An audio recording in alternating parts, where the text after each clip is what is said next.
Wait, I forgot to open my chat. Fuck.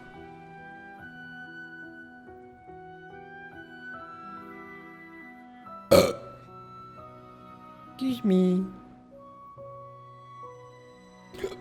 Ugh. Get like boom boom boom, get like boom boom boom, boom boom pow.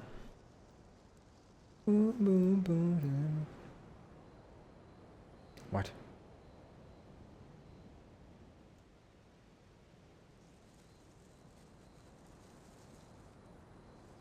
Bruh, let's stream elements. What the fuck?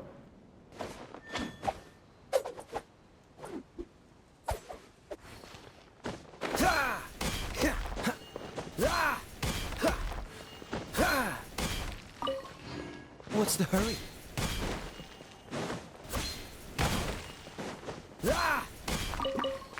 Saw me in Super's chat and was wondering when I was gonna go live. Yeah. Just doing a little bit of the daily super watching before I stream. But my stream elements is not working. Hello? Is stream elements dead? I think it's dead. I guess I'm not getting alerts today. Fuck. Oh well. Hello, Alice Mitch.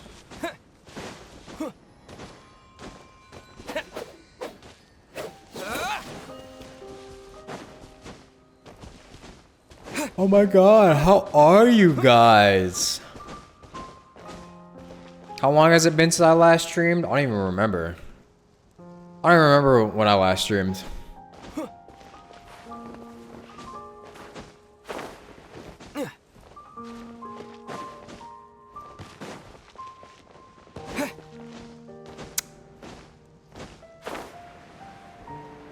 How's your chlorine plus Knave funds? Kind of poor right now. I'm very poor, as you could see.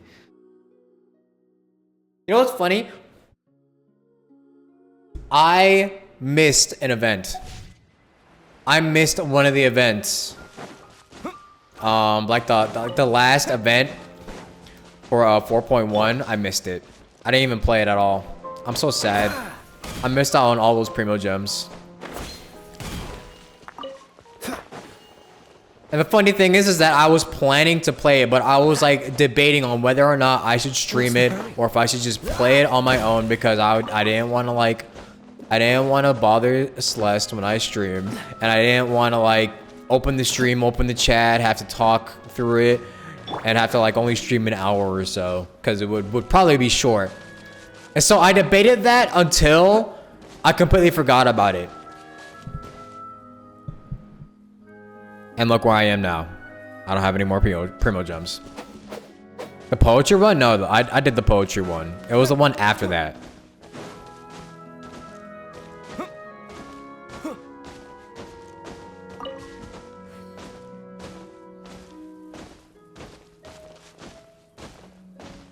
Buh. Farina.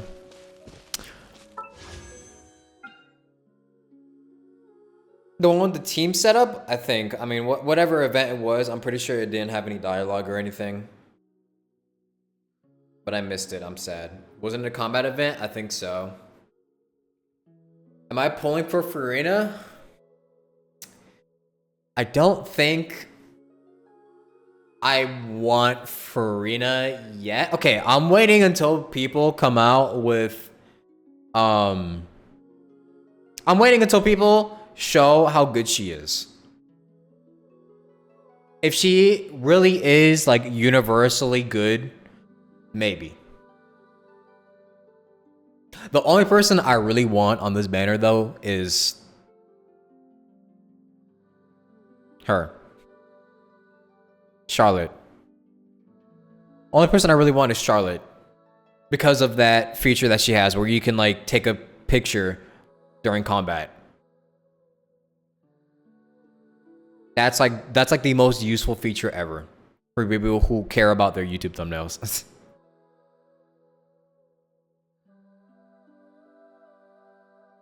But there's no way I'd be able to get her because we all know that getting a brand new 4-star on a banner is like fucking impossible.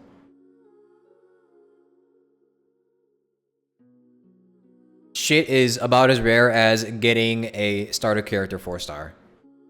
There's no way. Can I try her out right now?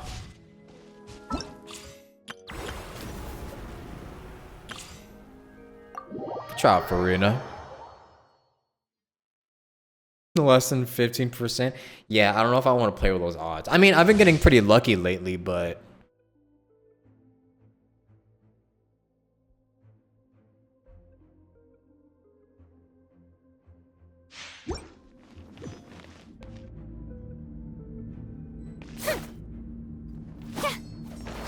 wait, her sword attacks are so slow.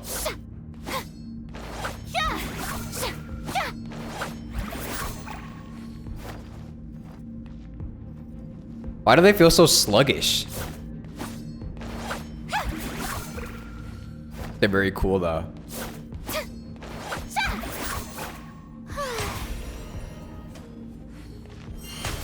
Oh wait, so that's what the charge attack does. It changes. You get an outfit change. That's cool. Adventure time. Let's light it up. Yeah. Shower me with praise. Yeah.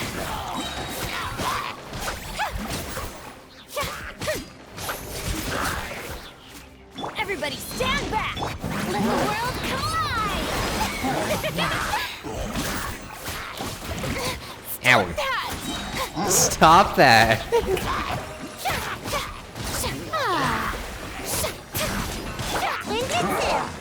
Teamwork is dreamwork. Time to shine.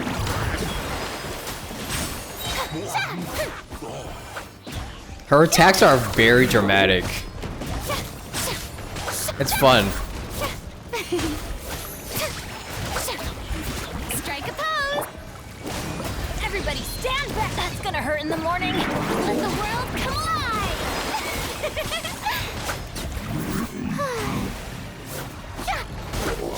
Her ult's very pretty, it is. The bubbles on the screen look new. Oh yeah, there are bubbles on the screen. That's weird. I'm going in. Time to shine. Yoo-hoo! Yeah, she gives you bubbles on her screen on the side. That's weird. Oh, also, I want people to know.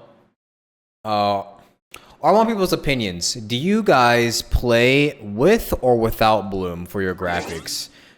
Cause I'm gonna try playing with like the max settings because my computer can handle it. But the one thing I never know whether or not to use is Bloom on or off. Cause this is how Bloom looks like on. It looks very bright, but like when you look at the sun, you just get fucking flashbanged. But when you turn it off, when you turn Bloom off, everything just looks kind of flat.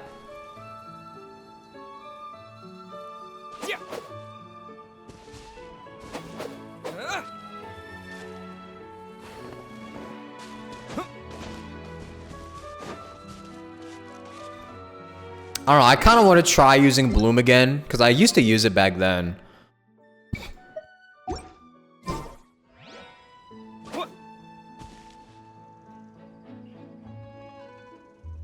Bloom on, just don't look at the sun.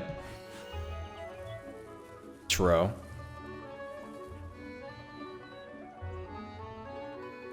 Alright, what about Alice Mitch? Alright. Well, let's try out Charlotte. Oh no, Baiju first. Let's try Baiju and then Charlotte.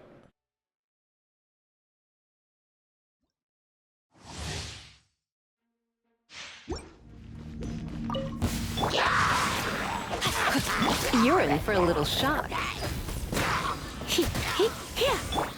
A bitter pill to swallow. Also, is it just me, or do I like never see people use Baizu? Power of bwaap. Remember, health comes first. Let's spark things up a little.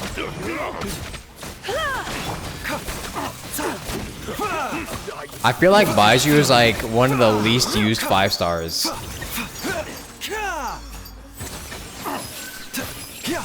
Ring cutter.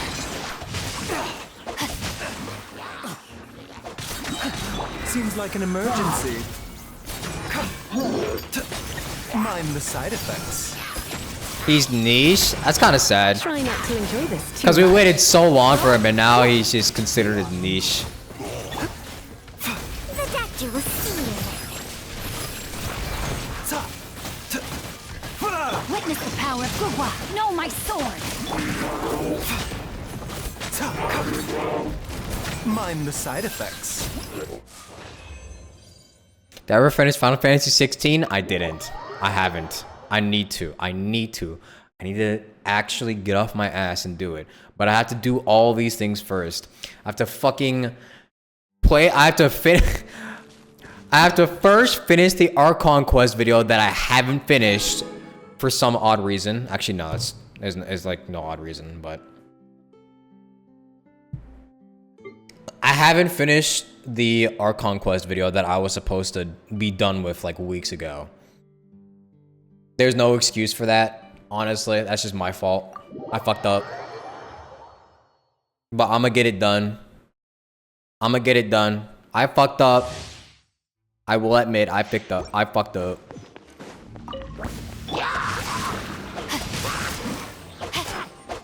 Get in gear.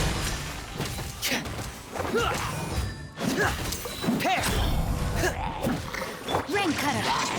Smile.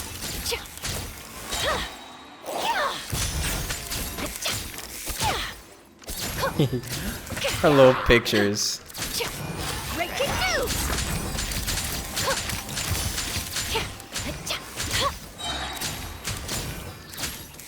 Wait, how do you take a picture in combat? Wait, hold on. I want to see how you take the picture in combat. Say cheese.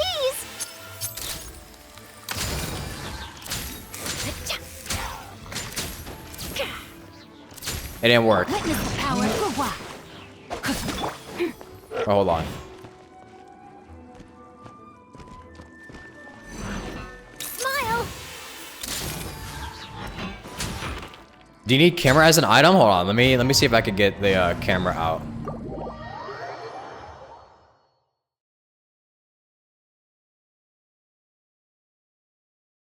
You can do the pick in combat using a gadget from a future event. Oh, you need the gadget. Man.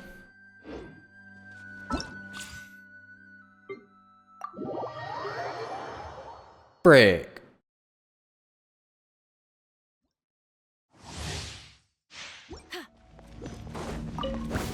Rain outlines your fate. Get in gear. Frost is coming. Hold that pose. Ring cutter.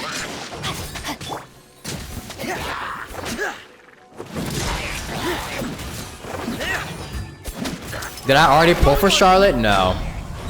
I don't know if I want to pull for her because, like, I really do want to have that feature of being able to take pictures Say cheese. in domains and in combat, but like,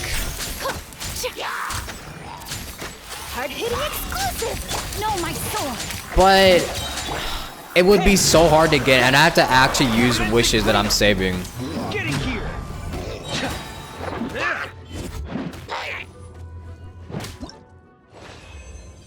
I would actually have to use funds that I'm saving for like Chlorinde in order to get her. And I don't even know if I will be able to get her because you know how fucking hard getting 4 stars, brand new 4 stars is. Like,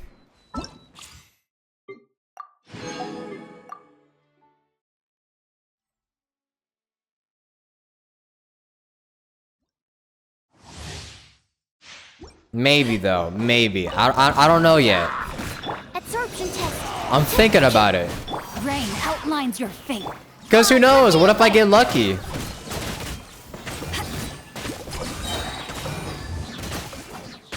What if I get lucky and To ashes.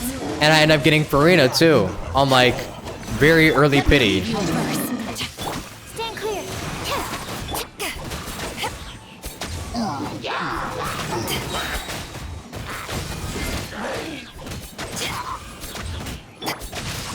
Body and mount. By royal decree, enhanced cannon will I'm always lucky? No, that is not true. That is not true. Rain cutter. I am not always lucky. You need to go watch my Kazuha polling video and you will say the exact opposite.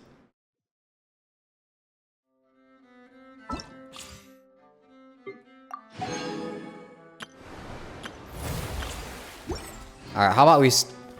I think I've done my dailies already today. Yeah, I have. I've done all of that today. Alright, how about we stop stalling and... start the Archon quest. Actually, I want to make sure my microphone sounds good because I don't know if like... Just need to make sure. Just need to make sure. Look.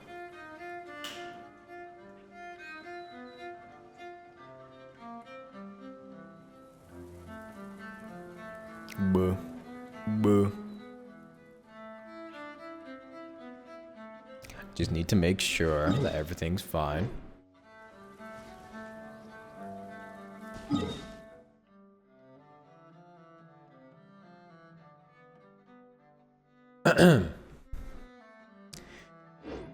We have to wait until the next day.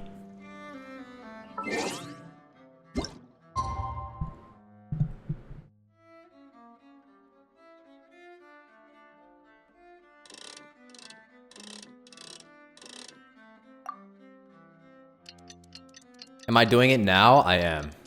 Because I don't want to get spoiled. I know, because I know for a fact that I'm going to get spoiled if I wait too long.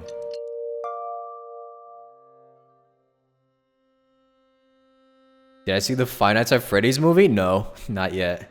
I heard it was shit though. Well, not really shit, but it's very... It feels like it's for kids. It's for its intended audience, children. I don't know if I would enjoy it, honestly.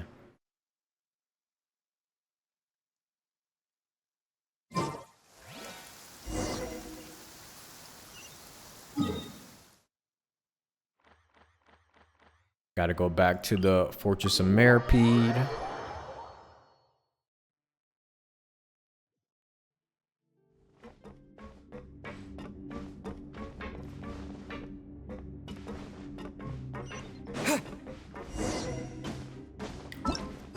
What are you talking about?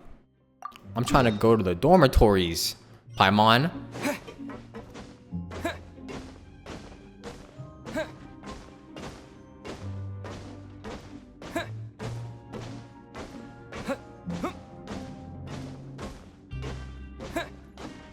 Now we're back in the Fortress of Meripede with this singular soundtrack playing through the entirety of the level.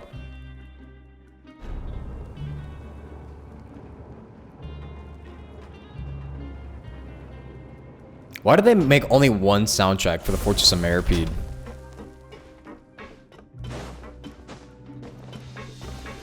Because this shit gets annoying to listen to, like, so quickly.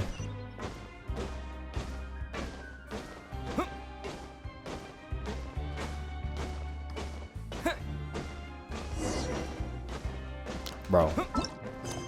It keeps starting world quests. I keep walking by and it's starting world quests. I'm just trying to do my Archon quests. Relax.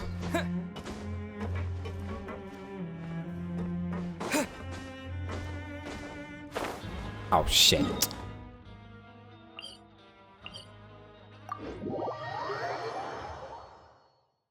Is this the new one? Yeah.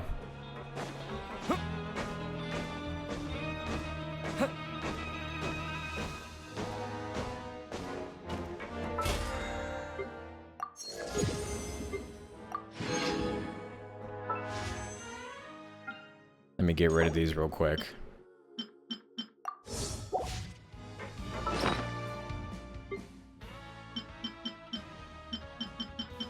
Buh.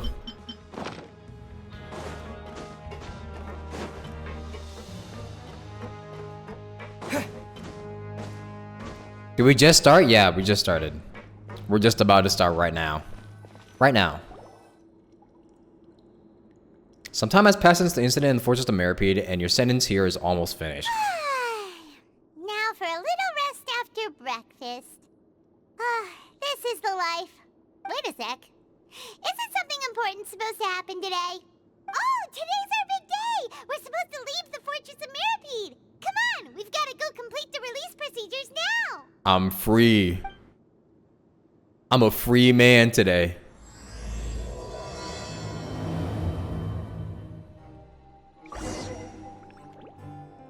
Call me Gordon. The way I'm getting freed.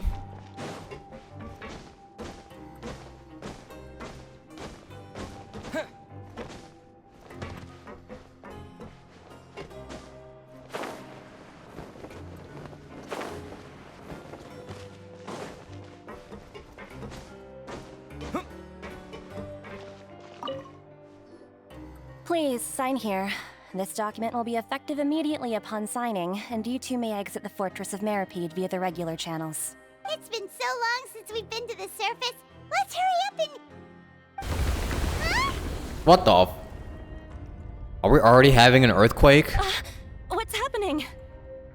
Are you okay? I'm fine, thanks. But I wonder what that tremor was just now. Let's go ask the Duke. A new life's beginning. An exit card issued by the Fortress of Meripede is just a piece of paper, but it has been given the name Most Heartening. I wonder how everyone else feels seeing people get freed. Or seeing the traveler just get casually freed like this. They're probably looking at the traveler with like such disgust. Like, why is this guy? Why is he getting freed so early? Bro, you see the bloom? Like the bloom shines so much in dark areas. You see that? You see how shiny it is? Like, Jesus. It's like, it burns my eyeballs to look at.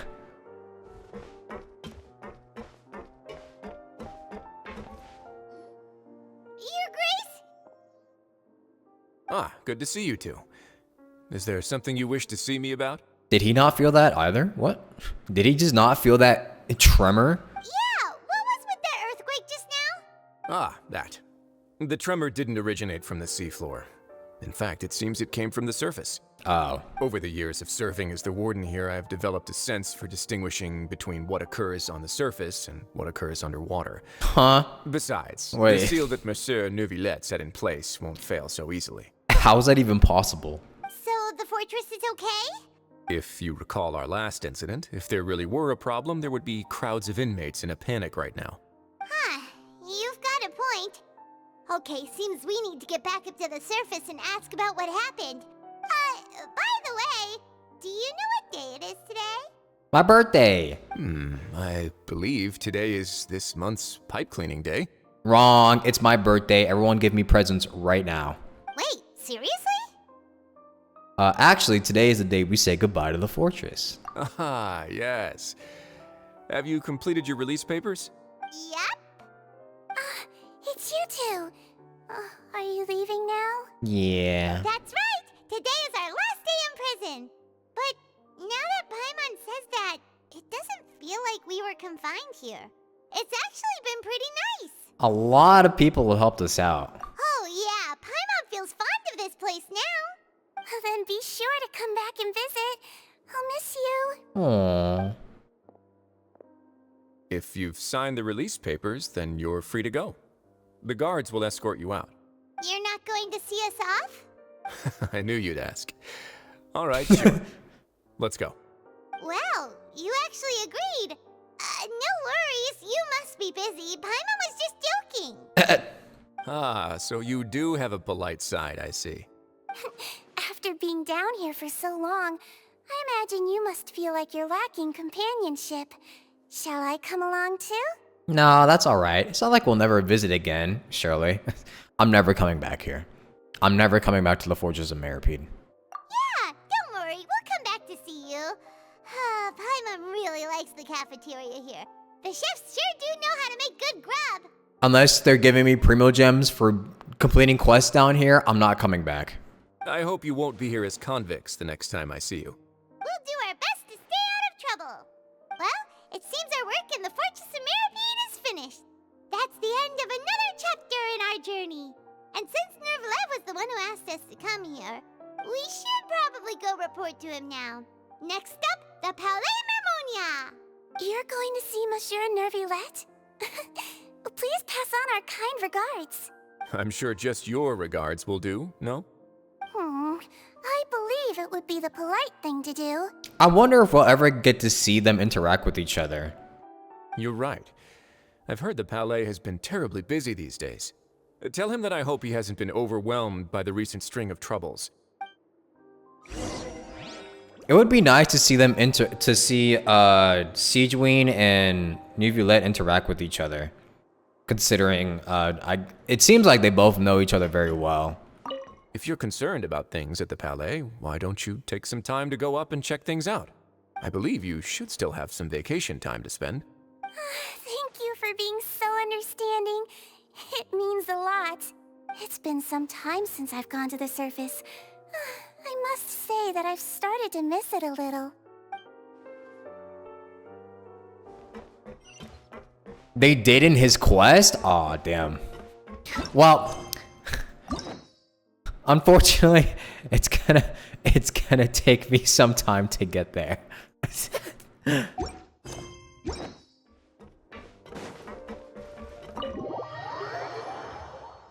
It's gonna take me quite a while to actually get to that.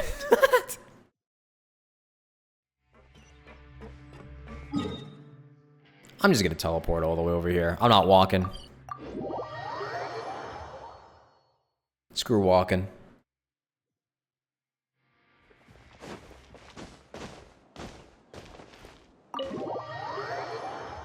The Palais Mermonia.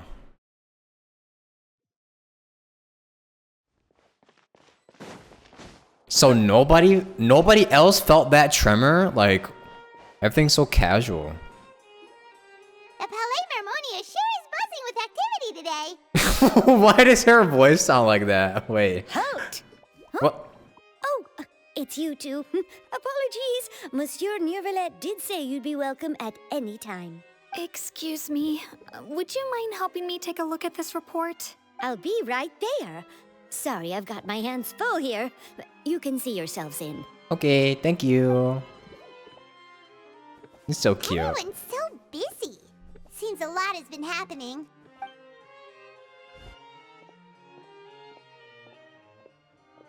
Transition? Aw, not as smooth. Neuvillette! Hello. You've come at the right time, but you'll have to wait for just a moment, as there are some urgent matters I must tend to first. Dang, everyone's busy. In the meantime, please, have a seat. If you'd like to have something to drink, let the Melusine outside know. That's alright, we just ate. Very well, then. Okay, everyone else is busy, but what about Furina? Let's take a break over there while we wait for him to finish his work. When are we going to see Furina work? What is her work, besides going to the courts? All right. That should wrap things up for now. Are you done with your work? Yes, sorry to keep you waiting. Today should be the day you were released from the Fortress of Meripede, and it appears that you have managed to complete all the release paperwork. That's right, and we came here to see you right away. Tell you and Paimon tell Neuvillette everything that happened. A massive whale. A whale. Do you have any idea what that might be? Judging from your description, that cannot have occurred in any ordinary waters, but rather something like the primordial sea. A whale of that size and shape cannot usually be found in the waters of Tevat.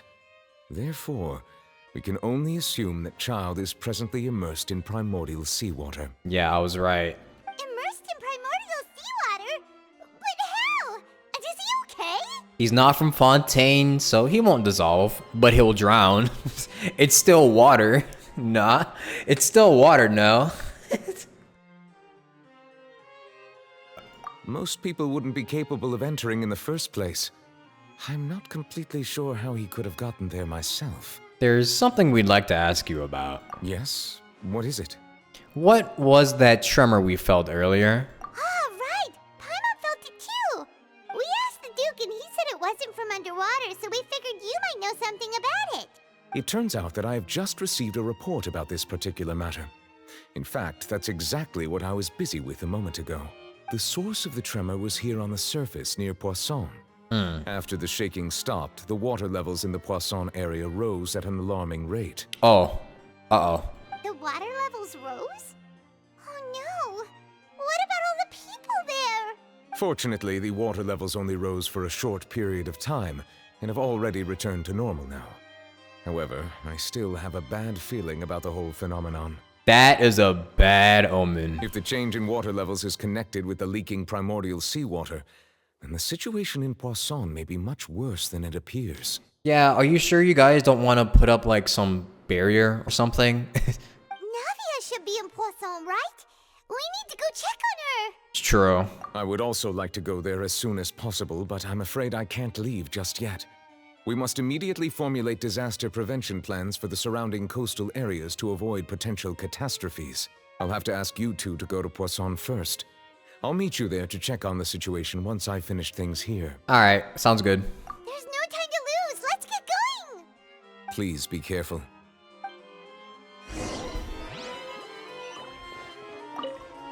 The two of you have my thanks. If you need any help, just let me know. Surely nothing bad has happened, right?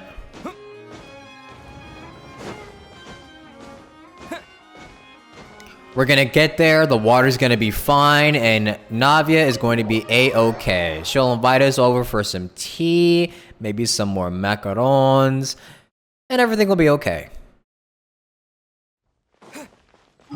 Dang, I gotta walk all the way over there? No thank you.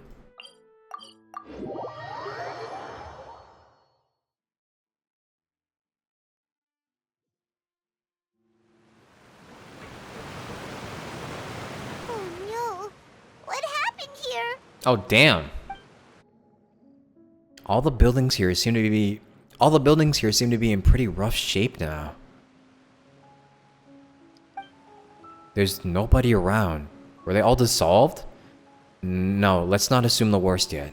Navia should be around here, right? We need to make sure she's still... Paimon means we need to check on her. It's okay, you could say alive. This isn't TikTok, Paimon. You could say the word alive or dead.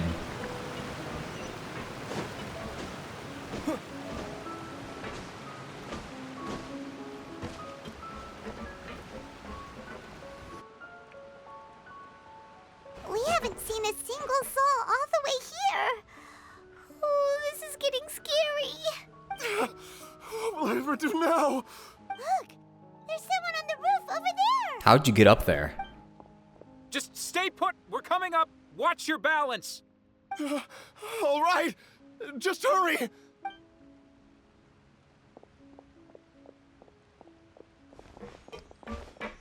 Okay, maybe things are pretty bad here. I'm not young anymore. How will I survive on my own? My Desiree! What? Uh-oh. What happened? He looks pretty sad. My leg! My leg! How could this have happened? It hurts! Just hang in there. Help is on the way. You can hold my hand if it makes you feel better. Bro, what happened here? Was the earthquake that bad? Well, actually, maybe an earthquake, maybe like experiencing an earthquake while you're like deep inside of the earth would be pretty bad. Now that I think about it. Like compared to being on the surface, like being inside the earth Like being under the crust would probably make an earthquake feel worse. No.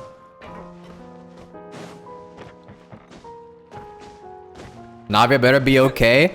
I feel like Navia isn't here. She probably wasn't here because we'd see her running around. Oh no, she is here. Wrong, I was lying. Oh, it's Navia. She's over there. Hey, Navia, are you okay? Oh, she looks upset. Uh-oh. You're here. We heard there was a situation in Poisson, so we came as quickly as we could. Yes. As you can see, the water level suddenly rose. It caused quite the disturbance, in fact. What happened? It sounds worse than you're making it seem like. Demoiselle, there was a wounded resident next to a building southeast of here. We've already transported him to safety, but we've run out of medical supplies. He's wounded? How badly? He fell, so it's probably a broken leg. He's pretty shaken up. When the water level rose, he desperately climbed up to the roof. Once the water receded and he saw the ground, he became terrified and eventually... He jumped down then. Ow. Find the leader of Squad 1 and tell him to take the wounded resident to see a doctor. He should know where to go. Understood. I'll take over his search and rescue mission in the meantime. All right. You'll be in charge. I'm sorry. Where were we? It seems pretty bad. The situation in Poisson? Right. Allow me to explain. A little earlier, we suddenly heard a loud noise. At first, everyone thought that something might have exploded in the waterways. But before we knew it, water started pouring out from everywhere. The sound is very low on this line for some reason. The rushing water seemed a little odd. It's back. Almost like the unique color of primordial seawater. Some people didn't realize the danger and thought it was just ordinary water, leaking from somewhere. Everyone on the street who happened to be close to the water didn't have a chance to escape. As the water levels rose, they suddenly disappeared. Damn. They were all dissolved. Oh, shit. Those who realized what was happening started to flee in a panic, desperately trying to get to higher ground.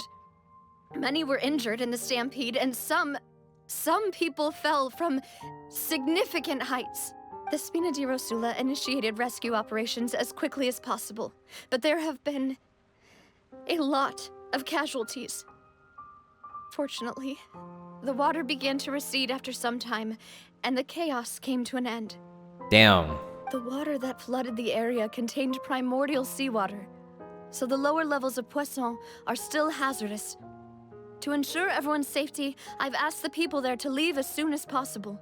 No one knows if this could happen again. All we can do for now is try our best to help evacuate the residents.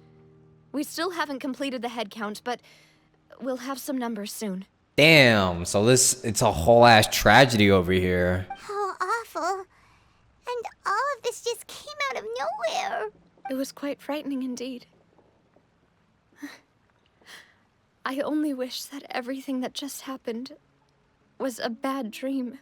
But why here? Why in such a specific place, though? Is there any way we can help, Navia? Yeah, we're here to help. Thank you for being so willing to help in a moment of crisis like this. You don't know how much it means to me. I really can't express how grateful I am. Wait, we're missing some people, aren't we? Wait, no. Don't tell me. No. Don't tell me my boys got dissolved too. Nuh-uh. Nuh-uh. Say that, Navia. Don't tell me my boy Silver's gone. Don't tell me my boy Malus and Silver are gone. They're just out helping, right? Demoiselle, we've got a situation here. I'll be right there. Sorry, I need to go for now. Where are Malus and Silver? Don't do me like this, dog. And off she goes. Seems it might be a while before she can take a break. Navia walks around talking with many people and organizing various matters. Her decisions are clear and reasonable, and her face Okay, has some the wounded are expressions. being tended to, and we finished a preliminary head count.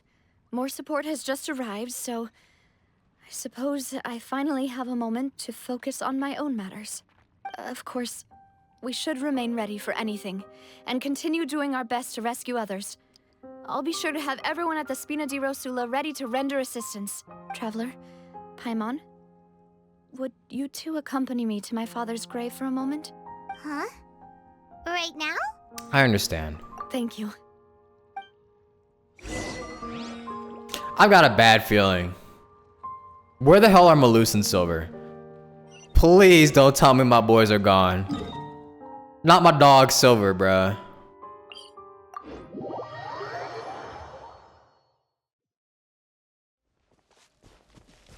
Is this the new Archon quest? Yeah, this is the new one. This is the newest installation. This is Act 5. Thank you, Mooney Dane, for the 11 months. Welcome back. Alerts are disabled, by the way, so... because this will be turned into a video, obviously.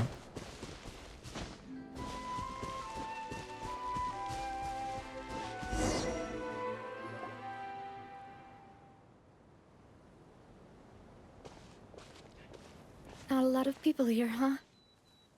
Well, given the time of day and the whole situation in Poisson, Paimon doesn't think there'd be a ton of people here visiting graves. Right. That's how things are now. The living are so exhausted that they've no strength to spare any words for the dead. Navia? There's no need to push yourself so hard.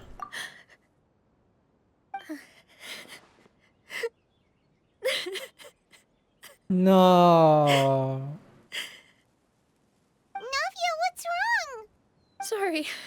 I just... Malus and Silver. They won't ever come back here again. No! Fuck! What should I do, Papa? Huh? What happened to them? Fuck! They took my dogs! No! They took my dogs! Navia. Everyone agreed on the rescue plan, but still, I was the one who initiated it. They were helping evacuate the residents, but they couldn't leave in time, and they were caught in the seawater. Man. What should we do? I've known them for so long. And I know they weren't afraid. But I could at least hold a funeral for my father. And I know where he rests. But as for Malus and Silver, they're just gone. I just can't. Bro, they keep doing this to Navia. Why do they gotta do this to her? This is crazy. She's gone through so much. Now they taking away the only people that she's closest to now.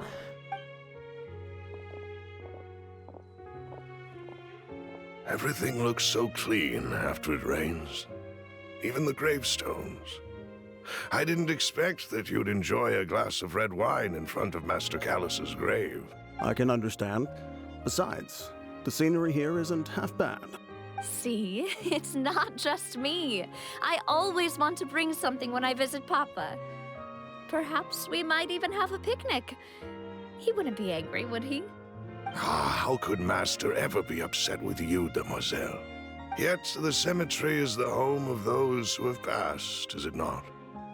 Everyone ends up here sooner or later, no matter who you are.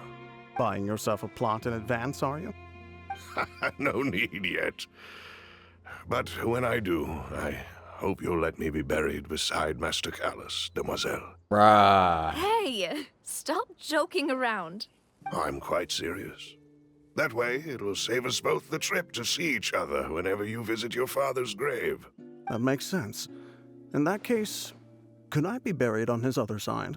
After all, besides you, demoiselle, the two of us could certainly be considered Master's closest companions, no? Personally, I believe we fill those shoes just fine. Damn. Why are you bringing this up all of a sudden? Seriously. All right. I'll remember your requests. But I'd really prefer not to talk about this stuff. And what do you mean by saving me a trip? I'd make the journey even if I had to visit you two somewhere else. I'd promised to let them rest in peace here. But here I am breaking that promise. Bro, this is fucked up. This is so fucked up. Why are they doing this to her? Like, actually, what's wrong with them? Does somebody have it out for Hoyoverse on the writing? Does somebody on Hoyoverse have it out for Navia on the writing team? What's going on? Y'all got some explaining to do. I'm sorry for letting you see me in a mess like this. I don't usually cry, really. Paimon doesn't know how to help you feel better. But, well, she understands how you feel. I had always thought I could make my wishes come true. But now that I think about it, that never solely relied on me. Many things can only be accomplished with someone else's help. Malus and Silver have helped me so much. But by contrast, I could do nothing for them. I'm so sorry. You can spend as much time as you need here, Navia. We'll stay with you. Yeah, we're here for you. Thank you. Right now, you don't know how much that means. By the way, you can have a look at this. It's a list of victims from the incident that took place here.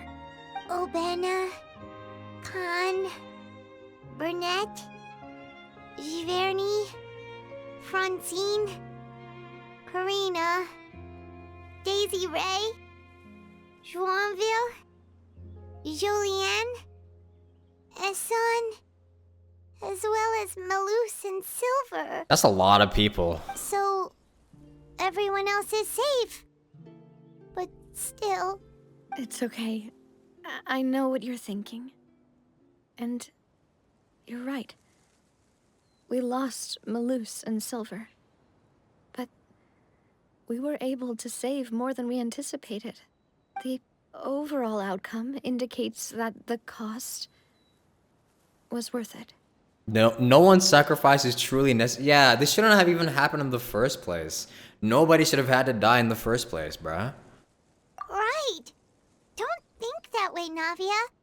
One person might be saved at the expense of another, sure, but that isn't something we should ever consider a trade.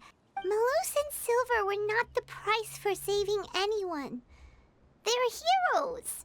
You're right. Thank you, Paimon. What you said just now was pretty amazing, actually. I'll remember your words. Oh, really? Seems you've become more eloquent in the time since we last met. Oh, look who it is. What's up, Alekina? The knave? What are you doing here? Is everything going well on your side? She's just strolling by. Yes, my people are carrying out the mission according to your request. All the residents of Poisson have been evacuated, and we're preparing to relocate them to higher ground. Oh, she asked her for help? Oh. As for these supplies, we have everything taken care of. There is no need to worry. Thank you very much. Wait, do you two know each other? We just met recently. Right, Miss Navia? Usually, I would call this a coincidental encounter. But that doesn't quite fit this time. Besides, it never even crossed my mind that a Fatui Harbinger would come looking for me. Thanks to the knave, Spina di Rosula received generous support from the Fatui, which allowed us to complete the rescue and evacuation work so quickly. Okay. Okay, she's getting some brownie points. All right. Mutual aid is essential to fostering positive developments. We were already in the area, in any case, so it was nothing. She's getting some brownie points. I will not lie. However, you still have to be very wary. That said, I must say that you're a lot sharper than you let on. I'm sure you understand what I mean. I apologize for all the ways in which I tested you previously. We've never worked with a Fatui before, and it's extremely important for us to know who we're working with. My subordinates have reported that Fatui soldiers have been observing water levels and taking head counts in various locations. I hear that they've also prepared a large amount of emergency supplies. I'm quite surprised. That's very convenient. This is nothing to brag about, nor do I intend to. It is simply the way of powerful organizations to act forcefully, whether they are doing good or ill. You've witnessed that firsthand, in any case. But then again, Arlecano would be the kind of person that would prepare for a situation like this. Considering she did straight up fucking grill Farina for not being prepared for something like this. As I've told this traveler before, I know of the prophecy, and I intend to prevent the impending disaster. Yeah. Lending your organization a hand was a natural first step in accomplishing that. As such, do not be troubled by this token of our sincerity. Perhaps one day, you'll also be able to help me in the same way. Without your help, there would have been many more casualties. I won't forget your kindness. Furthermore, I sincerely regret what happened to Malus and Silver. I only wish that my people could have arrived a little earlier to prevent this from happening. Don't say that. You and your subordinates did everything you could. As Paimon said, Malus and Silver didn't choose to sacrifice themselves for any specific person. And they weren't the price paid for other salvation. They chose to become heroes themselves. I've never liked hearing people put it that way. It's like trying to relieve pain by saying some noble-sounding words. But right now, there's nothing more suitable. They really did become heroes. True. You're right. I'm sorry for your loss, Miss Navia. Water is life to Fontaine's people, and it also spells disaster. It's no wonder that people always say that prophecies represent fate. Fortunately, I've never been one for such opinions. So, you're one who will try to change fate then? Of course. That is why I'm going to Hotel Bouffe de Thé. I still have some things to take care of, and the children need my attention. I don't know how to feel about this, honestly. By the way, Traveler, Paimon, one more thing. Alright, then we'll just... This isn't right. Paimon thought you would ask us to walk with you for a moment so you could tell us something in private. That is a clever and useful conversation technique, which I do like to use when necessary. But there's no need today. It would not hurt to have Miss Navia listening in. Traveler, I'm sure you remember that I said we could work together when we had the chance. Yeah. You and I both know that there may be issues with the Primordial Sea. Previously, it was the fortress of Maripede's sluice gate, and this time it was the water levels in Poisson. These are both signals. Oh, she's asking us. She's saying it's time. It's time. Are you gonna be with us, or are you just gonna sit there and let this shit happen? Indeed. Allow me to share the latest intel I've received from the House of the Hearth's intelligence network with you. During some recent investigations, a child claimed to have discovered some ruins near Poisson.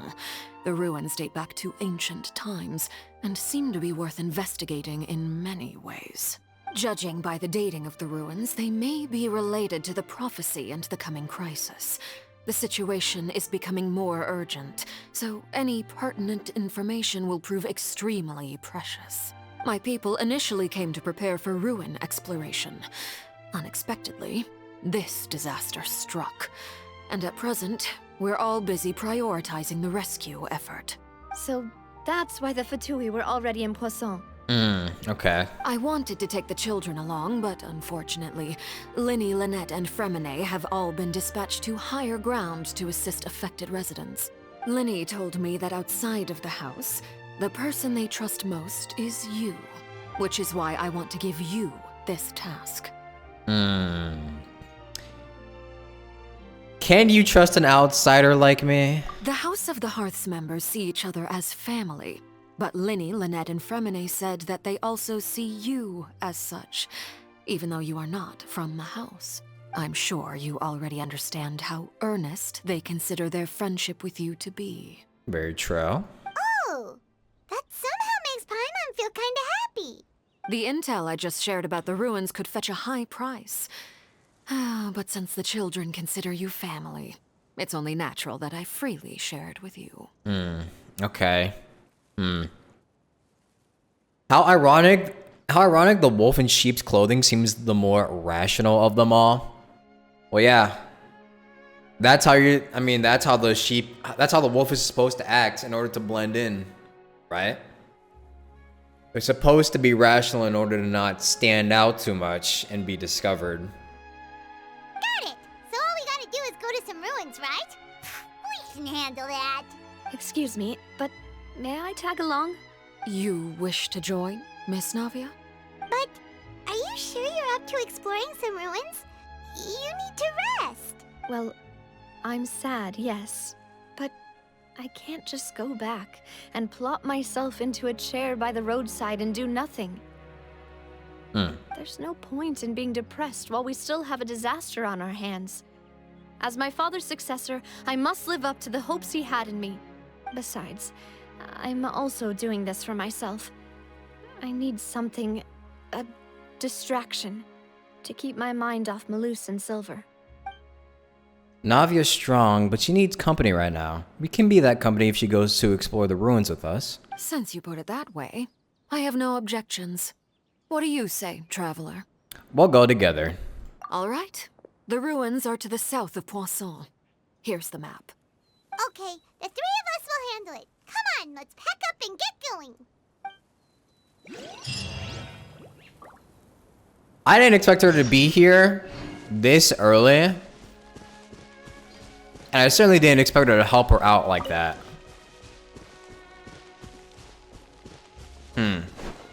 I still don't know how to feel, but I guess for now, at face value, we can just say that she did a good thing. She's done an obviously objectively good thing. Freeze! Get him! Dodge this! However, it's still all very, very coincidental.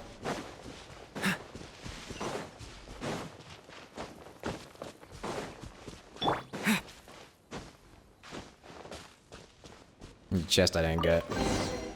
A reward on the road. Did I just start a world quest? I did. What the fuck? You know, let me just restart my game. Let me just restart my game real quick. I'm not dealing with that. Hello, exalted box bird. She's just trying to save her hometown. She is. She obviously cares a lot about. She obviously cares a lot about it.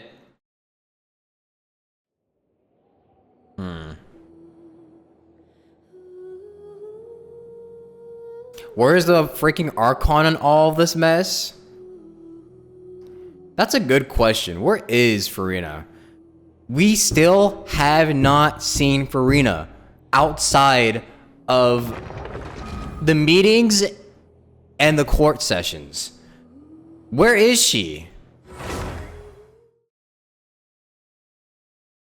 Sorry, flashbang incoming.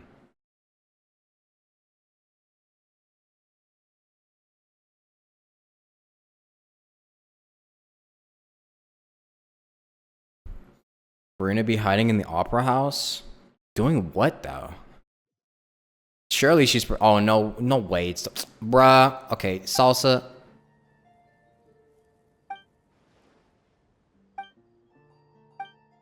Salsa. I can't. I'm busy. I'm busy. I'm busy. I'm sorry. Oh my god, there's more. Please. Let me go. No, no, sorry, no, I don't want to. I don't want to. I'm doing something else real quick. Salsa, people are dying.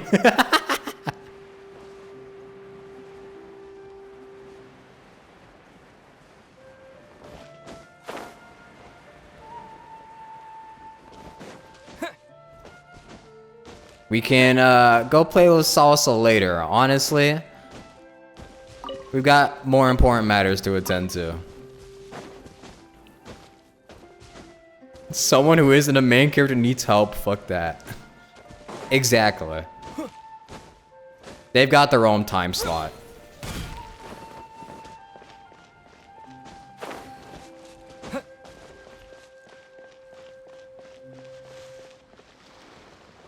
So these are the ruins. So, are these the ruins the knave was talking about? Whoa, talk about old. They seem to be pretty ancient, all right. Let's go in and have a look. Just be careful. This is just us going into a domain. I really wish I had Charlotte. Oh no, but you need the gadget though, right? The event isn't even out. You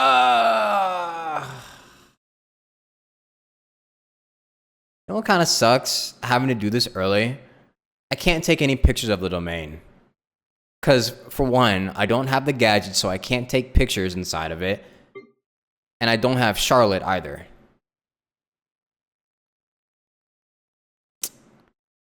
Fuck. Oh well. I'll just have to do my best. I'll just have to do my best.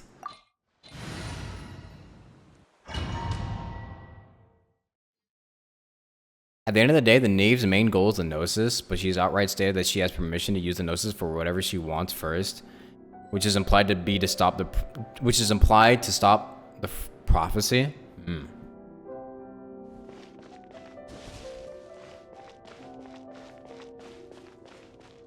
Don't be shy. Do a 10 pull. I do a 10 pull right now. I do a 10 pull right now. I'm not gonna get her. It's like a 15% chance I get Charlotte.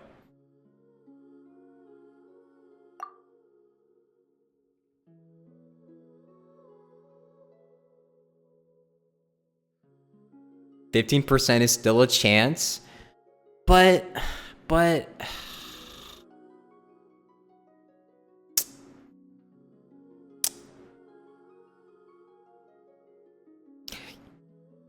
all of you are bad influences, you know that? You're all bad influences. You know that? But the Chlorine funds, that's what I'm saying. The Chlorine funds. The Arlecchino funds, think about it.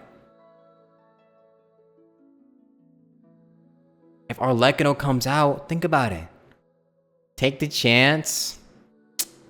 99% of gamblers quit before hitting it big. Classic. We don't want a Kazuo 2.0 incident. Alright. I'm gonna just do 1 10 pull. One. A singular one.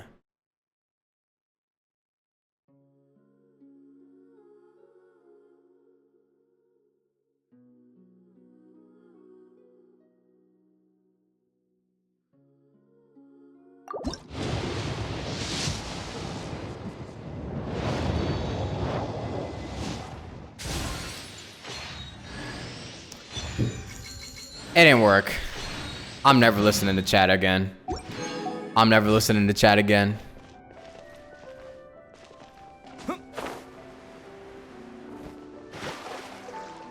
I'll wish for her on the standard banner when she goes. I'll wish for her when she goes on the standard banner. One more? No. No. No, I don't think so. No. I'm good. Now I need to play a whole ass event to make those Primo gems back.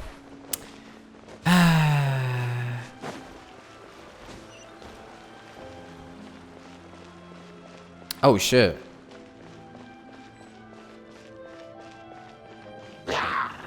What's up? What's good? Wait, I'm still using Dendro. I just realized. Germinate! Propagate!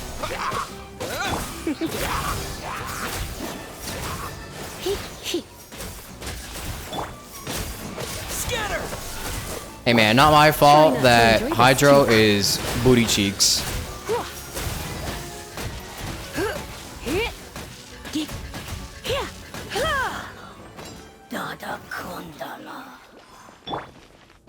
Not my fault. Hydro is just absolute ass cheeks. Dendro Supreme. Where did I just fall into? The fuck? I just die in there? What the hell? Why do they have that?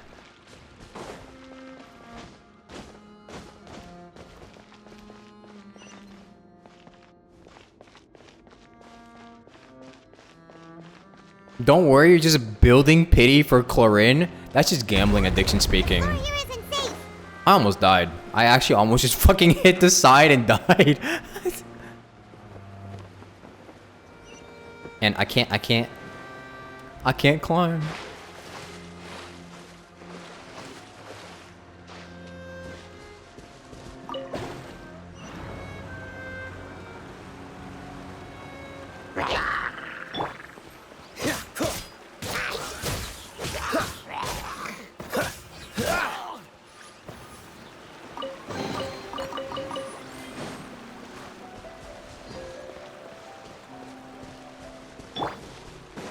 Boom, boom, boom. This music kind of reminds me of Enkanomiya. It's very mysterious.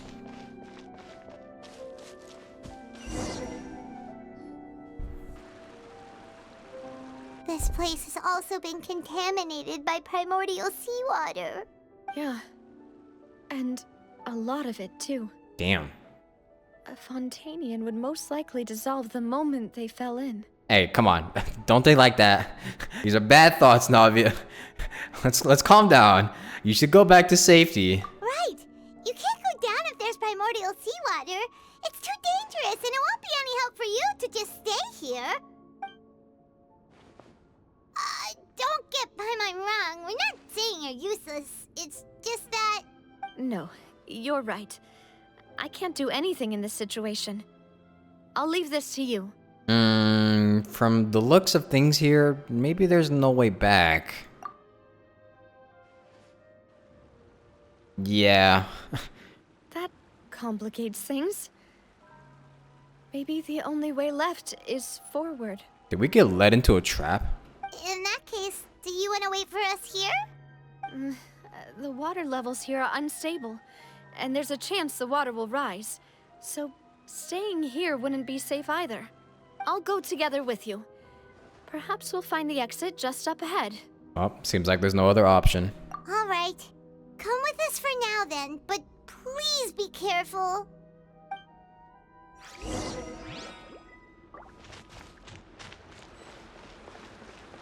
Telling. No, it's a dead end.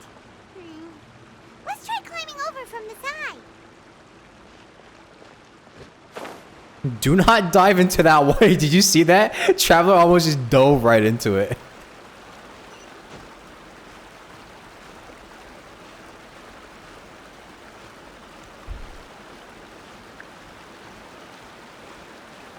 You swear fate has it out for Navia? For real. She's gone through so much. She better end up becoming like the hero of the story. Because the way they're treating her right now, it is unnecessary.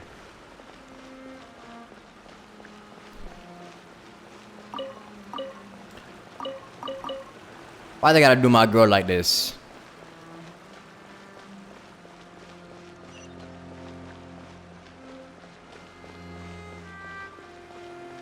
Yeah, this soundtrack really reminds me of Enkanomiya.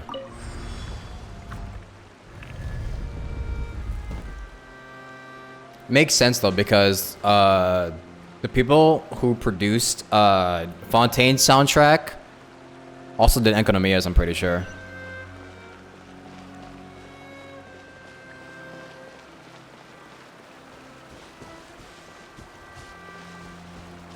Wait. These ruins kind of seem like Enkonomiya ruins too, though. You see it, right? I'm not going crazy, right? You kind of see a similarity, right?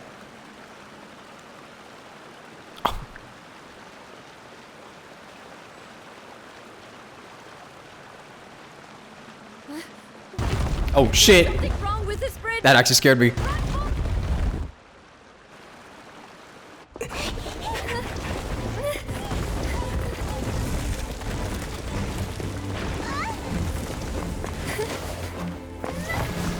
Oh shit! Grab her!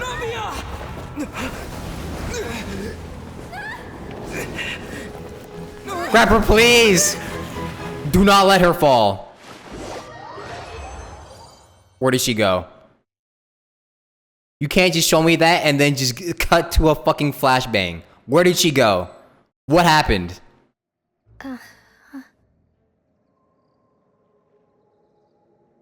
She's still alive at least, I think. Right? Demoiselle? Huh? No. Huh? The fuck? Are we dead? Demoiselle, what are you doing here by yourself? Would you be standing here till dark if I hadn't come to get you? Is she dead? This is the fucking afterlife. No! Maybe she just wants some time to herself, Malus. Oh, was I sleeping? Yes, it would appear so. I must be tired. That's quite possible. However, you were the one that suggested we go out for a walk. Oh, right. I nearly forgot. We're actually in the afterlife right now. This is crazy. It must have slipped my mind when I dozed off. I haven't had a nap today yet. Have I? This is a familiar feeling, yet something's a little strange. What's with the Thor 2 filter? Is something the matter, Demoiselle? Oh, no. No, I'm fine. I was just trying to recall why we came out for a walk. Do you remember Mr. Giverny? He'd requested our help before with foreign merchants who had a debt dispute with him, and we'd resolved the matter not long ago. We were headed to see how things were going with him at the moment. Ah, right. Yes. I remember now. Oh, Miss Navia. Ah, Mr. Malus. And Mr. Silver, too. It's good to see all of you. How have you been? I've been great.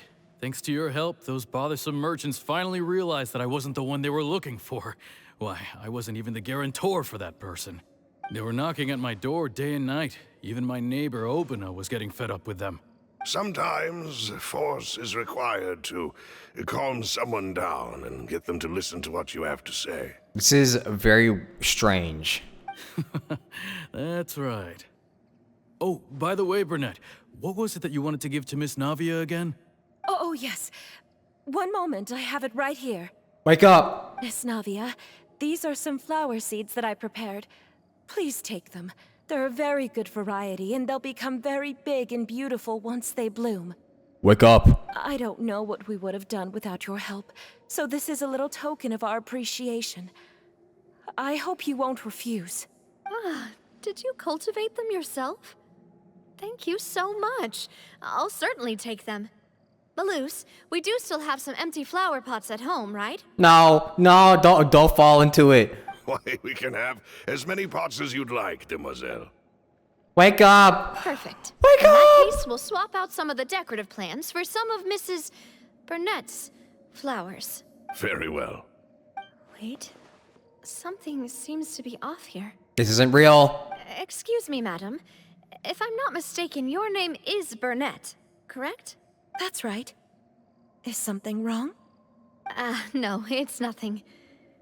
This is the first time we've ever met, but your name seemed familiar to me. I must have heard it when I was discussing things with your husband previously. Come on, hold on to that thought, Navia, please. Wake up. I've heard this name before. Sometime recently, I'm sure of it. And why are there so few people around here? Where did everyone go? We must mind the time, Demoiselle. We still have important things to attend to today. Huh? We do? Like what? Well, now, did you forget? Miss Navia, here you are. I've been looking for you.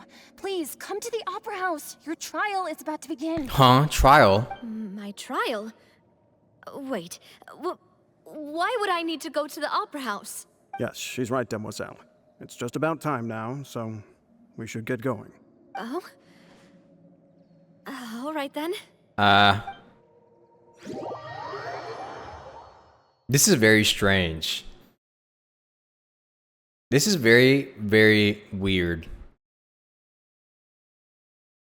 Look, it's Navia. She's here. And her two attendants are with her. Goodness, everyone's finally here.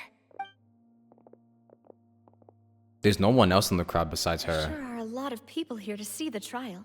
And also, They all seem to be oddly excited about something. I even know some of these people. are these all the people from Poisson? Karina, Desiree, Oh, they are. Julien, Essen. Why are so many people here? And why do I have no recollection of this case? Okay, wait. She might actually be fucking dying right now. And as for the judge... huh? Where's Monsieur Neuvillette? Please sit in the defendant's seat. Don't worry, Silver and I shall accompany you. All right. But are you sure you can stand behind me? Typically, it wouldn't be allowed, but today is an exception. Don't trust it. Don't sit in that chair. Hey, what kind of place do they think this is? Come on. Do they have any idea what they're doing? Seriously. Enough with the whispering! Could someone please tell me where Monsieur Neuvillette is? And why I'm standing trial? My dear Miss Navia, have you not yet realized what you've done? In that case, allow me to explain. Bro, what is going As on? all here know, you are Master Callus's successor, the head of the Spina di Rosula, someone held in high regard by every soul in Poisson. After you took over the Spina, you treated all of us just like the late Master Callus had. If anyone in need reached out to you for help, you responded. Not only you, but your butler, your subordinates, nearly everyone in the Spina di Rosula fought for the well-being of those in Poisson. Wait a moment. Aren't you just proving that I'm a good person? There's a catch. Yes, correct. Isn't there? Absolutely right. And that is why you stand accused. You have helped so many people get through so many difficulties. You are one with us.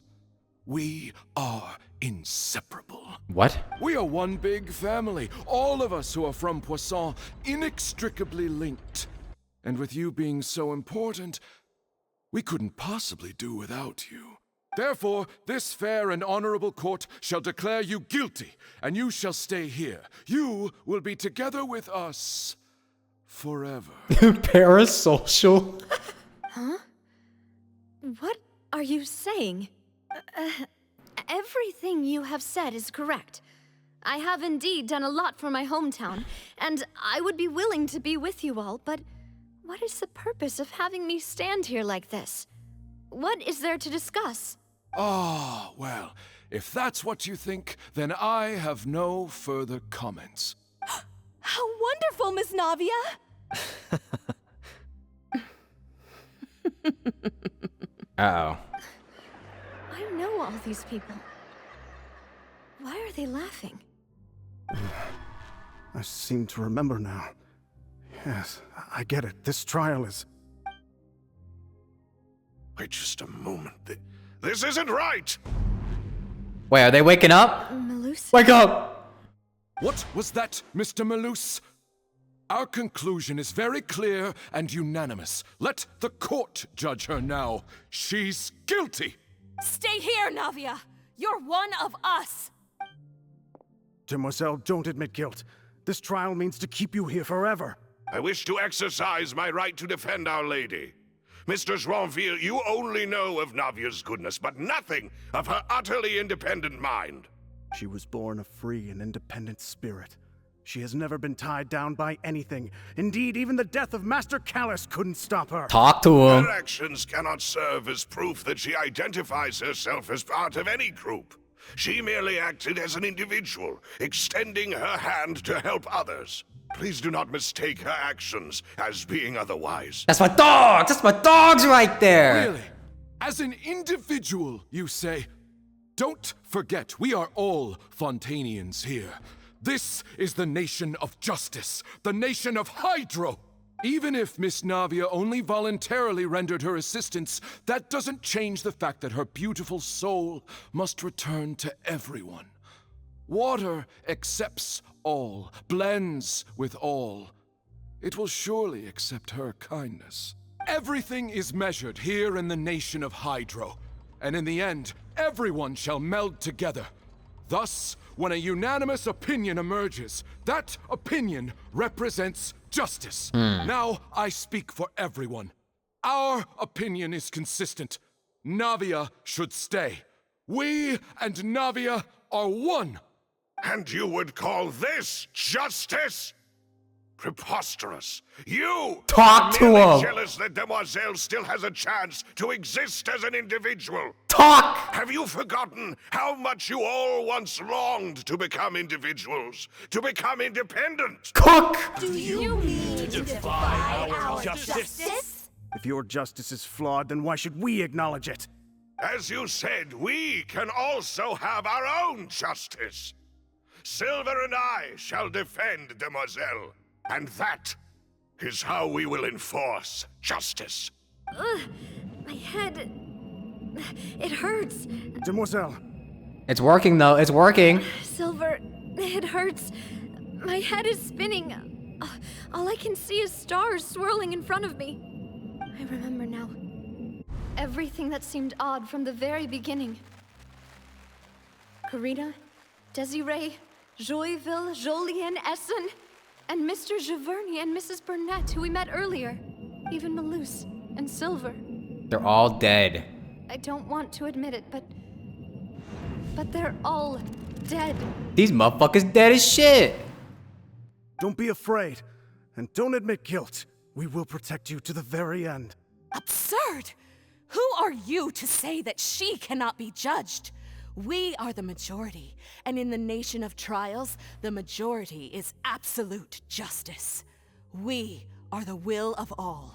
Don't let them escape! We shall keep Navia here with us! Mr. Malus and Mr. Silver, must you be so stubborn? Uh-oh. How could the The two of you filter's turning possibly off. hope to stand against the collective? Do not resist. This judgment is fair and just. Navia belongs to us. After all that happened, she should not be left alone. Ooh, they're Oceanids. What are you saying? No more excuses. He says we're jealous. Jealous? How could she possibly be an independent individual? What's with these people? Who's jealous of her? She belongs to us. Miss Navia, she... Silence. Woo! Where did he come from? Where did you come from? And they all disappeared. Monsieur Neuvillette. Sit. Such commotion is prohibited in the court. The accusations you just presented are nonsense and cannot constitute a proper trial. The court will adjourn for the rest of the day.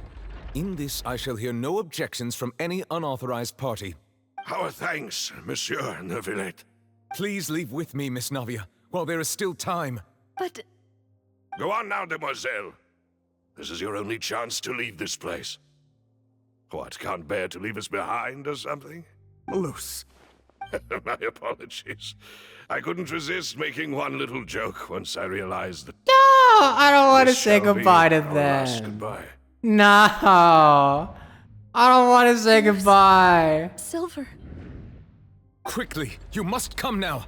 Goodbye, Demoiselle. No. Farewell.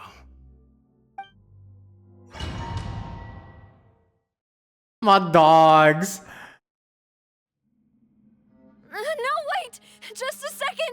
Loyal to the very end, even while they were fucking dead. Bruh. Some real ones right there. Pour one out for some real ones. Navia? You're awake. Good. I must have been dreaming. Malus and Silver were still alive, and they were defending me at some insane trial. It looks like you're all right. Did all the sad feelings cause you to have a nightmare? Paimon could give you a hug. The ruins you were exploring suffered a cave-in. When I arrived, I found you falling toward the water. You were just about to be dissolved within, but I... What did you do? What is it? I think I saw 2 Oceanids protecting you. It was only for a moment, perhaps even a fraction of a second, but they gave me the chance to retrieve you. Was that Silver and Malus? Were it not for their intervention, I would not have been able to rescue you before your consciousness dissipated. Oh, they're so real. They're so amazing, bruh. I'm sad they're dead. Man, they're actual heroes. What the fuck? Wait, did you say Oceanids? You mean like what happened with Vache? So, people that are dissolved became Oceanids? Perhaps those 2 Oceanids were the people you saw in your dream. I always told them that they didn't have to protect me. To think that they'd keep doing so even after death. Dang. So that's I mean, I think we've already known that primordial seawater turns everyone into Oceanids if they get dissolved, right? But it's interesting because what they were saying, I feel like what they were saying or what they were talking about in the trial also kind of tells you like why the primordial seawater does what it does. I feel. Please come with me.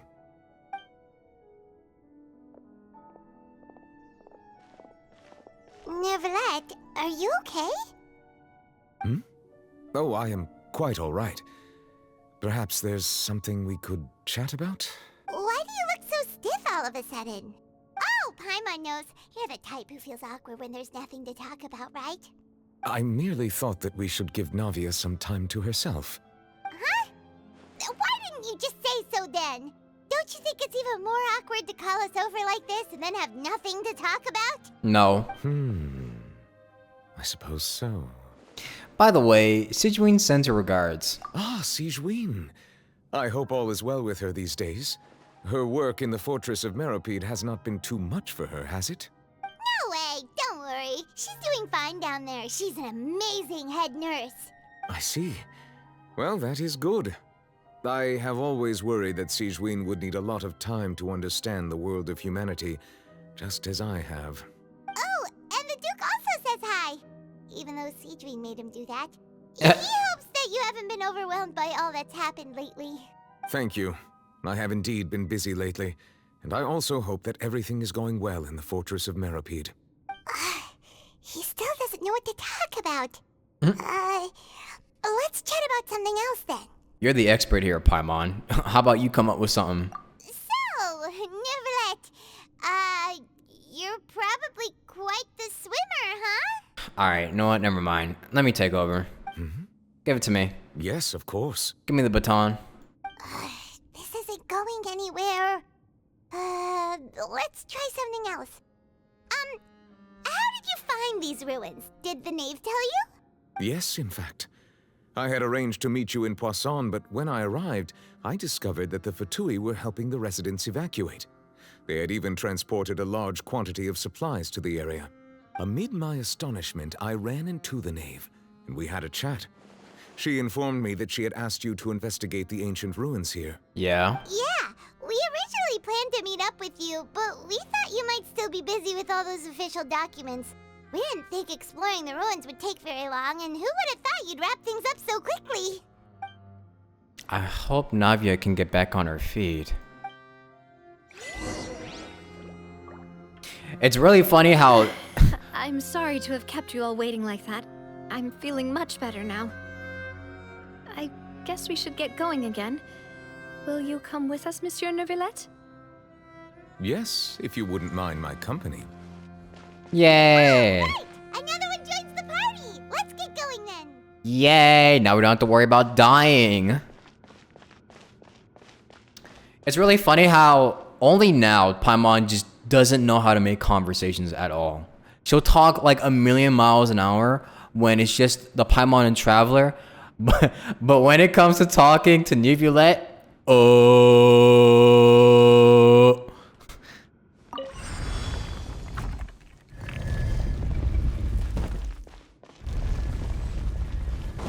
Spring forth! Come a little closer. Professional yapper till she sees Neuvillette. For real. You're in for a little shock. Come a little closer.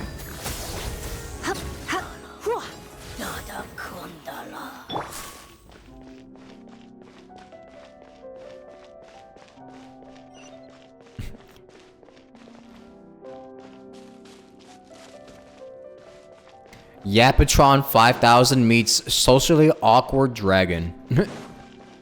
Oh no, another unstable. Bruh. Watch your step. Not again.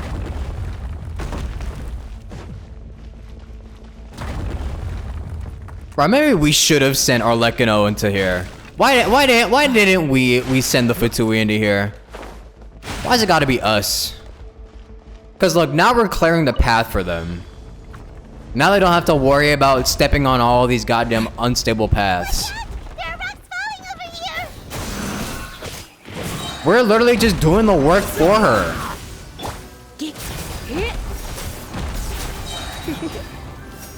Blitz. Dodge this.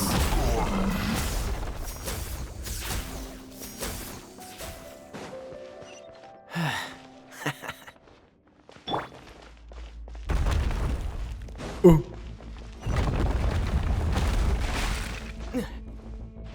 Maybe she was trying to get rid of the Traveler through the way? You could be right. Almost at the top. Keep it up. Ow!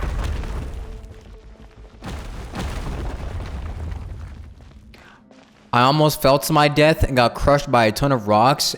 And what's my reward?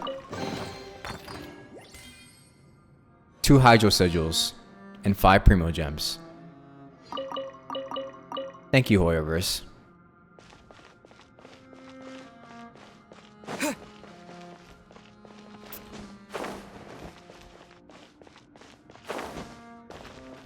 This area generally looks pretty. It does. It's still giving me very big Enkanomiya vibes.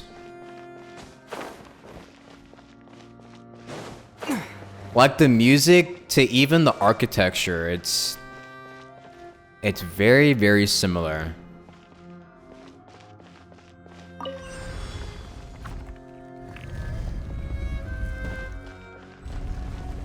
Yeah. Germinate! Let's spark things up a little. Propagate! Probably not a coincidence. Definitely not, because this isn't the first time that Enkanomiya structures have appeared during a Fontaine quest.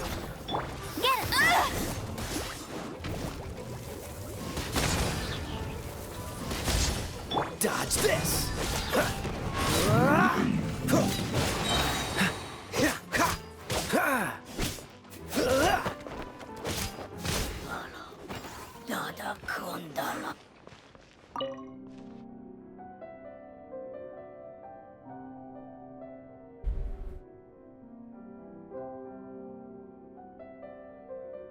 Like Enkanomiya mixed with the Chasm.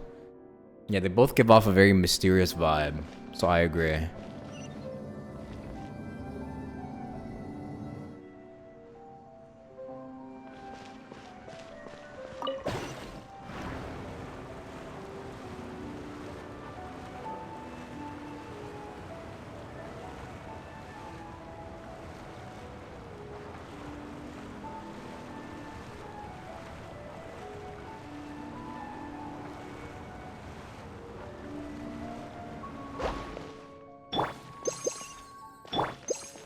It is very pretty though.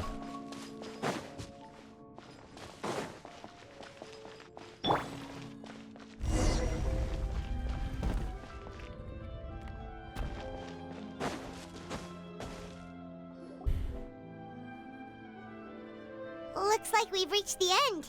We really are just clearing the path for her like an aren't we? We're even clearing out all the monsters for her. This is the place. There should not be any other hidden spaces in the vicinity. The path sure had some twists and turns, but it turns out that this place isn't actually that big. There seems to be something on the wall.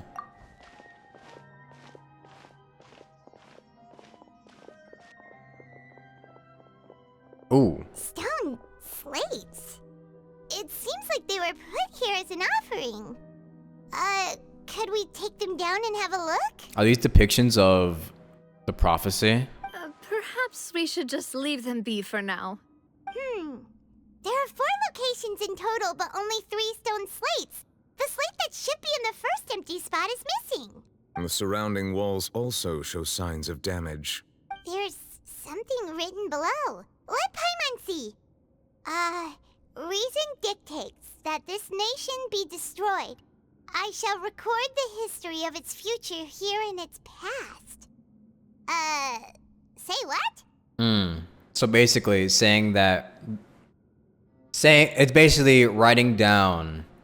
They're writing down the reasons the nation is going to be destroyed in the future of Fontaine. It feels like someone left these slates and these words here for a purpose. But does he mean that Fontaine should be destroyed? That would fit the circumstances dictated by the prophecy, yes. Indeed, the slate's contents correspond to it. Take the second slate, for example. There's a person kneeling here. She seems so dedicated. And there's a whole bunch of other people behind her doing the same. She's facing this... what is this? Some kind of island in the sky? Is that Celestia? And is that Lady Farina in the third image? Did the Hydro Archon fall into the water? And is that a ring of people around her? Paimon doesn't quite get it. Are they all in the water? The fourth image. I know this one. This exactly matches the content of the prophecy. It's her crying on the throne. The people will all be dissolved into the waters, and only the Hydro Archon will remain, weeping on her throne. Yeah, they do seem to match. Huh.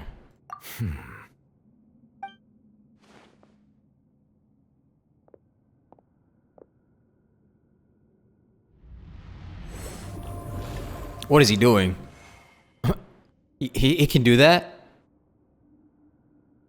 More information should be hidden in these slates, but I fear I cannot easily uncover it, most likely due to us missing the first slate. I am very sorry. Don't blame yourself, Monsieur Neuvillette. Deciphering ancient stone slates isn't one of your duties. Ooh, Paimon's getting the chills just looking at these slates. This says that it's the history of the future, right? That means the prophecy's sure to come true. I really hope it doesn't mean that. Still, Paimon feels like these images are kind of weird when you look at them together.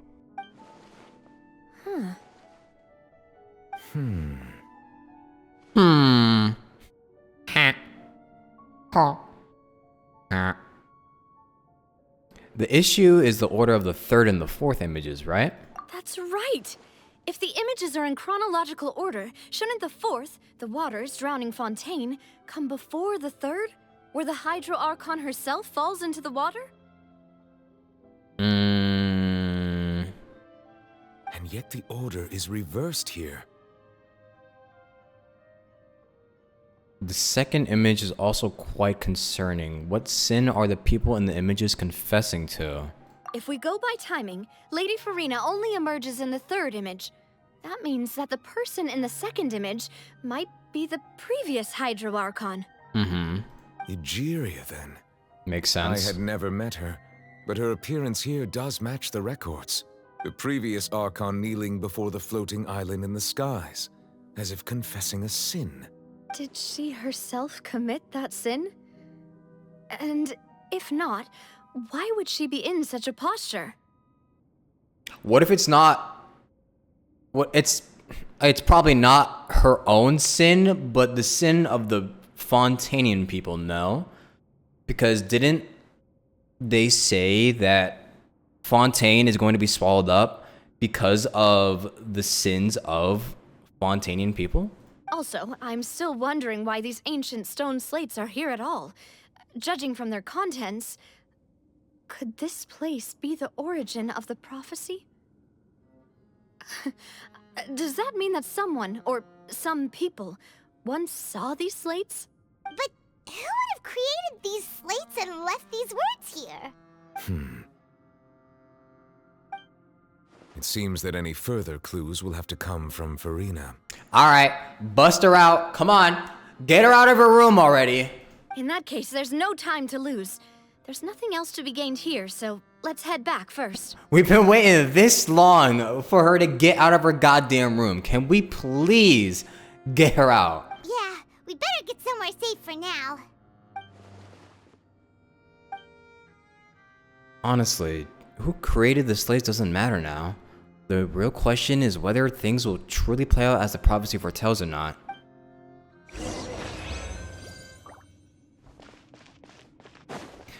So the first stone slate is missing. This one. But it seems like they're striking down the people now. Celestia, or whoever this is, the island is, it seems like they're striking them down.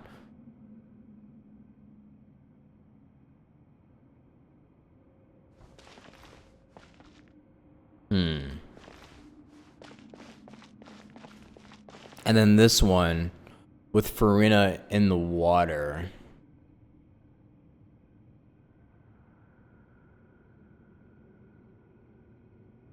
J Chamber versus Fontaine.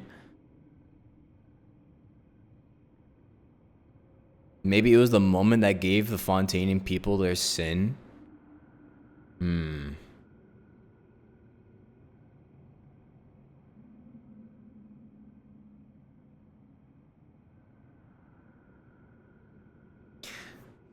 What I'm kind of thinking is that one thing I'm questioning is this third slate.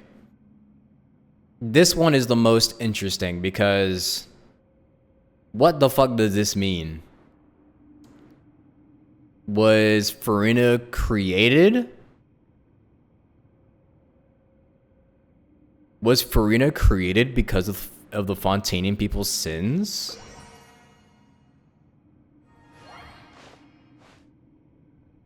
Was she a blessing?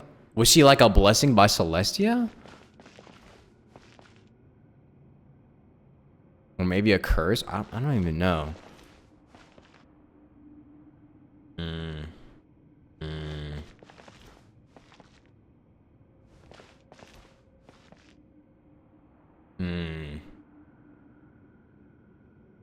Maybe it's her ascension as a Hydro Archon. The people surrounding her because she's a celebrity. True.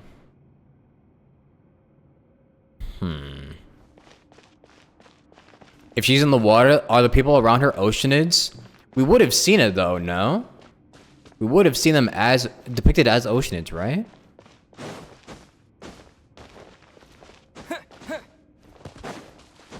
Is there anything else?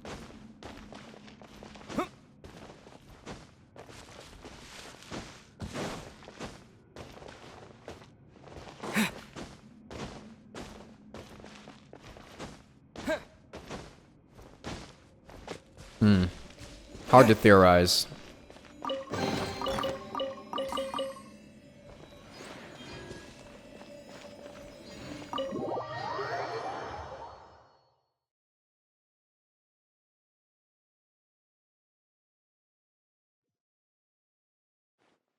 Let's split up here. I'm going to check on what's happening with the Spina. You know how it is. There's some things you just need to be there for yourself. You still have energy for that, Navia? Paimon's already beat. She already took a nap, don't worry. Just head back to the Fleuve Cendre and have a rest then. Thanks for keeping me company all this time. I'll depart as well. Thanks for your hard work today. Rest well, everyone. Traveler, I will go talk to Farina tomorrow morning to ask about the stone slates. I'm sure that you're concerned about this matter as well. If you have time, drop by my office. I will share the results of our discussion with you. Yes, please. See you tomorrow. Are you really gonna talk to her about this directly? Will that be a problem? Paimon's getting a little scared now that it's come to this. The real problem is what she's fucking doing right now when dozens of people literally just dissolve into water. She has long been harboring secrets and will not give them up easily, which makes it all the more my duty to ensure that she understands the present situation. Alright, we'll leave it in your hands then. You're probably the best person to talk to her anyway. I will be carefully considering my words tonight. Traveler, Paimon, our safe house at the Fleuve Cendre is always open to you as ever, so please don't think you're an imposition. Alright, I'll be on my way then. Like, sorry, Farina, but we gotta make it a problem now, cause you're not really doing jack shit to save people.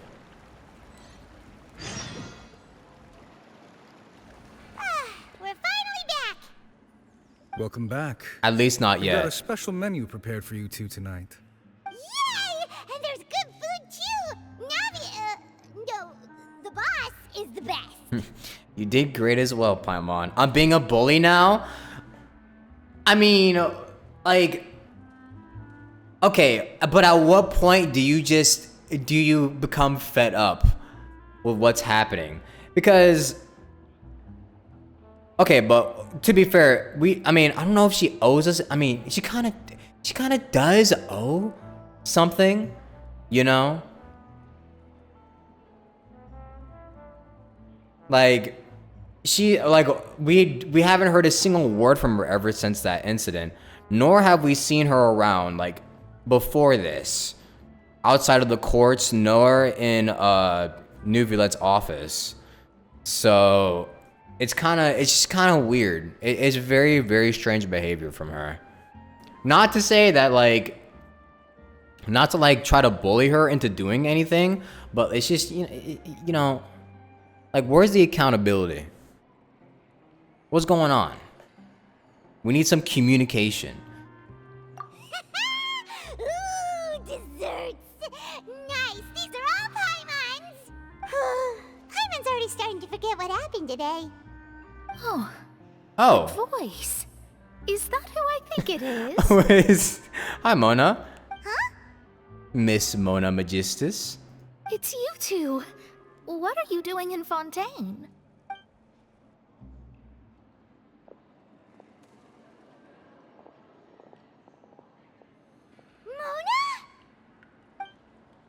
What a surprising cameo. Did the stars not tell you that we might meet here? Seriously, nobody just uses a scry glass whenever they've got time to just see who they'll meet on the road. Still, we didn't expect to see you here. Wait, you're not a Fontanian, are you, Mona? Well, I have some business to attend to here, so I booked a hotel in the city. I was just out for a stroll when I bumped into you. Quite unexpectedly, if I might add. Why did you think I was from Fontaine, though? Is that because Magistus doesn't sound much like a Mondstatter surname? Yeah, let's go with that. Well, I used to have my own surname, which was, well, some other thing. Either way, the old hag told me when she took me as her disciple that the first step to being a great astrologist's pupil was to change that name. There was nothing for it, really. She really is amazing at astrology, so I changed my name to what it is now according to her wishes. To my surprise, however, Magistus is not the name of some ancient house or clan. It isn't? Nope. Although it is used by us in place of surnames, it generally just means great. Well, that fits. Wow! Imagine including a boast in your name. Wait, are you gonna have to put that into your genealogy as well? Mona, great. I reckon so.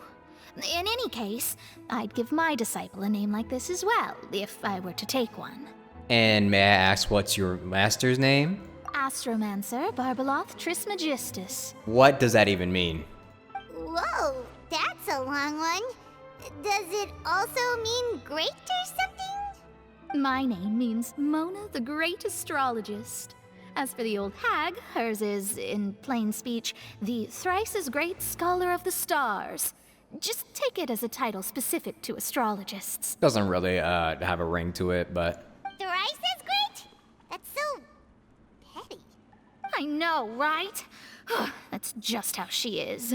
She used to call herself Megistus, actually, but when she took me in, she changed her name to Trismegistus. Talk about excessive. Megistus is thus the calling card of our school, so to speak, which makes it about the same as a surname. It's all right if you don't get it. You can look into it further should you need to study astrology more deeply. How about triple strength traveler or triple appetite Paimon? Terrible! But anyway, you're not Fontanian, are you, Mona? You're from Mondstadt, right? What I feel like they're trying to call out people who have been saying that Mona is from Fontaine for like the past 3 years. Okay, we get it. Well, I was born in Mondstadt, yes. My parents migrated to Dornman Port, and I traveled with the old hag for a while, after which I settled down in Mondstadt City. Oh, that's a good thing then. At least we know you won't be dissolved by Fontaine's waters. Speaking of that, I'm sure you're aware that a bunch of things have happened here in Fontaine, right? I know you're not a local, but I'd avoid getting too close to any water that looks strange all the same. There's something ominous about it. Well, the water, I mean. Uh-huh. Yeah, well, I don't want to touch water that's going to dissolve people. Did you come to Fontaine because of the prophecy, Mona? That was the main reason, yes. Just a while back, the Steambird invited me to take part in a panel and speak about the circulation of the prophecy as an astrologist. The invitation was sent quite early on. I don't think anyone expected Fontaine to be in this much trouble. What do you make of that prophecy, Mona? Just tell us what you think as an astrologist. Your word would go a long way to make things more certain and less scary. What I can tell you is that I'm an astrologist, and that this prophecy concerns the fate of Fontaine, even that of all Tevat. All of Tevat? Ascertaining this is akin to reading the fortune of the whole world. Bruh. I'm afraid that this is not something that just anyone can do. If I could do it, you would no longer call me an astrologist, but a visionary. But on the flip side, the prophecy is so huge and powerful that it must surely come from a powerful visionary. Its contents involve the fate of the world. Disregarding it would be a mistake. A visionary? Sounds really powerful and all, but does such a person really exist? Probably. Of course. The old hag could do it. And Yep. I'd bet there are others amongst those Hexenzirkel colleagues of hers who could do something similar. Hexenzirkel. Imagine people who haven't played the one quest they mentioned Hexenzirkel in, hearing that for the first time, and being like, what the fuck is Hexenzirkel?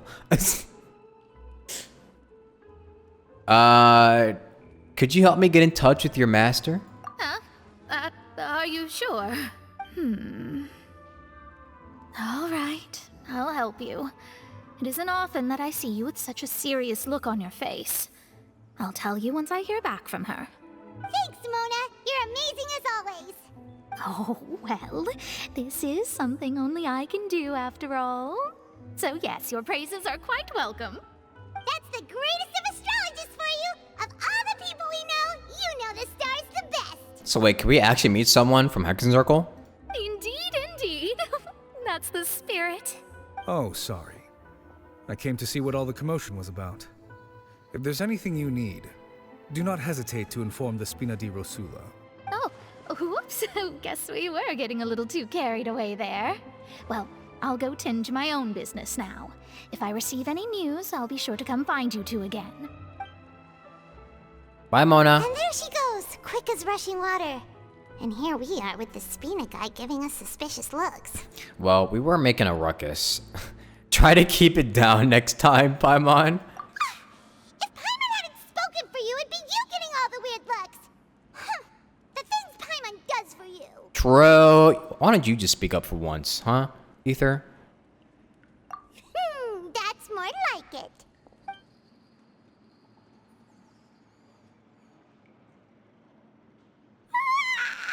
Good morning. To be honest, I'm still feeling kind of sleepy. But it's time to get up, Traveler. We agreed to go see Neuvillette, so let's pack it up and get going. Yeah. You didn't know I had drops enabled? Did I? Wait, do I? Have you guys been getting drops for this? Have you guys been getting drops by watching this? Because if so, I could probably just put drops in my title. I have them on? Oh, okay. You know what? Let me put drops in my title.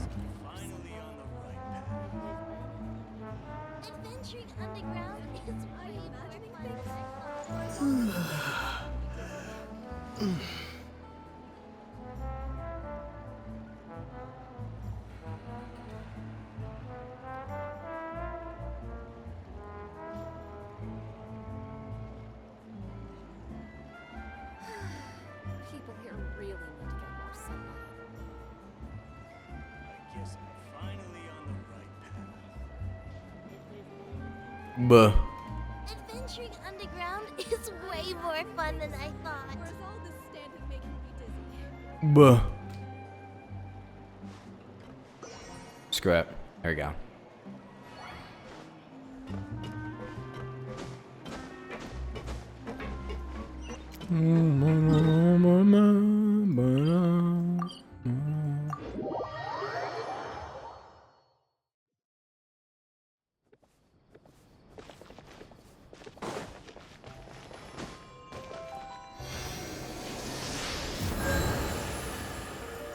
How have people already finished the Archon quest? Jesus Christ, you guys are speedrunners. What the hell? Did you just play it? Did you just open it frame 1? Y'all open this shit up frame 1 when the servers went up? God damn.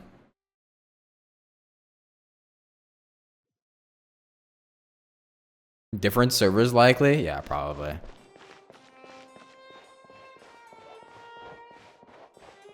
Actually, how are you guys? Just want to ask, how do you guys like the graphics so far? Because I'm playing with my graphics on max right now. All of them on max and bloom on. This is what it looks like when it's off. It looks very different compared to bloom on and off.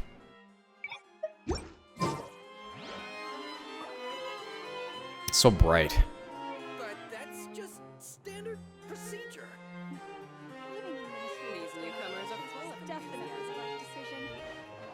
What's the difference? The bloom makes lights seem shinier, I guess. And makes the colors pop, I guess, a little more. Bloom hurts your eyes a bit though? Yeah, me too. I'm only just trying it out just this once. However, I don't know, I might go back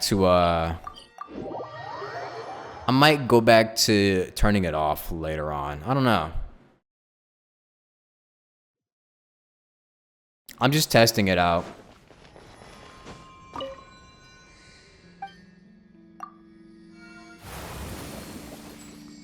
It's not as depressing with bloom on. Yeah, because it does give more like life into the colors and everything. And I feel like that's important for like, you know, I don't want people to be bored when looking at the game, you know? But I guess it's also personal preference. You're here, finally. Is something wrong? What's good? Monsieur Neuvillette and Lady Farina, they seem to have gotten into a dispute. Oh. Please go see for yourself. Uh-oh. Oh no. Why are they fighting? What's going on? Like I said, I've already explained everything. And yet the problem has not been properly solved. There is little space for excuses between us. Oh no. It is not my intention to offend you, but please, tell me where you stand. You are the Hydro Archon Focalor, are you not? Look at this. This is a list of the victims from the recent Poisson incident. Uh-oh, he's grilling her. He's grilling her too. You mean they're all... We did not arrive in time to avert this disaster, and I will not have it happen again. I will say this once more. You must tell me everything you know. Yesterday, I found 3 stone slates in some ancient ruins near Poisson. Do you know anything about those? Seriously? You're questioning me like this is a court case now. I don't know anything about that. You really don't. But you found them in some ancient ruins, you say? That's correct, which is why I came to ask you some questions. There should have been 4 slates, but one of them was missing. The other 3 featured different images that seemed to correlate to the prophecy. The prophecy? The second of these slates depicts the previous Hydro Archon Egeria kneeling before a floating island in the sky, as if confessing something. Do you know nothing of this either? I don't. I've never seen such slates. Dang, she ain't seen shit. What the hell? I'll ask you again. Do you really have no information regarding the previous Archon? What is she hiding? My deciphering of the slates indicates that the Hydro Archon Egeria once had to confess to, or apologize for, a certain sin. If anyone would know about it, it should be you. Dang. All gods don't have the same secrets, you know. She was herself and I'm me. Is it really so strange that I know nothing? I understand your concerns, but I'm sorry. I just don't have anything to tell you. Damn. Well, that was fucking useless. Well, she is not beating the useless god allegations, unfortunately. For now, at least. She really is not beating those allegations. Forgive me for saying this now, Lady Farina, but I have long known of your various secret investigations into certain matters. There are several indications that you have been investigating the prophecy on the sly. This is not strange in itself, considering that you are the Hydro Archon. But it is strange that you should also claim to not know any of Egeria's secrets, as well as do nothing following your inquiries. You have never been as superficial as you have presented yourself to be, nor are you a fool. And yet, your behavior is very inconsistent.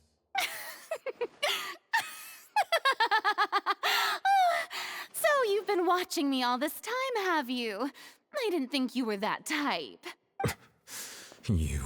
Well, since you know about my secret investigations, then you should know I'm actually working to take care of it. So you are doing something. There's no point questioning or suspecting me.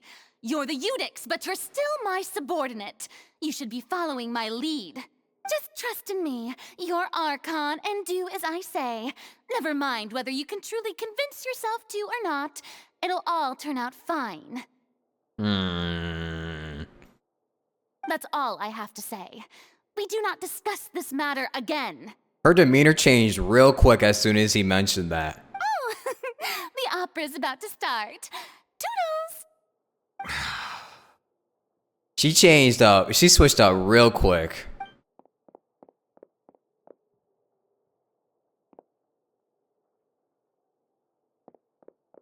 Not a single word spoken to the traveler. Did Farina not notice us standing by the door?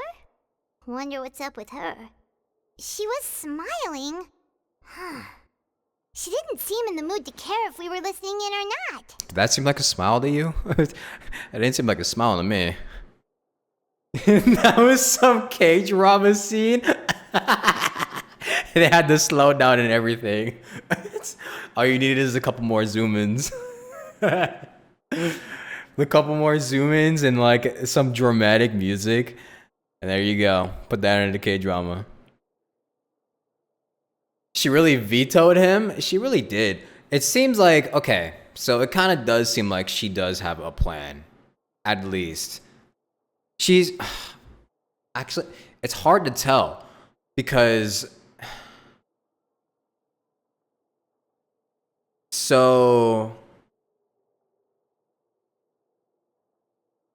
Is her playing the... Is her useless god not knowing anything and not coming up with anything act, all just an act?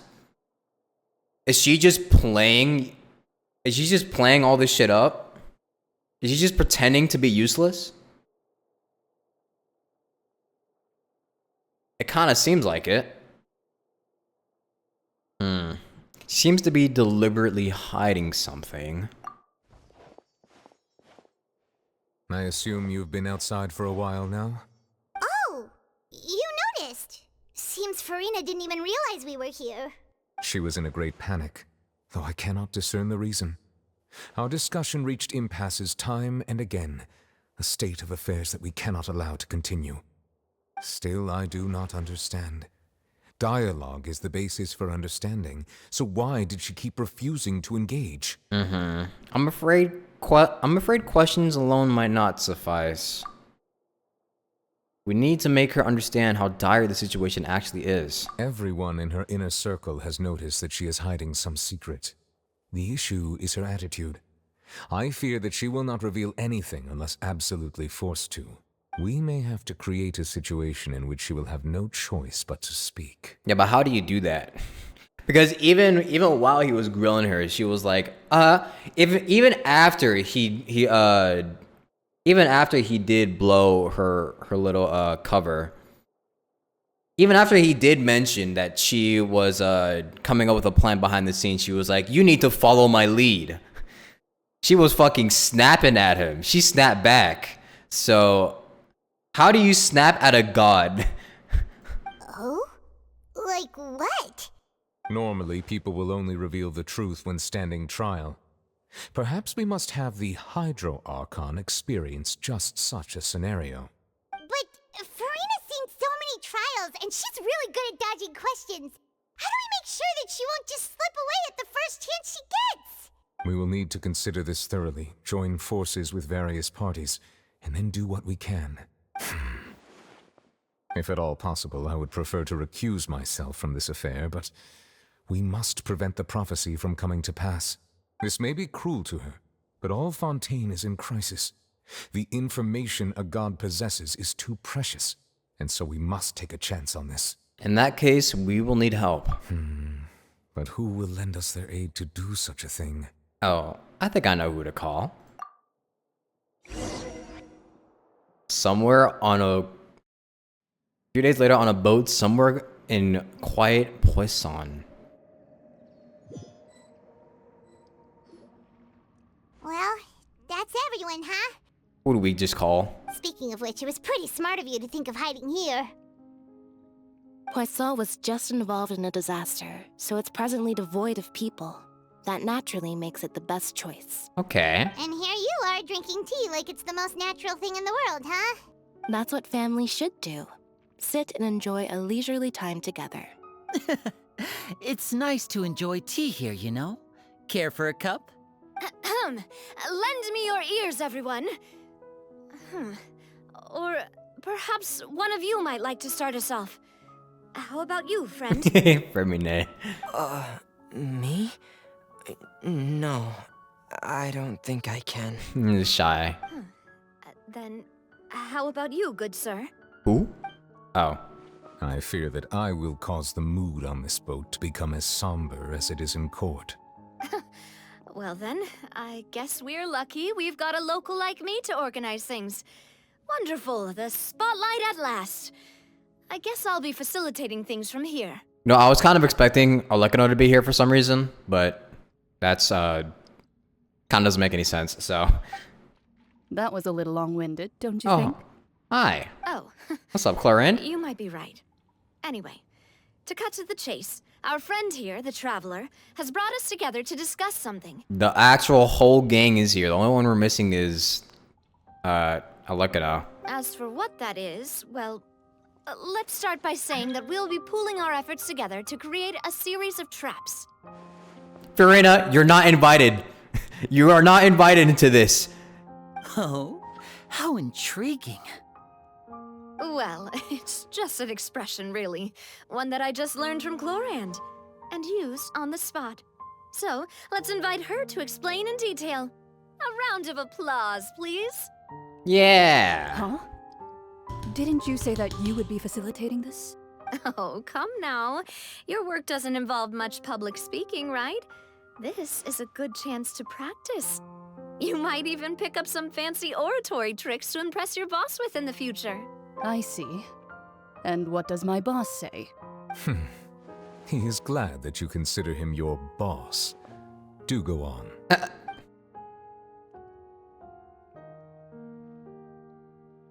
You got this, Chlorine.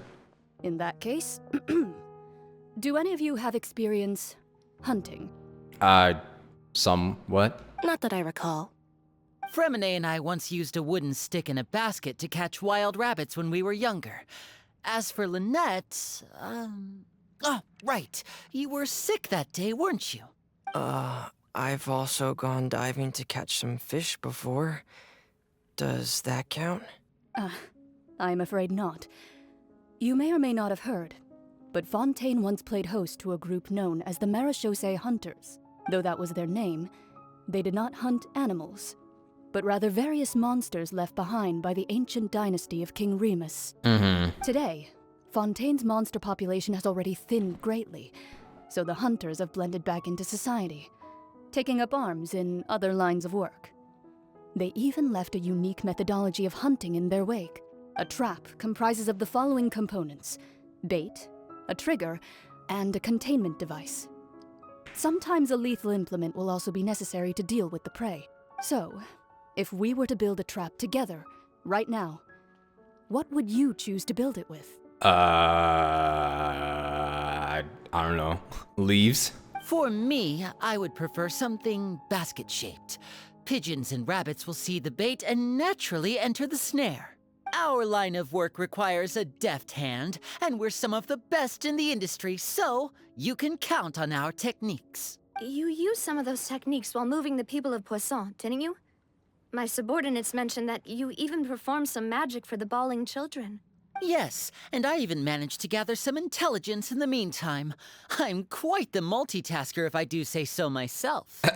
I'm afraid I can't claim that as my strong suit. I prefer more stable methods, like placing bait in the water and waiting for the fish to come within reach. That's the kind of method I would count on. Calm and steady. Exactly the kind of person who would catch loads of fish. And I can be their assistant. She's just gonna sit there pretty. With discretion, I'm sure. I'd probably use some sort of mechanical animal. Papa once bought me some small clockwork squirrels, mice, and such. When placed in the forest, they can attract others of their kind. I remember that you liked those too, didn't you? I did. And that would be a good way to go about it. If they're realistic enough, animals of the same kind will follow them all the way to the trap. What about you, Monsieur Neuvillette? I fear I do not have any related experience. Yeah, I mean, it would make sense. That makes sense. You usually solve problems directly, without the use of any such tricks. More like, I don't think he would want to kill his own, well, not really his own, but animals. But I do have one more question for you, monsieur. If we were to create a trap now, how would you design it? I would like for it to be effective, but bring no harm to the prey. A more gentle trap would be ideal. He's kind of like a pacifist, sort of. Kind, as always. However, our intention doesn't necessarily change the containment device and the type of implement we need. If we wanted to kill the prey in one strike, we would need a powerful implement. However, that also goes for prey that must be captured and safely contained. Wait, why's that? Only a hunter who's a true expert at subduing their prey can snare it without harming it. The line that divides life and death is often exceedingly thin. So are we going hunting together? We hadn't thought of seeing ourselves as hunters. It kinda works, but maybe it's still not the best metaphor. We've killed dozens of animals. Come on, Paimon. If our means of capturing and dealing with our prey is to put them on trial, then the hunting metaphor is actually quite accurate. But we shall require much more courage than any hunter to judge a god, a being whose seat is an exalted throne. True. Oh, so that's what's going on. Sounds very interesting. Clorin's hunting metaphor was just that, a metaphor. You will not call this a hunt because you will not call this a hunt because that is not what you should do at present, nor has the relationship between you and Farina reached such a dire stage. What you need is simply the secrets she is keeping. Attempting to take her secrets is an act of sacrilegious disrespect, but must be done to prevent Fontaine from sinking into the waters as foretold in the prophecy. There is neither hunter nor prey, but there must be a trap. That is what you will need.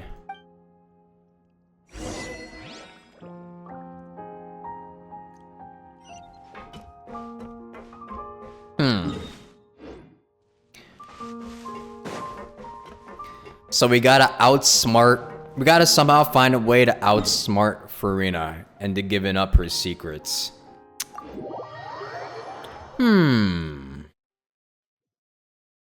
How do we do that?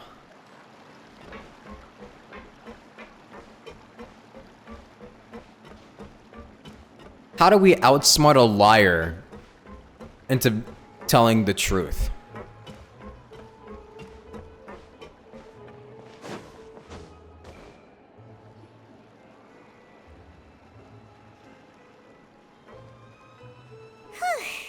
It's been a tough few days, hasn't it?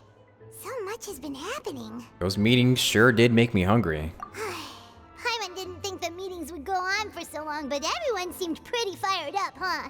Paimon thought they'd be at least a little frightened. Well, Fremine was, now that Paimon thinks about it, but everyone else just looked a little surprised. Poor Fremine. Do you feel more confident after the meetings, Paimon? Well, it's hard to say. Paimon doesn't have any experience with this sort of thing. But with you around, Paimon sure will do great. After all, you're the most reliable person in the world, aren't you? Is something wrong? Did you just pour some tea? Paimon didn't notice you doing that at all. No, I didn't. Then what's that? Don't drink that. Paimon's never seen that cup before. Do not touch that. Don't be frightened. I'm just joining you two for tea. Oh. I merely refrained from saying anything till now. Oh, look who it is. This is definitely Mona's master, isn't it? Who's that voice? But there's no one here. Ah, have you forgotten me already? Wait, you are familiar. You're the voice we heard from the sky in Sumeru. Wait, is it? Really? Ah.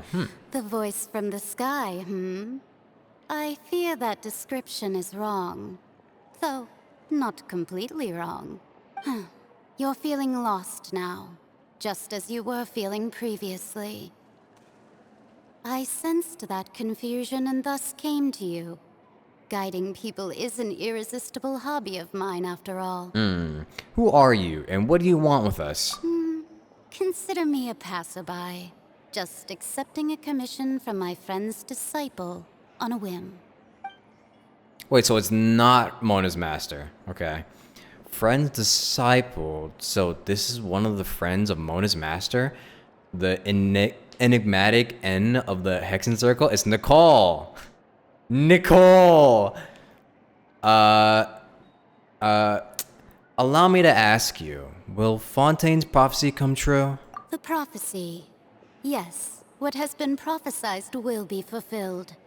You may view such things as the history of the future. Oh. What?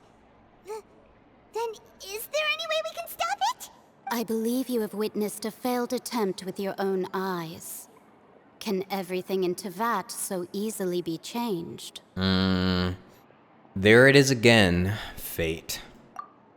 Ah, so you've caught on. Just as prophecies are usually only the future as seen from the perspectives of the gods, could things be happening in hidden corners where the gods' gaze does not fall? Yeah. Are the things that you shall see different from the fate that the gods perceive? What is she talking about? It all sounds really impressive and important and stuff, but it also sounds kind of scary. I think she's definitely talking about Conria when she's talking about Places that do not meet the gods' gazes.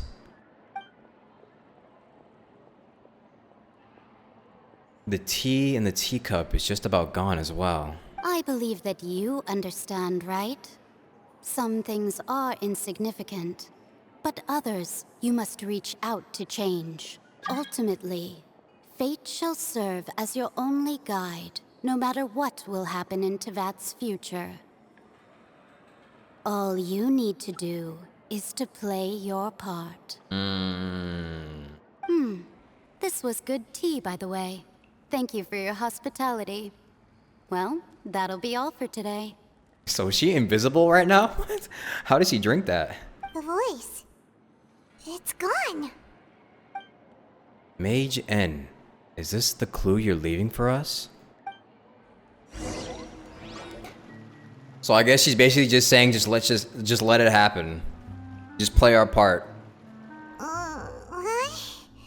I want to hear someone talking. She basically just told us shit's gonna happen whether or not you want it to. Alright, coming. You're getting more diligent, Paimon. Hey, it's you who's getting lazy, okay? Well, I see I've walked in on some lively banter. Hi, Mona. How have you been up to? Or how have you been these past few days? Fine, just fine. I went to take part in that Steambird panel. It turned out to be more interesting than I expected. Not all Fontainians are pessimistic about this. One journalist mentioned that sitting around and waiting for the end to come would be wrong, and that they should make their own rescue preparations. I agreed, so we had a brief chat with her. Did she have pink hair by any chance? Why, yes! It was Charlotte. Charlotte. You remember her, right? That daredevil journalist? I miss Charlotte. I want to see her I'm again. in full support of her view. Prophecies are very important, but how can people allow their lives to be commandeered by just a few words? That's right! Paimon's glad to hear something sensible for once. Ah, yes. About what we had discussed before. I did try, but I'm afraid I couldn't reach the old hag. I'll try again tonight, but I wouldn't get your hopes up. Actually, someone already came over. Huh? Nicole. Goodness gracious. Are you serious? Every time I hear the name Nicole, all I can think of is Nicole Watterson from The Amazing World of Gumball. Is that weird? I believe she came to pass us a message. She said that even the god's gaze has blind spots. Pretty bold if you ask Paimon. Most people would believe the gods to be all-knowing, right? The Hexen Circle members are certainly anything but ordinary. As for the mage named N, the old hag has mentioned her a few times. She said that N's sense of direction is incredible, and that she loves guiding those who are lost. But I've never met her, and if she were still alive, she'd be... Well, suffice it to say that the hag's at least a few hundred now, and N's been around for longer than that. Oh, she's dead? Whoa. The Hexen Circle sounds like a scary group.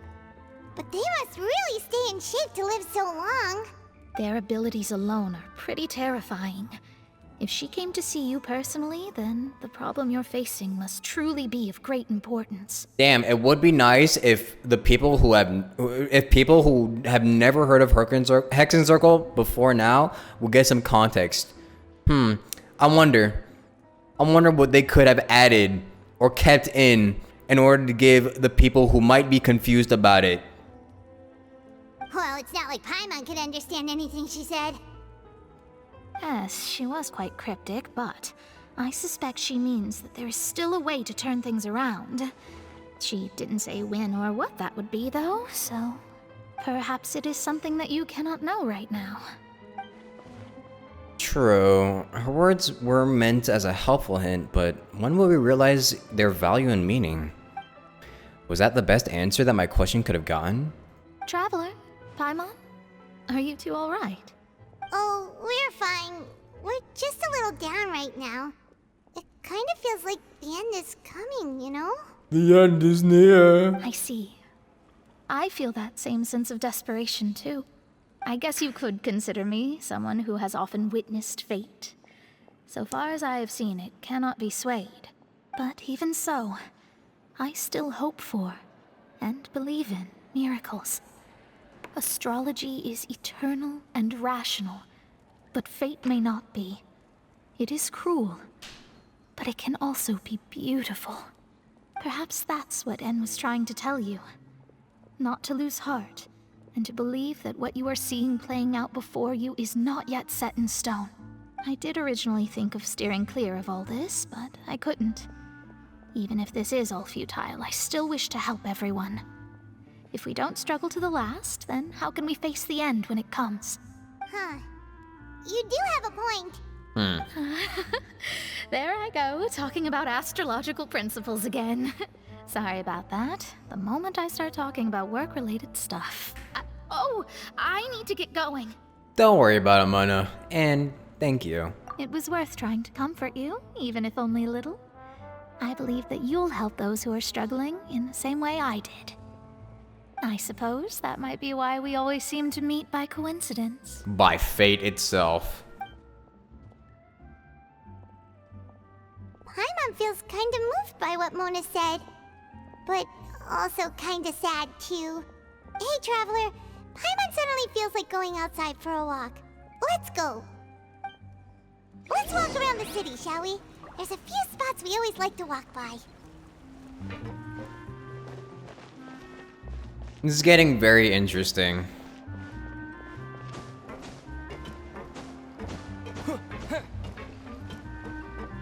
It does kind of feel like that this might be a turning point in the story now.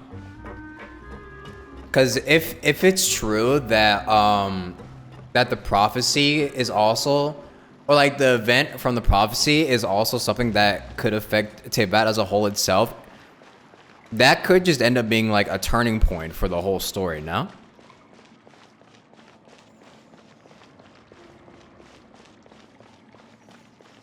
Was Sumeru the midpoint of the story, or is Fontaine the midpoint?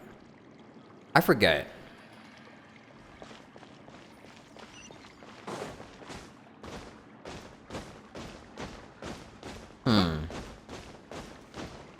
I feel like I remember some people saying that Sumeru was the midpoint of the story.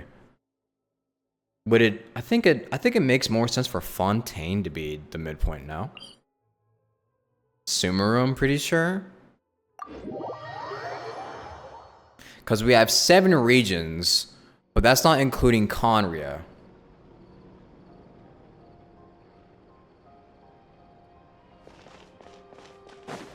So if you include Conria, that makes it 8. And no, that would be okay. Yeah, that would probably be Sumeru then. Yeah.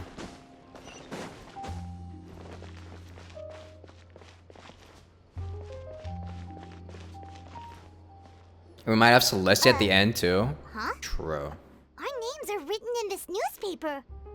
What's going on? Maybe we're famous. Let Paimon see! The underwater stronghold, the Fortress of Meripede, has continued in its noble autonomy, but that does not mean that others cannot interact with it. My recent attempts to enter the fortress bore little fruit. Huh. Guess Charlotte still hasn't given up on that. Thus, did an Outlander friend become the focus of this report? A blonde adventurer with their white fairy, legends trailing in their wake. It is said that this mysterious traveler once visited the underwater fortress. So while the fortress's interior remains a mystery behind closed doors, do not fear, for the tales of the traveler contain surprises in spades. Journalist Charlotte's biggest scoop yet, The Traveler's Trail, World Walker. Yeah, that's a good name. Charlotte took so many awesome photos of us and we never even noticed her. The Traveler's Trail, the World Walker. That's actually kind of a sick name. What the fuck? World Walker. What the hell? That's kind of raw. She hasn't been able to get a hold of anything at the fortress, so since we're easier to find, she's using us as the subject matter instead? I gotta write that down. What the hell? World Walker. That sure seems to be the case. Ugh, seriously? Well, fine. Those headlines and photos do look cool, so Paimon will forgive her this time. You know what would be funny? If we could see Charlotte in the background sometimes just taking photos of us. Why don't they do that? Because that would be really funny to see.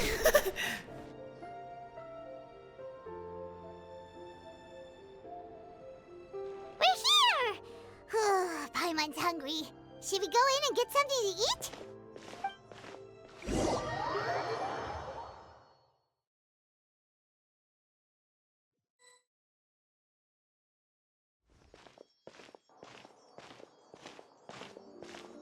What's going on in here? Fancy. Hey, quick! Look! That's What? the limited edition only 16 slices a day cake! It hasn't already sold out for the day? It was so delicious the last time we tried it. Despite the tense situation we were in, let's give it another go. Paimon's sure it'll be great. We can't let anyone get ahead of us. One slice of Wha- cake, please. Bruh. Someone showed up after all. Oh, wait, you're the one from the Palais Mermonia. Oh, are you here to buy cake too? It seems Monsieur Nervalette was right. You really can eat. Wait, did he really say something like that? That's right. Even he has his own preferences when it comes to food. As for me, I love the cake and coffee here. I want some cake. Do you come here often? Usually every day. Every day? It's part of my daily schedule, apart from work.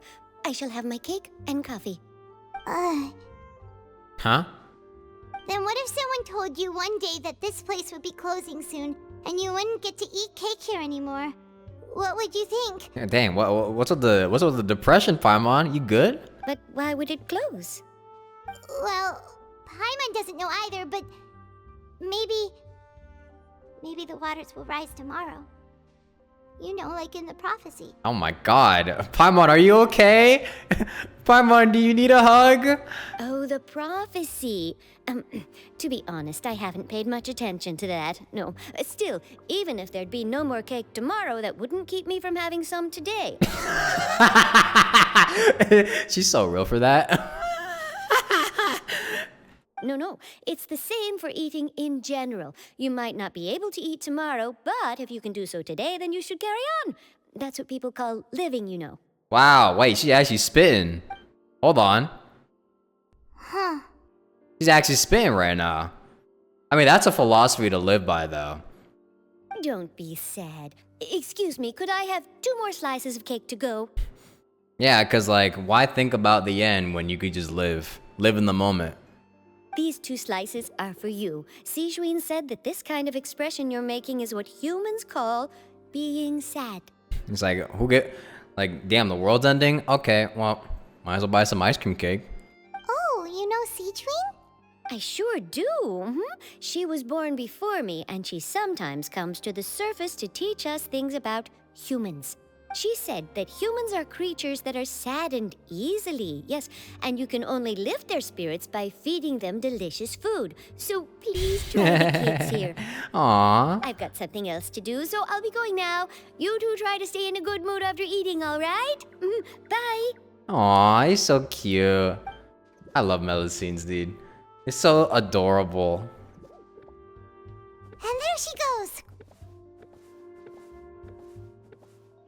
Paimon hopes to see you later. She didn't say that line, but... All right, let's dig in. Paimon's sure this cake will be delicious. It's more delicious than last time, and the flavor gets even better with a sip of tea.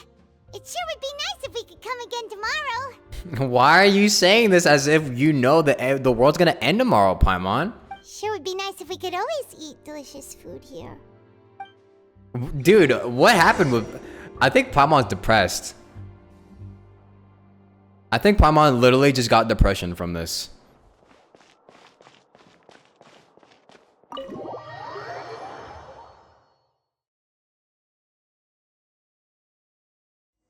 We need a... We're near the Steambird office. Let's go look for Charlotte and have a chat. We need a Melusine playable character. I've got some half good news for you. Actually, you know what? There's some good news and bad news about that. The good news, there probably will be one. The bad news, they're half.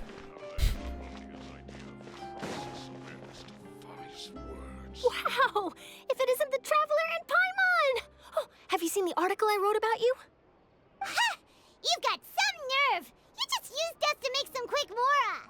Can we negotiate a profit split? Oh, you needn't worry about that. I heard that you were in Poisson some time back, so I sent you a letter to discuss just that. It appears you didn't receive it, though. My bad. It's all right, though. I've set aside the amount intended for you. I've even set the table with some food. Really? Oh, you're the best! You're almost a little too easy to win over, Paimon. If I were a journalist with ulterior motives, you'd be in trouble now, you know. True. Oh, Paimon knows you're not like that. Still, what brings you here all of a sudden? Were you looking for me? When Mona mentioned you, we thought of coming to see you at work. I see. It seems you've already bumped into Mona here in Fontaine. So she mentioned me? What did she say? She said that you're a real daredevil of a journalist. A real daredevil. Nice. In which case, can this daredevil journalist dare to request an exclusive interview with the legendary traveler and Paimon? Huh? So your article in the paper today doesn't count? Oh, of course it doesn't. That was more like live photography.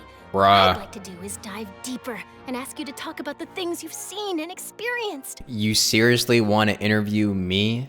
Yeah. Are we even qualified enough? Anybody can be qualified for an interview. Why not? If I say you're worth an interview, then you're worth it. But not right now, of course. I'll need a few days to prepare. Oh, in that case, we'll just chat when you have the time then? Oh, so that's a yes? Ooh, splendid! I'll tell the editor-in-chief immediately. I'll have to apply for lighting, a venue, some props, and... Whew, so much to get done now. Talk to you later. Anyone can be... Wait, Charlotte, Paimon's still got a question for you. Oh god, no, Paimon, please. And what's that? No. If, just for example, Fontaine were to be flooded tomorrow, what would you do today? Huh. That's the prophecy you're talking about, isn't it? I mean, I do hear about it often, but I've never once thought that the day could be tomorrow. If you're seriously asking, then I might try and think of a way to leave Fontaine. Oh, but I'm still a journalist first and foremost. That means I have a duty to be reporting from the scene. And secondly, I wouldn't forsake my homeland that easily. From what I've seen, most people don't know what they'd do should the worst come to pass. In truth, it might be better just to behave like normal rather than worry over such an end. So in all likelihood, I'd probably still be prepping at the office for that interview of ours. I know what you're thinking. That sounds a bit sad, but I've always believed that it's best to do what you enjoy. Just think about it. If this nation really were to be suddenly destroyed tomorrow, but I still successfully finish an exclusive interview with a truly unique person, then the story I would wind up writing would truly be timeless. And then do you know what I'd do? Well, I'd write that story, send it for printing, and use messenger pigeons to get copies out to the various nations as soon as possible. I'm not a dreamer, nor am I a workaholic, but I do love my job, and I'd be proud of leaving such an article behind. I guess you could say that I was born to be a journalist. Huh. But anyway, that's my answer. And on that note, I'll get back to my preparations. That's a good answer. So nice. All of a sudden, Paimon actually kinda envies her. Dude, Paimon is actually fucking depressed as hell. What happened? Paimon, give me a hug, please. I want to reach through the screen and hug her. I feel so bad. She's like actually super sad. Also, how is she able to tell that the world is actually gonna end tomorrow? Like what? I feel so bad. Anyway, let's go and take a look at the sea, shall we? It's like she's really affected by this. The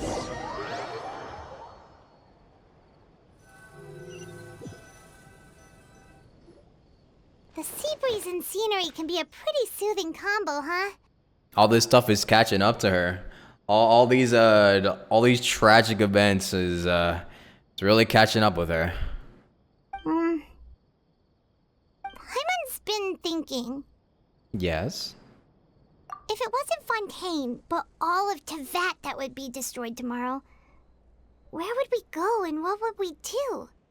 No, Paimon should ask, if you could choose, what would you like to do? That's a good question. She's going through it. She really is. Bro, damn. Like, Jesus Christ. Jesus Christ. She about to pull out her phone and start playing a sad playlist. Like, what the fuck? Oh my god. Is she okay?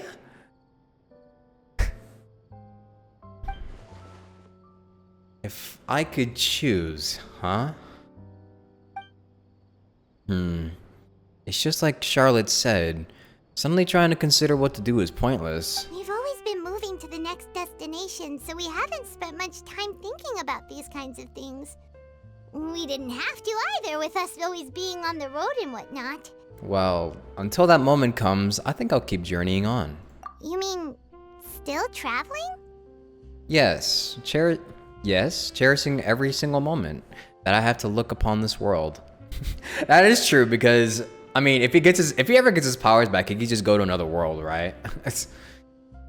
he is like a kind of a world traveler, or he was a world traveler with Lumine. Huh. Wait, isn't that what we've always been doing? Why is she like shine bright like a diamond? Like, damn, turn down the brightness. What the fuck? My eyes. The banter goes back and forth between the two of you as time slips by. As night falls, you return to your accommodations and end this busy day. She's the embodiment of the bloom effect, for real. The next few days are just as calm. Charlotte comes to find you and conducts the interview in the Smina de Rosula safe house at the Fleuves. How do you say this? Wait, a sec. Give me a sec. Damn it! I haven't turned off. Farina, you're supposed to be coming up with your contingency plan.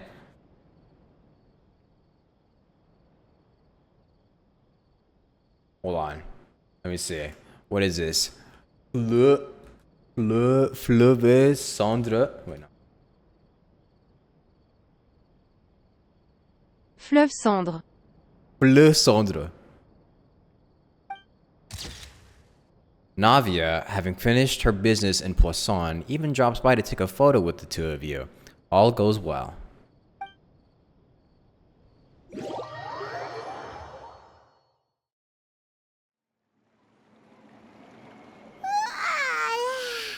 Feels like you'll grow mold if you stay here long enough.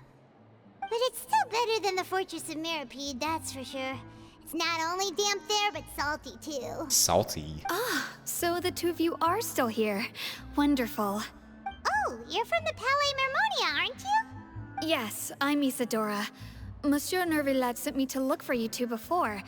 I heard that afterward you went to the Fortress of Meropide. So are you under the impression that we might be wanted criminals? Not at all. I'm well aware that you're friends of his. Actually, I'm here to pass along a message from him. Oh, okay. Let's hear it. Yes, inside the Opera House. The Maréchaussée Phantom has declared the incident a small-scale riot. A riot? For what? Well, that said, I don't personally think it was that serious. Lady Farina was watching a performance at the Opera House, and while she was resting during an intermission, some other audience members suddenly started harassing her. Oh. Loudly accusing her of doing nothing about the prophecy crisis. And before she could respond, others started to join in. Oh. The crowd continued to grow, and protests against the Hydro Archon started to break out. So people have started to put the blame on Farina. Guess they finally found an outlet for the pressure they've been under due to the prophecy. I agree. People will naturally rely on gods, as is customary. But the moment people feel threatened, gods are also the first to be blamed. So what happened after that? Is Farina okay? Seeing that the situation was spiraling out of control and that further argument was pointless, she claimed that she'd gotten tired of this and left in a hurry. The As usual. Phantom had their hands full maintaining order and did not catch where Lady Farina had gone. Only when things had stabilized did we realize that she had gone missing. And there she goes again, disappearing into the wind. So, you mean she's still missing? That's right.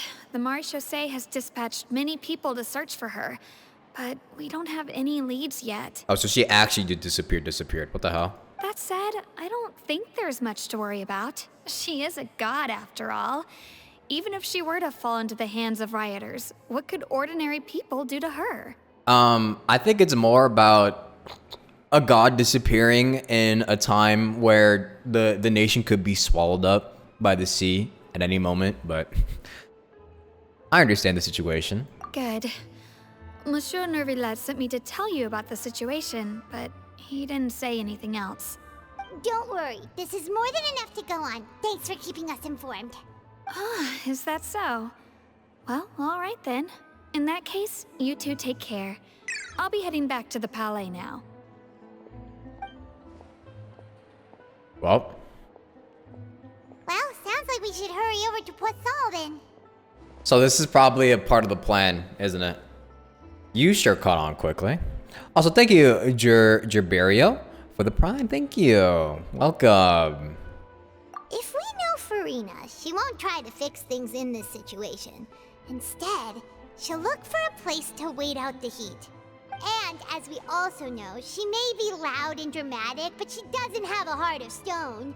When Nervillette was talking to her in the Palais Mermonia, and she heard about Poisson, she couldn't hide her sadness and remorse.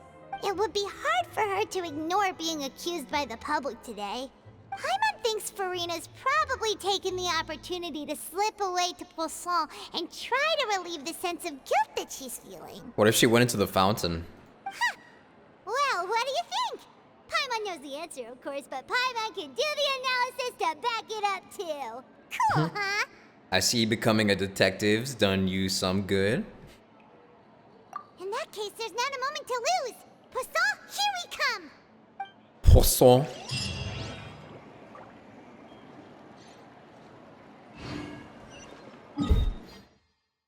What are we gonna do to make Paimon sniff her trail?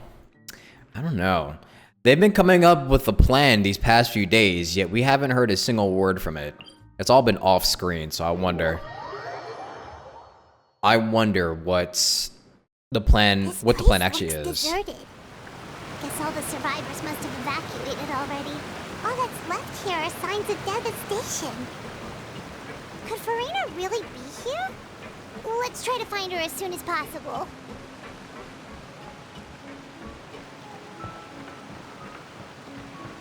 Seems like she is.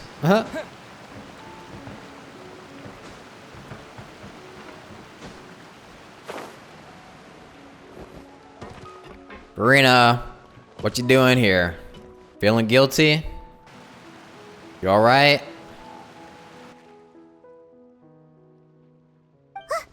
That's Farina, right over there. She really is here all on her own. Shh, stay quiet for now. Should I just give up? This is all meaningless. Uh-oh. What was meant to happen did happen after all. Everyone's dead. I'm sorry. I am so sorry. Give up, Farina. There's no point in holding out. I'm sorry. Aw. But what can I even do other than to repeat meaningless apologies over and over? Farina. Who's that?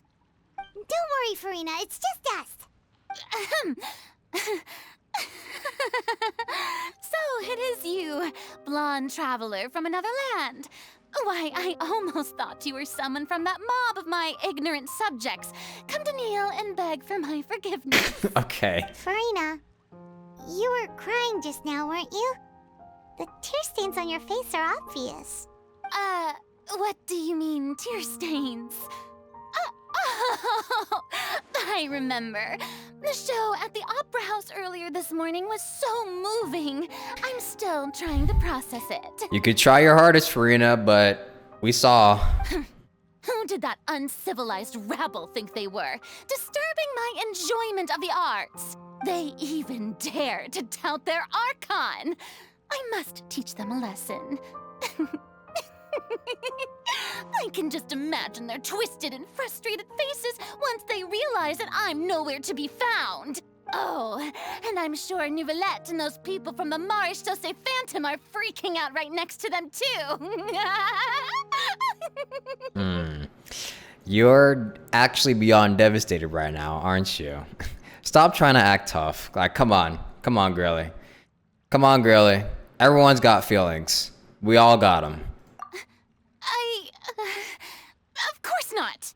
Hey, there she is! The Hydro Archon's over there! Ah, shit. Quick, after her! Hey, yo, hold on. Everyone relax. Farina, those people seem to be after you. They are? They're just some rabid fans who want to cut the line because they haven't been able to meet me in person, aren't they? That's against the rules. I can't let them get their way. Farina just ran off! No, shit. Quick, we have to catch up with her! God damn it, these dudes.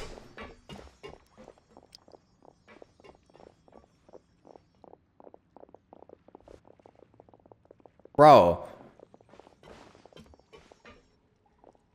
Why are they...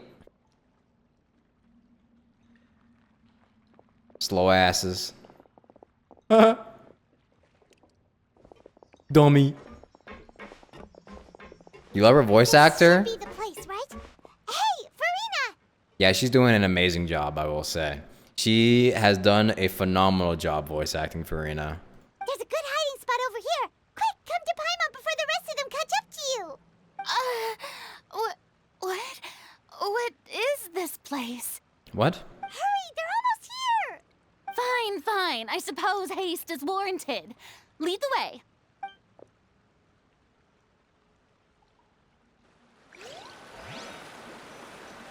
What are these slow ass runs? They don't got in the budget to put in sprint animations for NPCs.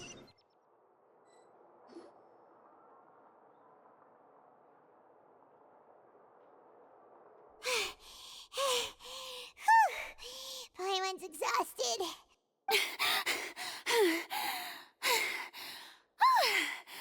I'm so tired. I totally thought they had caught me. No, I mean, I merely gave in to the sheer enthusiasm they displayed. Sure. This place is not what I'd call soundproof. You might want to lower your voice to stay hidden. You're right. Yep, that's a good girl. Oh, shit. What's happening? The ground's shaking. Is it an earthquake? Another disaster just struck, I suspect. Oh, wait a minute. Wait. I see what's going on. Yeah, a quake of this kind preceded the flooding in Poisson, didn't it? It can't be. It's happening again. I see. Well, there's no need to worry too much about that. Nouvellette's made some emergency plans, so the evacuation should go a lot smoother this time. Yeah, I hope you're right. But the people of Poisson, they've already... Has Farina finally reached her limit? Now that she's talking about her actual feelings, she's starting to look far less stiff. Begin to talk amongst yourself as Farina slowly calms down. It's true. I've been investigating the prophecy for hundreds of years. I once had informants all over Tevat, searching for clues and feeding information back to me. I've tried all kinds of ways too to hold back the sea. Anything to keep the coastline from advancing. But all my efforts proved to be futile in the end. Really, the truth has been clear to me for a very long time. We cannot make an enemy of the divine. No matter what we do, the will of the heavenly principles will have its way, and the prophecy shall be fulfilled. But even then, you still haven't given up, right? Give up. I do love the sound of that phrase. Oh, don't say that. It would mean finally coming to terms with fate, but also For me to finally be free. Don't say that. Oh no, that's sad. But that would also mean that all hope would disappear. Indeed. I've thought about giving up so many times. Especially after we almost lost Poisson. Fate is really unreasonable, isn't it? It has no heart and obeys no rules. The prophecy has only just started to come true, and so many people have already lost their lives. But just now, it all became clear to me. I still don't have the right to come to terms with fate on behalf of everyone else. As long as the final moment hasn't come, it's still not too late. Don't worry. I will keep hope alive for everyone until the very end. Well, that's enough for now. I got the impulse to play the stricken maiden, but honestly, considering my rank and station, that wasn't a good fit at all. It's so weird trying to figure out whether or not she's telling the truth and whether her feelings are genuine because she's such a good actor. I love that part of her, by the way. I love that. Don't take any of what I just said seriously. How could I possibly let Fontaine fall to the whims of trivial prophecy? Come on! Paimon could have sworn you were actually being honest just now. We're running out of time. We can't just go back to square one like this. I have to get more information out of her. Farina, you might not have to shoulder this burden alone.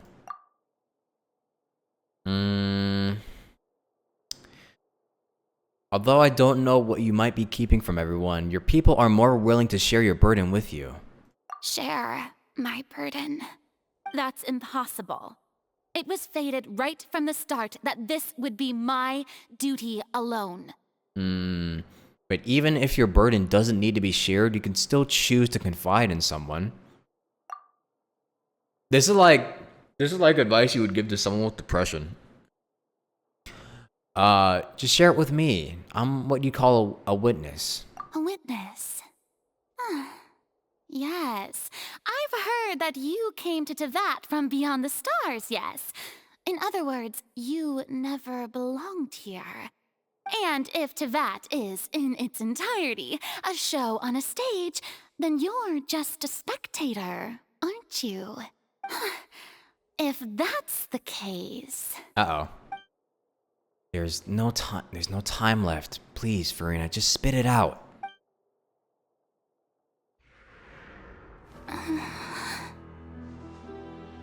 What is she about to do?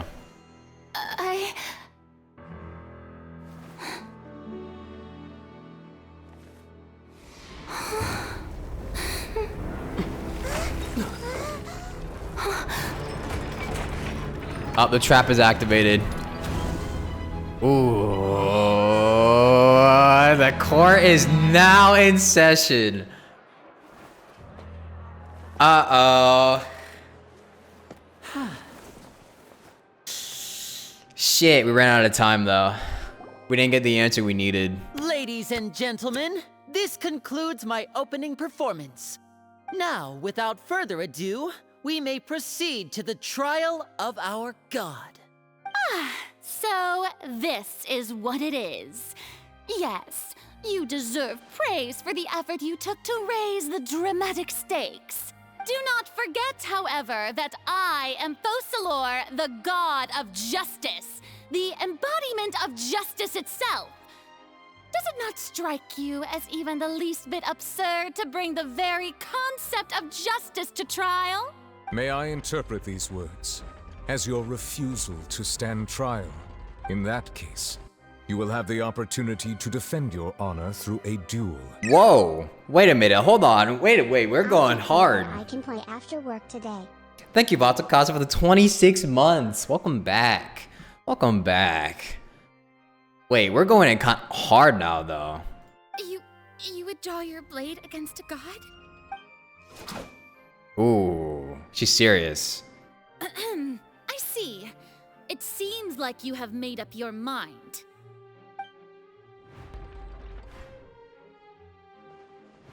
Would she actually?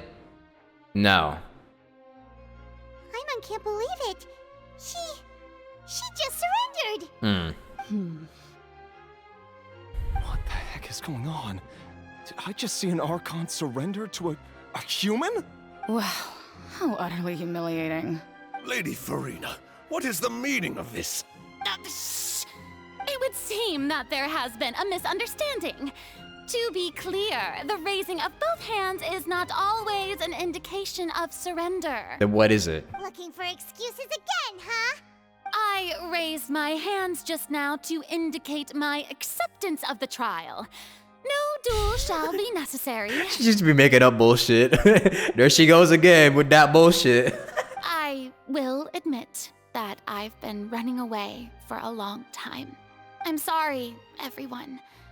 I was unable to protect the people of Poisson. It is my duty to stand trial for my crimes. You are not the only ones to be disappointed in me.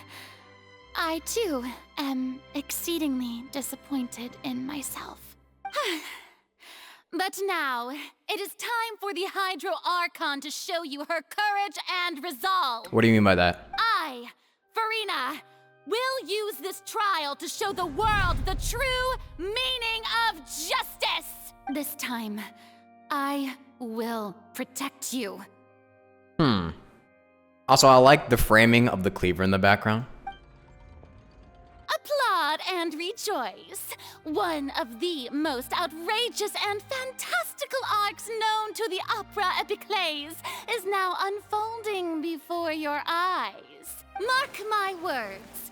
This shall be one of the most exhilarating and brilliant shows ever to grace the stage of Fontaine.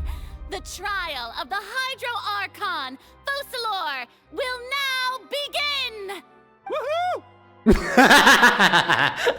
Oh, now we're making history. Woohoo! Yippee! Why does it feel like Farina just took over the whole thing? Like, come on! Didn't she just get forced to stand trial for her crimes? She's good. Also, even though she's still acting super dramatic, she is taking this seriously this time, right? All right, then. Who will be my opponent in this trial? The court asks the prosecutor to please take the stand. It's me. I'm him. Thank you, Your Honor. Is that so?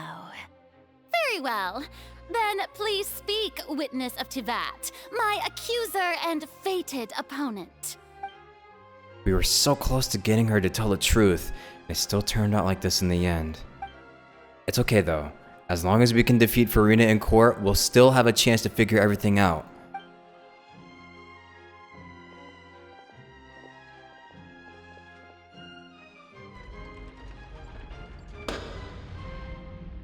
Also, please allow me to ask, as a final question before the trial begins.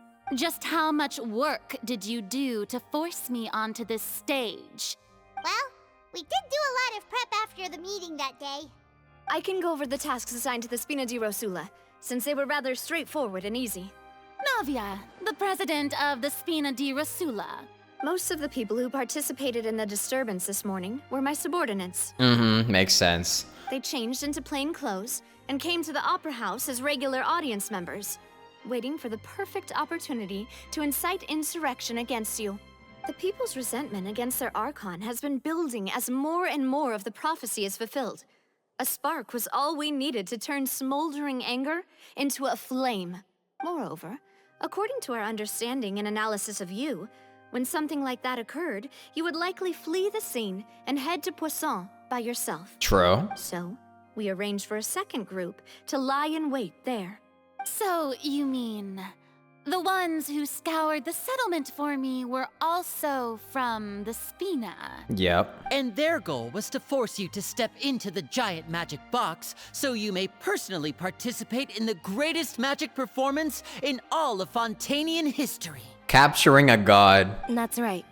That house was a magic box, rather than someone's residence. As the super ultimate version of the setup that I used when I first performed at the Opera Epiclese, The volume of the box was increased by a whole order of magnitude, and the distance it traversed was the entire gap between Poisson and Aranias. Its cargo, of course, was an Damn. Archon instead of a human. My thanks, Farina. Without your help, we could never have pulled off such an extraordinary performance. Okay, thank goodness it was just Farina. Thank goodness it was just performed by Linny, though, because imagine if Linny was a bad person and was able to do that. You're welcome? Of course, this performance was only made possible with Father's support. The House of the Hearth spent a massive amount of labor in Mora to pull this off. We had to select a location, construct the giant magic box, dig a tunnel, and open up a path through the water. It was a lot of work for all of us. So, in other words, the earthquake that we felt within the giant magic box was just a normal tremor from the transportation of the whole house? Yep. That's right. It wasn't a sign of another disaster to come. Sorry about that. We deceived you back there. Then, I can guess Nervilette and Cloran's parts. You gathered a crowd, prepared a stage, and made sure that the champion duelist would be immediately ready for a fight. Also that as soon as I appeared on the stage, the trial may commence without a hitch. Am I right? Yes, that is correct. Well, Clorand, I must commend you for your courage. Only the most outstanding champion duelist in all of Fontaine would accept a duel with an Archon without flinching. Thank you. As for you, Traveler, I suppose your role was to keep me distracted with conversation once you found me in Poisson. Yeah, I don't think anyone else could have done the job that we had, though, honestly. Because the Traveler is probably, like, the most neutral, quote-unquote, in, I guess, Farina's eyes. You'd make sure that I didn't notice anything amiss before revealing yourself as my prosecutor once we'd arrived onto the stage. No, you guessed wrong. Oh? My mission was to give you one last chance. We hoped that you'd share your secret with us before the magic box arrived onto the stage. Is that so? Then I suppose I must have missed my final chance. Yeah. It's fine. It matters not. What's done is done. She seemed disappointed with that. The stage is already set, so there's no reason to disappoint the audience. Let's see this trial through to the very end. Yeah, the only thing we can do now is to judge the Hydro Archon. Still, I can't help but be a little bothered by that conversation earlier. What did Farina want to say to me right before we arrived on the stage? Sir Prosecutor, please allow me to pass this along. This is a document that Miss Charlotte applied for and received permission to share with you during the trial. According to her, it should speed up the proceedings. Huh? Charlotte wanted to give us something? Oh, so she's here too! Hey, Charlotte! Hi, Charlotte. Oh, let Paimon see. Isn't this the exclusive interview that she did with us before? So she's already finished it, huh? Wait, then that means this document is a perfect timeline of everything that's happened ever since we stepped foot in Fontaine! Oh, wait, she documented literally everything? Jesus. So in other words, we can refer to this anthology of evidence every time we want to use something from our journey as evidence for an argument. Holy, that's gotta be a giga book. It's a super practical gift. I never would have thought of using it in this way. Let's quickly confirm the information in it. Just think of it as a refresher, alright? So we're about to go through a rundown. Hydro Archon in the very first duel you took part in at the Opera House. That's one for the history books, all right. And she gets her little, she has her little speeches too. Aww. So you have to go through all, okay, so it's literally just a recap of everything. A murder case became Lenny's attorney. A murder case unfolded in the midst of Lenny and Lynette's first performance at the Grand Opera House. Though they were cleared of the accusations leveled against them, their identities as agents of the House of the Hearth were revealed. I didn't think that you'd wind up getting to the bottom of the case I'd been following all this time. I guess you could also see this as a happy coincidence. The truth behind the serial disappearances of young woman case. It turns out that Fontainians can be dissolved by water from the primordial sea. Over the years, Vacher kidnapped and dissolved many young girls for his experiments to try and find a way to bring back his wife, who had been dissolved. This is the first time Monsieur Neuvillette had a difference of opinion with the Oratrice. Even the Hydro Archon can't figure it out. Child's conviction. Though Neuvillette believed Child to be innocent, but Oratrice judged him as guilty in the end, and even Farina didn't know why. Wait, what process does she? This is the first time Monsieur Neuvillette had a difference of opinion with the Oratrice. Even the Hydro Archon can't figure it out. A Fatui Harbinger. She's an extraordinary person. Her instinct must mean something.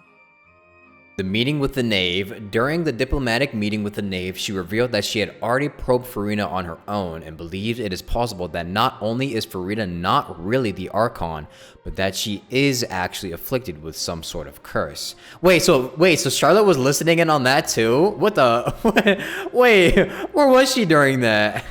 What the hell? How did she listen in on that?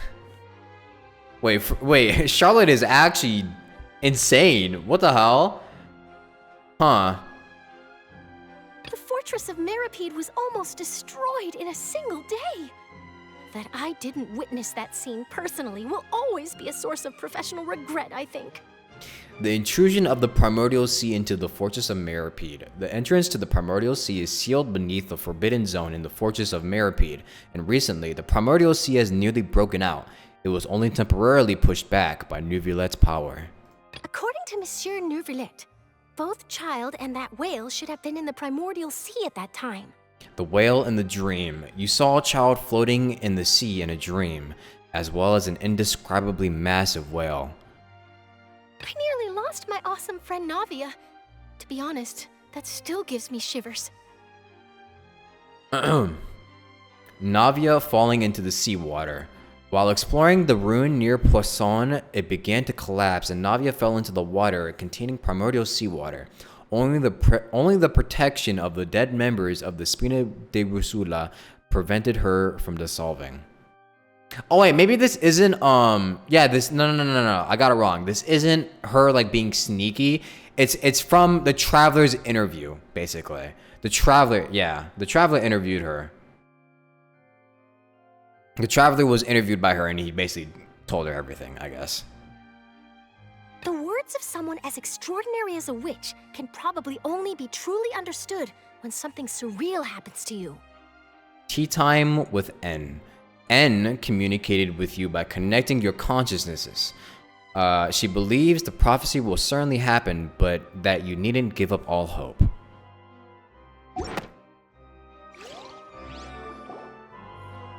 The prosecution and the defense are both in position. The trial shall now begin. Oh, come on, Neuvillette. There's no need to repeat all the unimportant legalese. Neuvillette. Just fast forward to the part where the prosecution lays out my offenses.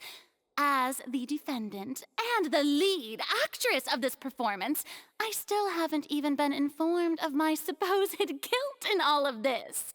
Of course, it is only natural for humans to struggle to understand the actions of a god. However, you will need more than that to convict me of a crime. That's true. But my charge here is unrelated to your conduct as an Archon. Oh, he got some lines, okay. Instead, I would like to charge you as a fraud who's never been the Archon in the first place. Oh! Wait, what was that? Lady Farina's a fraud? Hey, I came here thinking that we were going to try the Hydro Archon for forsaking our duty, but did I hear that right? She's not our Archon at all? Charge accepted. I love that. I love that. That shit got me hyped. Lady Farina, do you plead guilty to the charge? Lady Farina. I plead not guilty. How can I be guilty? There is no way that I, Focalor, otherwise known as Farina de Fontaine, a member of the Seven and the Regina of all waters, kindreds, peoples, and laws of Fontaine, could be anything other than your true Archon. Proof? Yeah. Even though Lady Farina can be rather eccentric, isn't it going too far to doubt her very identity? No. Yeah, I've never questioned her identity either. Sure, Lady Farina can be super irresponsible, but what grounds does that prosecutor have to make such a huge claim? I have cause to believe that common sense will prevail in this case. Many of the members of the audience have known me as the Hydro Archon ever since they were born. There would be no fooling their memory. See? Even the Oratrice has decided to show me its favor. Are you sure you want to commit to a charge that will never be upheld? If you wish to drop the case, I can promise you as the God of Justice that you will not have to face trial for making a false accusation. We will treat everything that's happened as a dramatic spectacle and move on with our lives. What do you say to that? Strong, confident, very good points. However, you have not considered this. An argument with near impossible odds, huh? We have to not only refute Farina's claims, but also overturn the long-held beliefs of the people.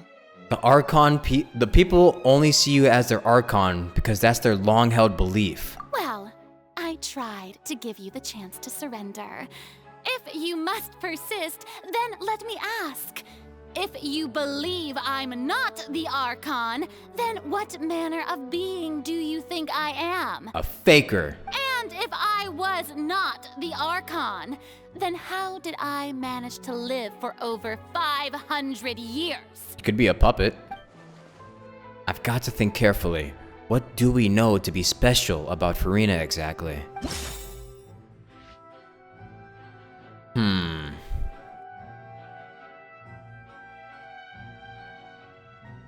Why can Farina live for so long despite being she's human?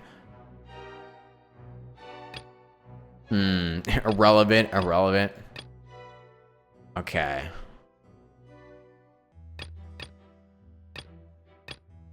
Most of these are relevant besides I think okay.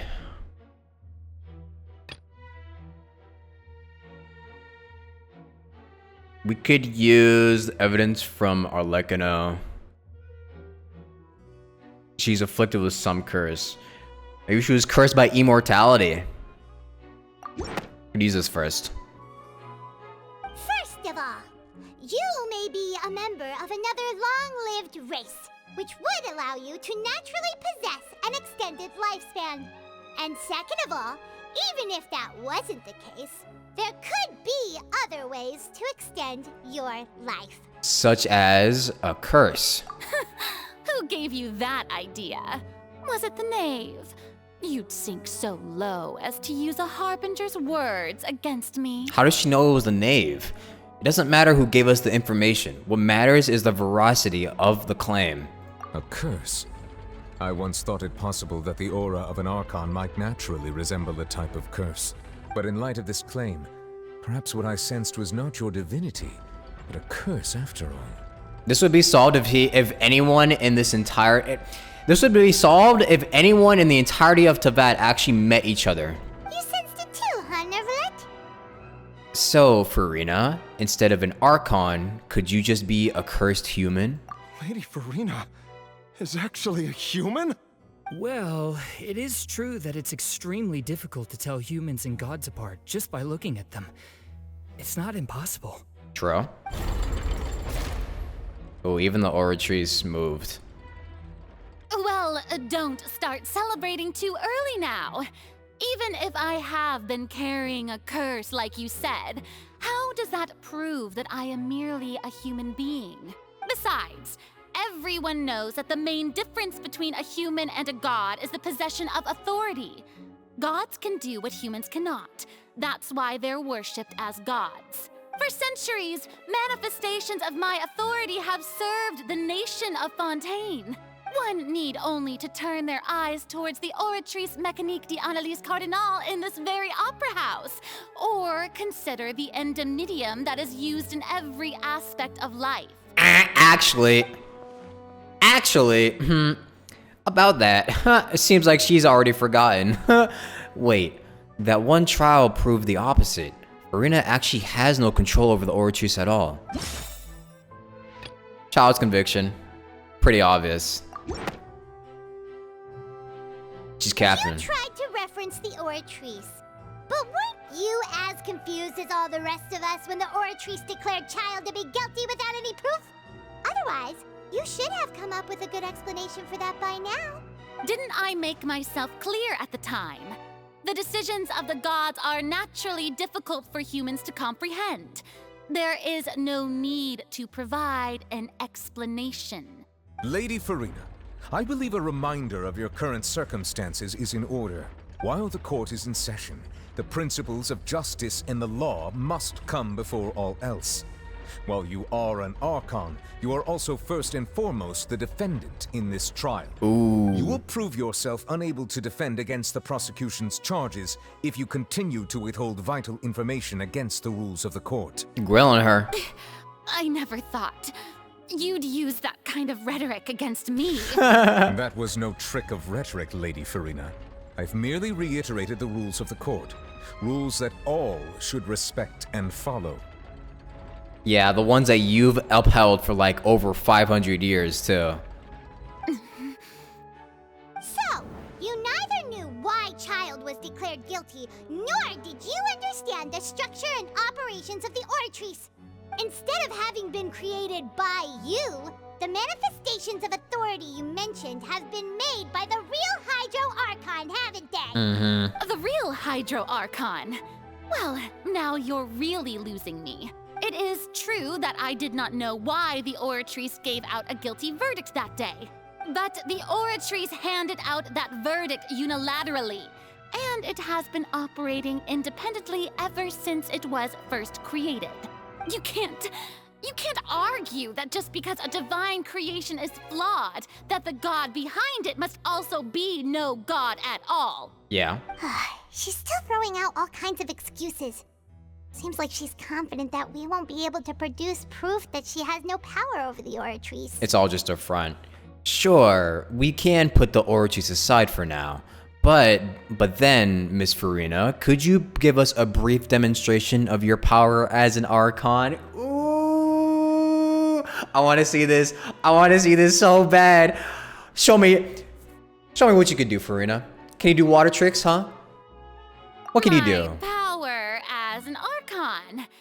There are many ordinary citizens in the audience. How can I just carelessly demonstrate the formidable power of an Archon? Oh, I don't know. Maybe just, pouring out some water out of your hand? If that poses a concern, I'm prepared to extend my protection to the audience. You don't need to go that far. A brief demonstration of your power over Hydro should be quite harmless. Surely an Archon can at least match the capacities of a human with a vision? Aren't you the Hydro Archon? Or is it that you can't even wield the power of Hydro, much less the authority of a god? Indemnitium! Yes!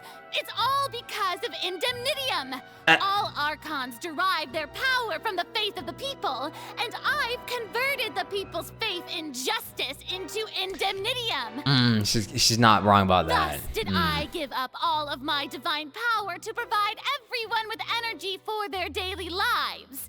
Have you ever seen a more magnanimous god? She's right about that. Isn't that a huge stretch? It might be a stretch, but it could make sense. Yeah, no matter how generous an Archon can be, how could they give up all their power? Can a god with no power even still be called a god? It seems like nobody's buying Furina's excuse. Hey, come now, everyone. Please don't stare at me as if I was a liar. I'm still the same Furina you knew, right? The one that you loved. Shouldn't you want to believe in me? This could be solved if you literally just sprayed some water out of your fingers or something, but... Please? You've believe me. If what the prosecutor said is true, she really has committed a grave offense. Did she deceive all of us? And all of our parents and grandparents too? And then all of our ancestors? Ever since they were born? Enough! That's enough. Tell me then, if I'm not the real Hydro Archon, then who is? If you have no evidence of another Hydro Archon's existence, nor can you find anyone who can back up their claim to be such, then what grounds have you to say that I'm not actually the real deal? I mean, we're trying to figure that out ourselves. Wow, she came up with yet another argument. How can we refute her now? Seems like she really doesn't want to give up. Yeah. If we can't prove that she isn't the Archon, we can try to prove that she is just a human. And if she's only human... A murder case? Okay. Which ones are irrelevant? This one's irrelevant. Oh no, all of them are relevant to this. Oh fuck. Okay.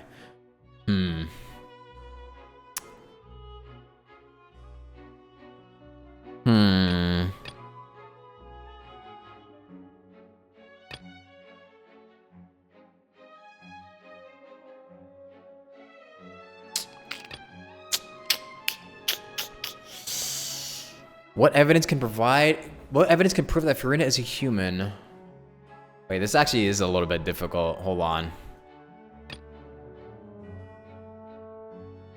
This one's got me stumped with the evidence, but...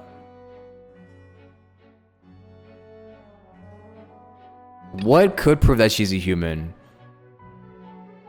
Maybe... something to do with the Primordial Sea for sure. Because if she was a god, she would be able to do something about the Primordial Sea. So... Maybe...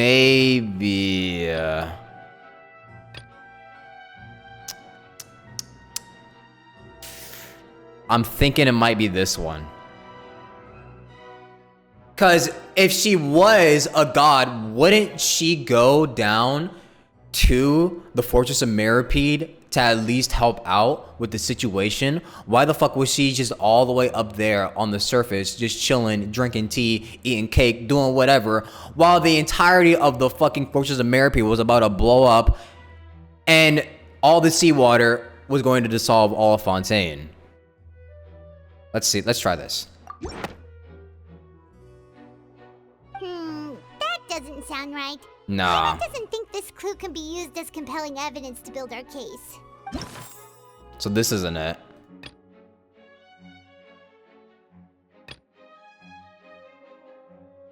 What could be used to prove that she's a human?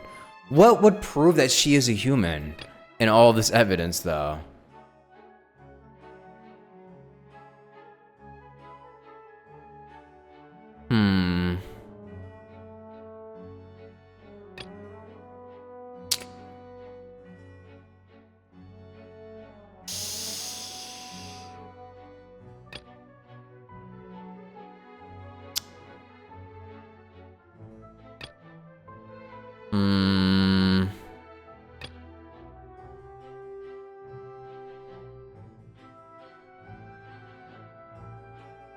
I'm actually kind of stumped with this.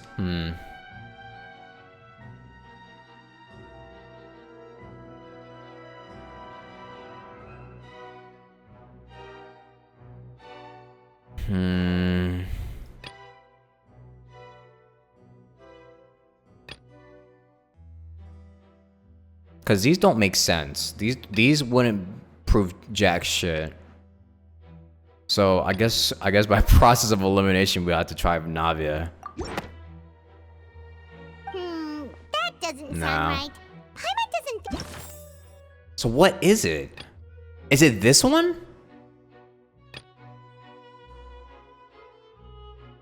Because what would revealing their identities as the House of the Hearth have to do?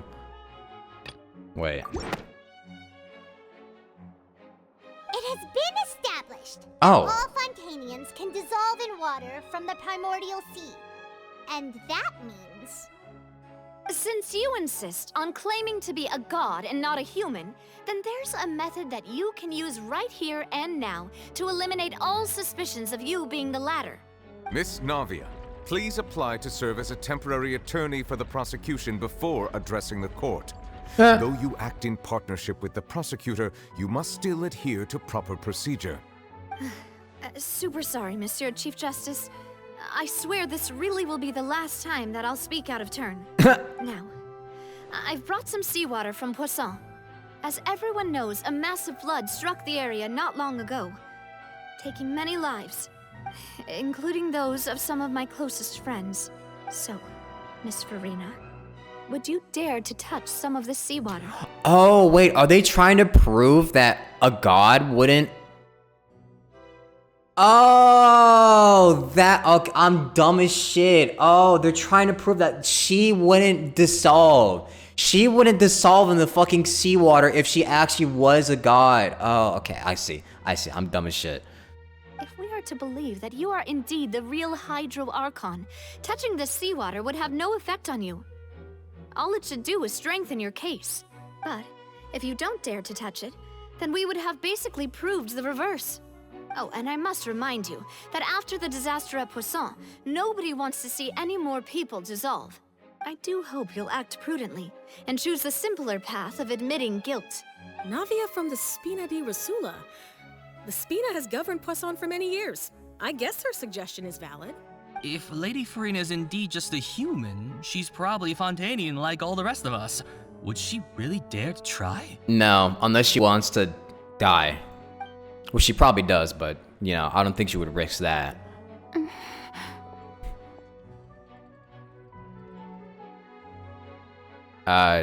Farina? Lady Farina, this test has been unilaterally proposed by the prosecution. As it falls outside the realm of standard court proceedings, you possess the right to decline participation. Ooh, this is risky, though. Well, of course he had to tell her that. But refusing to participate is basically the same as a confession of guilt. She's just staring at the water without saying a single word. It really does seem like she's quite terrified of it. That could only mean... What's going on? Is she really planning to... that's not what we thought she would... Maybe we shouldn't let the person who thinks... Who literally told us that she wanted to give up, like... 15 minutes ago, an option on whether or not she could touch something that would dissolve her. Due to the inherent risk of the test, Lady Farina, you may... Oh, she touched it! Hey! Wait, she actually fucking touched it.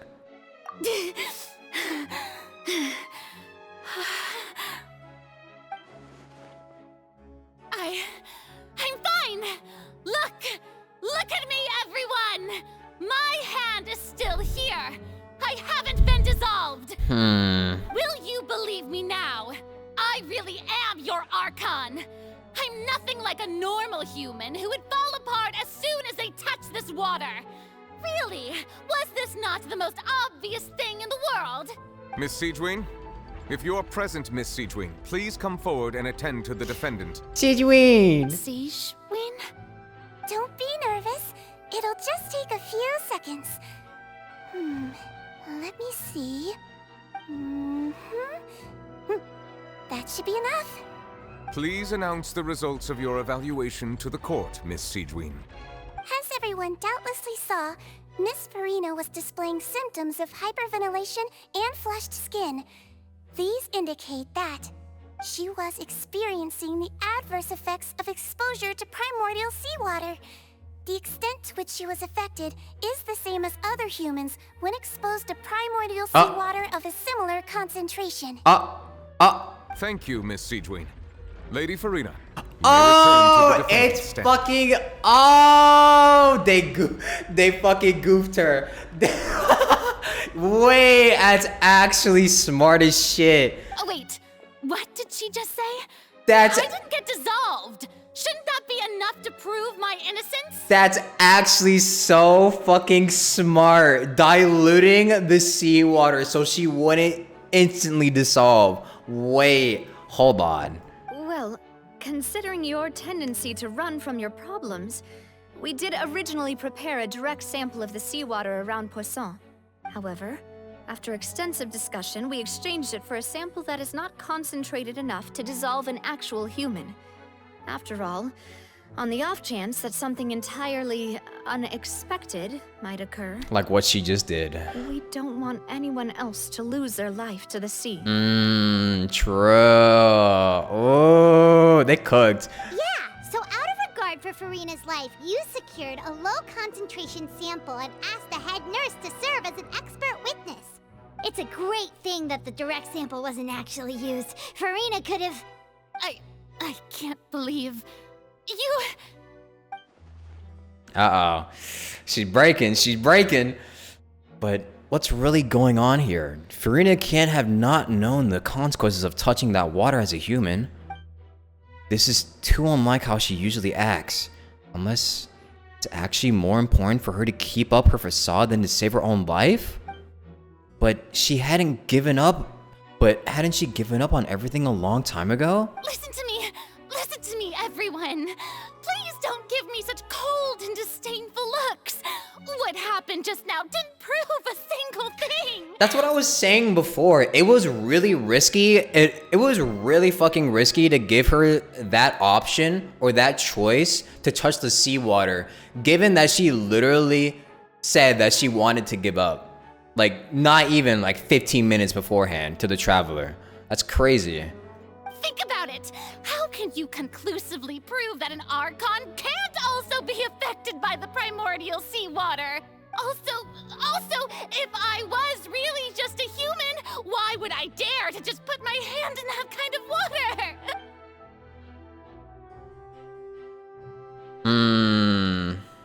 Please, anyone, just listen to me.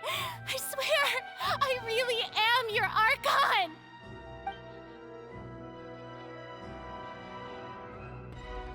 She's trying really hard though.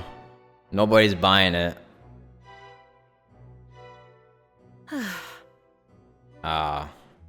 It's over, I think. I don't think anything she says at this point will sway anyone. The odds are just too stacked against her now. With all the things that have been said, Paimon doesn't think there's any way left for Farina to win. We're really bullying her, aren't we? I believe the time for arguments and presentation of evidence has come to an end. If there are no objections, we will move on to the final judgment. Okay, but if she really isn't the god, then we really are just like bullying some like random human that was unfortunately cursed to live this kind of life for this entire time, right? Kind of fucked up, no? I don't think anything she says at this point will sway anyone. She's too stacked against her now. I wonder. Is it the truth, though? In my capacity as Chief Justice, I shall now render judgment on Farina's misrepresentation of herself as the Archon of Fontaine.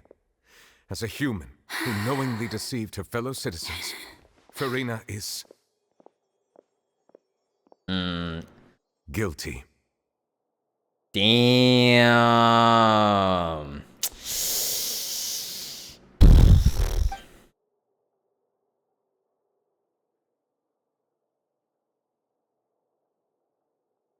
Oh, she's crying on the throne. Aww. We shall now turn to the Oratrice Mécanique d'Analyse Cardinale to render the final verdict on the charges.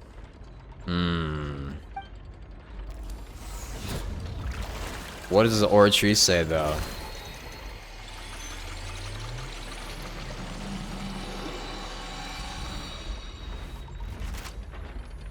The Oratrice is the final verdict. According to the judgment of the Oratrice Mécanique d'Analyse Cardinale, Farina is... Here it is. Well, what's wrong? What's the Oratrice's verdict? Is she not guilty? Wait a minute. It can't be. Did the Oratrice just declare Farina to be innocent? No. The Oratrice also displays a guilty verdict. Okay, but However, the exact wording of the verdict is thus. The Hydro Archon, guilty. What? To be punished via the death sentence. What? Wait, what? Wait, what? The death sentence? That's actually one of the available sentences? I've always thought that it was just a myth. What? Wait, why? The one and only time the death sentence has been handed out at the court, and it's been given to the very person we've worshipped as the god of justice? What an unexpected twist. Farina's been sentenced to death by the Oratrice? We just wanted to use the trial to show her the seriousness of things so she'd tell us the truth. How did this escalate this quickly? Did we fuck up? This outcome is indeed quite strange. According to Fontaine's current definitions of justice, as well as its recommendations for criminal sentences, is this sentence really appropriate for the crimes that have been committed? Yeah, even Vache wasn't sentenced to death by the Oratrice. You know, the real evil mastermind behind the serial disappearances case. What's more strange is, instead of Farina, the Oratrice rendered judgment on the Hydro Archon. Indeed. Not only is Farina's sentence overly excessive, the very point of our trial today was also to prove that Farina has never been the Hydro Archon in the first place. But now, the Oratrice seems to have deliberately invoked the title of the Hydro Archon. What does this mean? What could it have mean? What could it have meant by this? What is going on? Okay, this actually got me fucked up, cause what the fuck? What do you mean? What do you mean she gets sentenced to death for this? And second of all, Hydro Archon, did we just not go through an entire court case trying to prove that she isn't the Hydro Archon? What? Did we fuck up? I think we fucked up. I think we just fucked up. Excuse me, if I may interrupt. What you got for me, Nay? Is the trial still going? Fremine! Huh, you finally made it. I assume this means you've completed your mission? Mm-hmm. Any mission Father assigns to me will always be top priority. What you got, Fremine? Tell us. Someone from the other Fatui, Fremine brings a stone slate on the slate! Is that the first prophecy slate? Okay. Huh. So the knave privately arranged for Fremine to try and find the missing slate.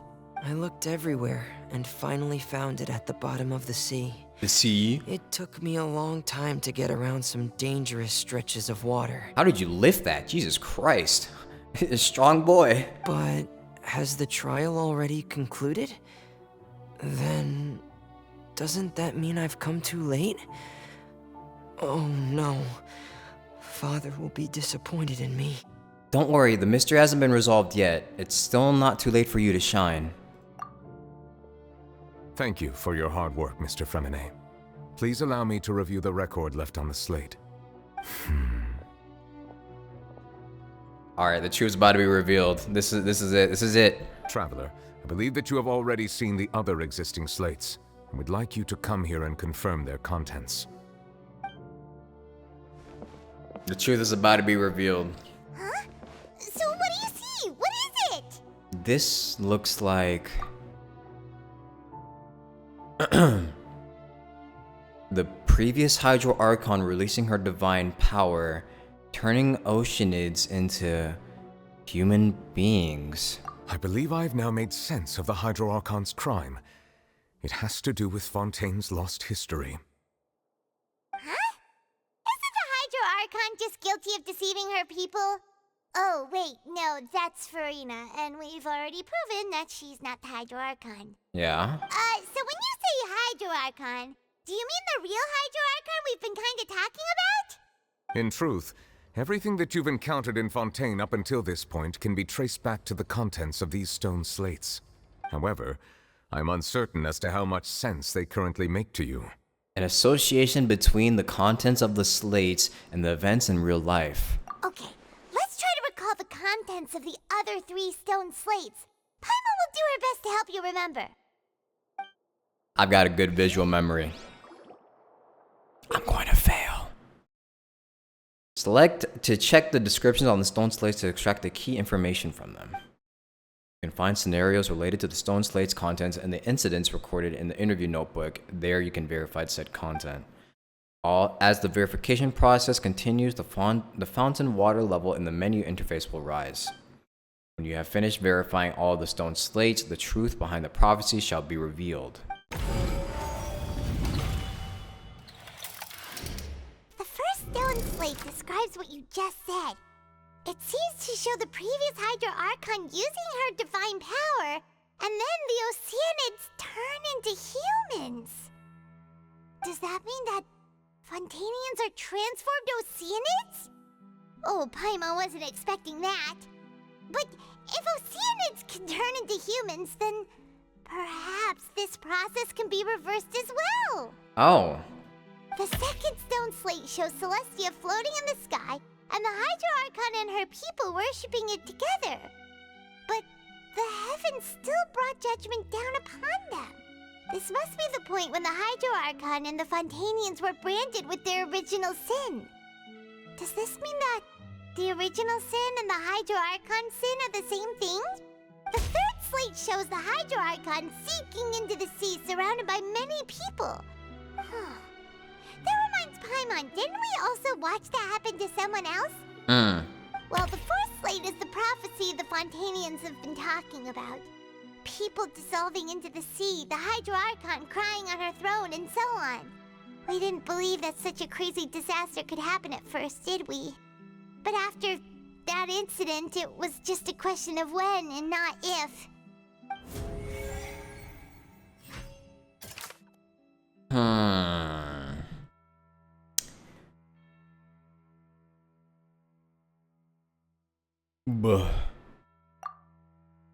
Let's see. Turns out the fontaines can be dissolved by the water from the primordial sea.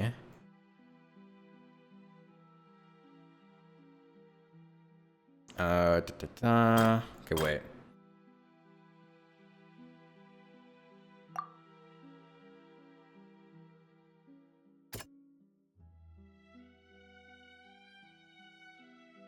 It would either be Navias or either Navias or Vaches. I'm gonna try Navias first. Navi fell into seawater containing primordial seawater. I'm not gonna look at chat because I feel like there's gonna be spoilers since I know there's some people that have already played through this. So. That doesn't sound quite right. Okay. So wait. Go back. Let me show the former Hydro Archon used.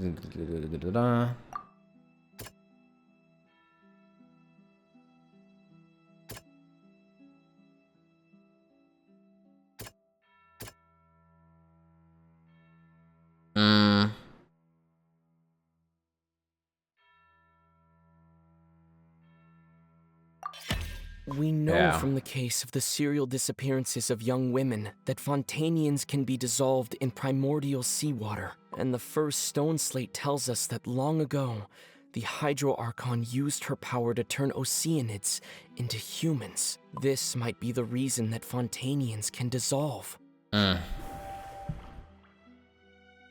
Okay. The fact that Fontainians can dissolve in primordial seawater, becoming Oceanids, is proof of their origin. Slate number 2 shows Celestia floating in the sky and the Hydro Archon and her people worshipping it together, but the heavens still brought judgment down upon them.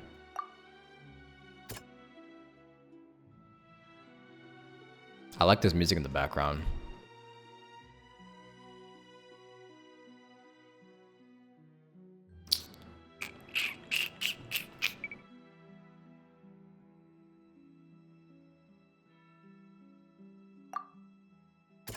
Heavens brought down judgment upon them. Wait. Could it be...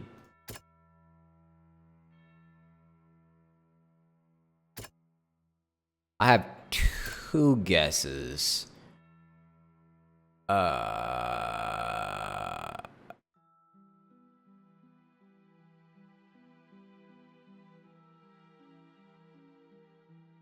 I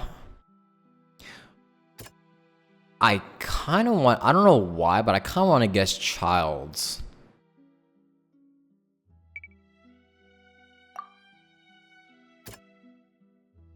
I don't know. I'm gonna guess Child being judged. I'm gonna guess Child being judged as guilty as one. Probably gonna be wrong though. I have a feeling I might be wrong because this is just a shot in the dark. That doesn't sound... Yeah. So, if they're being, if the heavens still brought judgment down upon them.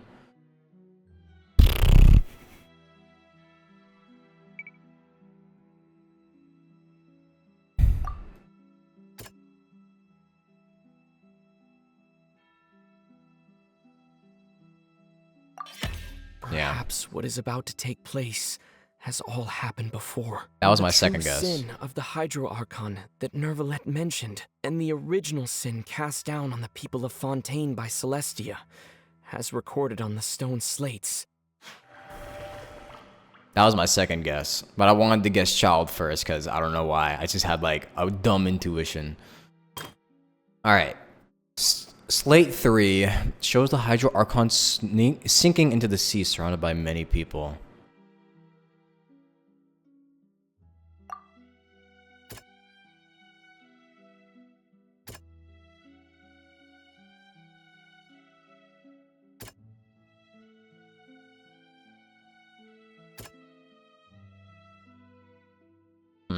Wait, what could this one be? Wait, I'm actually fucked by this one.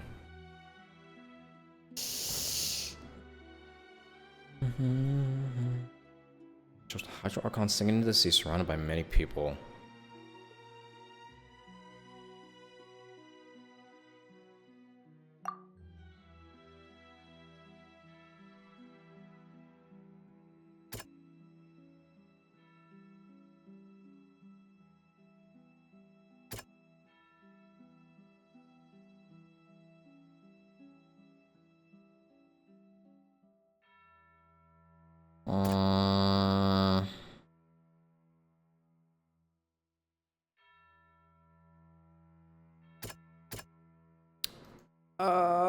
I don't know for this one. I might actually have to just start guessing random ones.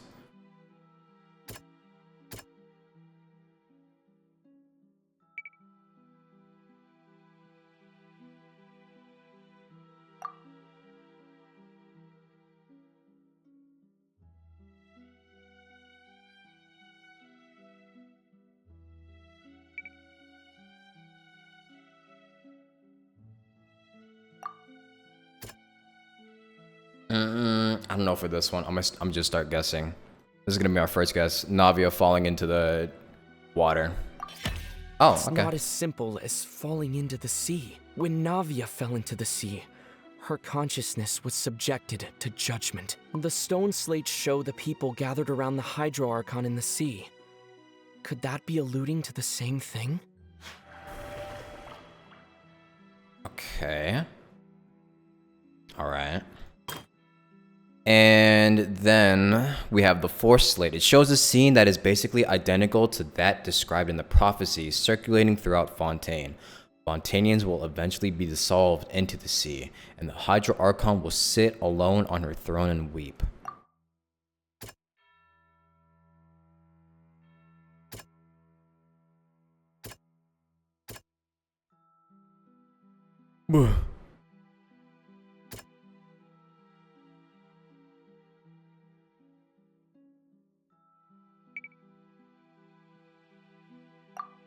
I'm gonna guess New Roulette. The Yeah. prophecy from the stone slates found its way into society, but not many people believed it at first. The fortress of Meropide was nearly flooded with primordial seawater, which we know can cause Fontainians to dissolve.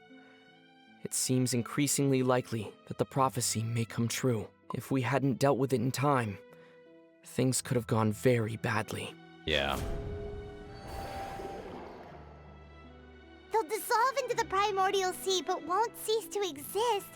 Their essence will flow in the seawater, converge, and take the form of an Oceanid.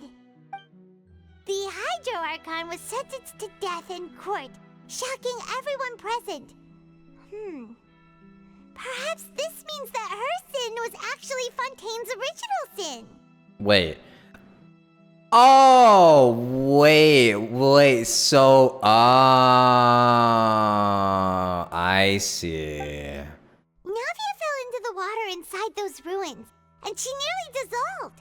She was surrounded by the people of Poisson in a court within her consciousness, and was forced to take part in a trial meant to make her stay. The eruption of the primordial sea at the fortress of Meripede was the surest sign that the prophecy was about to come to pass no matter what. The prophecy's contents can all be verified by recent events. If we combine what we know together, loads of truths should come to light.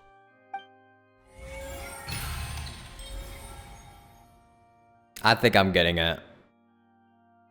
Photo could be the thumbnail. True. Screen grabbing that.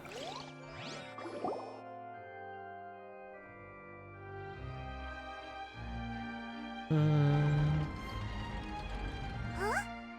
Oh, Paimon gets it now. So that's how you can make sense of it. But then it feels like we're going to have to share some truly shocking revelations.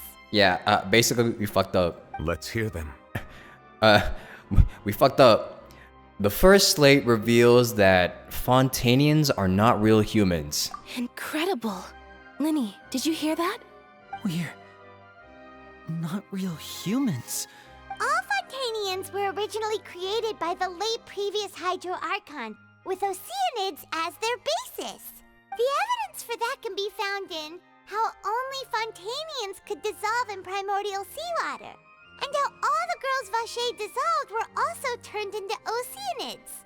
Oh, and according to Navia, when she was about to get dissolved, she also saw everyone gathered around for a trial, all of them in the shape of Oceanids. Indeed. The second slate reveals that the crime of the Hydro Archon was her creation of Fontainians from Oceanids. Yeah, and it follows from the content of the first slate that she probably angered Celestia by creating humans without prior permission. That could also explain why the Oratrice judged the Hydro Archon to be guilty. It's to account for that ancient sin. They said, no, you can't do that. Hold on, you can't just create humans like that. What are you doing? The Hydro Archon's true sin was creating us? That makes sense. And yet, after many hundreds of years, the Hydro Archon's creations have turned around to try to judge the Archon within the Opera Epiclese. The twists of history are often the most unexpected of all. Irony. As for the third slate, I'm still convinced that it should come after the fourth slate. Yeah, isn't the image here just like when Navia fell into the sea? So wouldn't it be trying to show the image of the Hydro Archon also falling into the sea once the prophecy has been fulfilled in the fourth slate? The fourth slate depicts the fulfillment of the prophecy as it's already widely known. In the end, the people will all be dissolved into the waters, and only the Hydro Archon will remain weeping on her throne. Only then will the sins of the people of Fontaine be washed away. Did Paimon get all that right? You've made some keen deductions. I must say, given how much you still don't know, it is impressive that you've already managed to connect so many pieces of the truth. However, while you were able to decode all the information on the slates, they've also been etched with an additional layer of hidden information using a different power source. Damn, so we didn't even get all the we didn't even get the full story. When we were at the ruins, I tried to decipher the hidden information recorded in the slates. But since we only had 3 slates at the time, I was unable to come to a full conclusion. Now that the slate collection is complete, I shall make another attempt to decipher the narrative recorded within. If everything goes well, we should finally be informed of the unadulterated truth.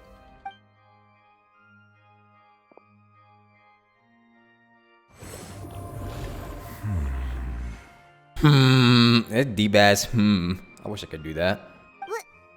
Well? Bro, Did you get it? We're putting vibrations in my ear. I believe I should share this truth not only with you, but with all the people of Fontaine as well. I will try to briefly summarize it for you.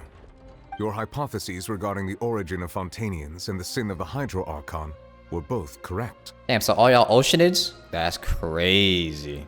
In the Fontaine of old, the previous Hydro Archon sensed the yearning of her Oceanid familiars for life on land.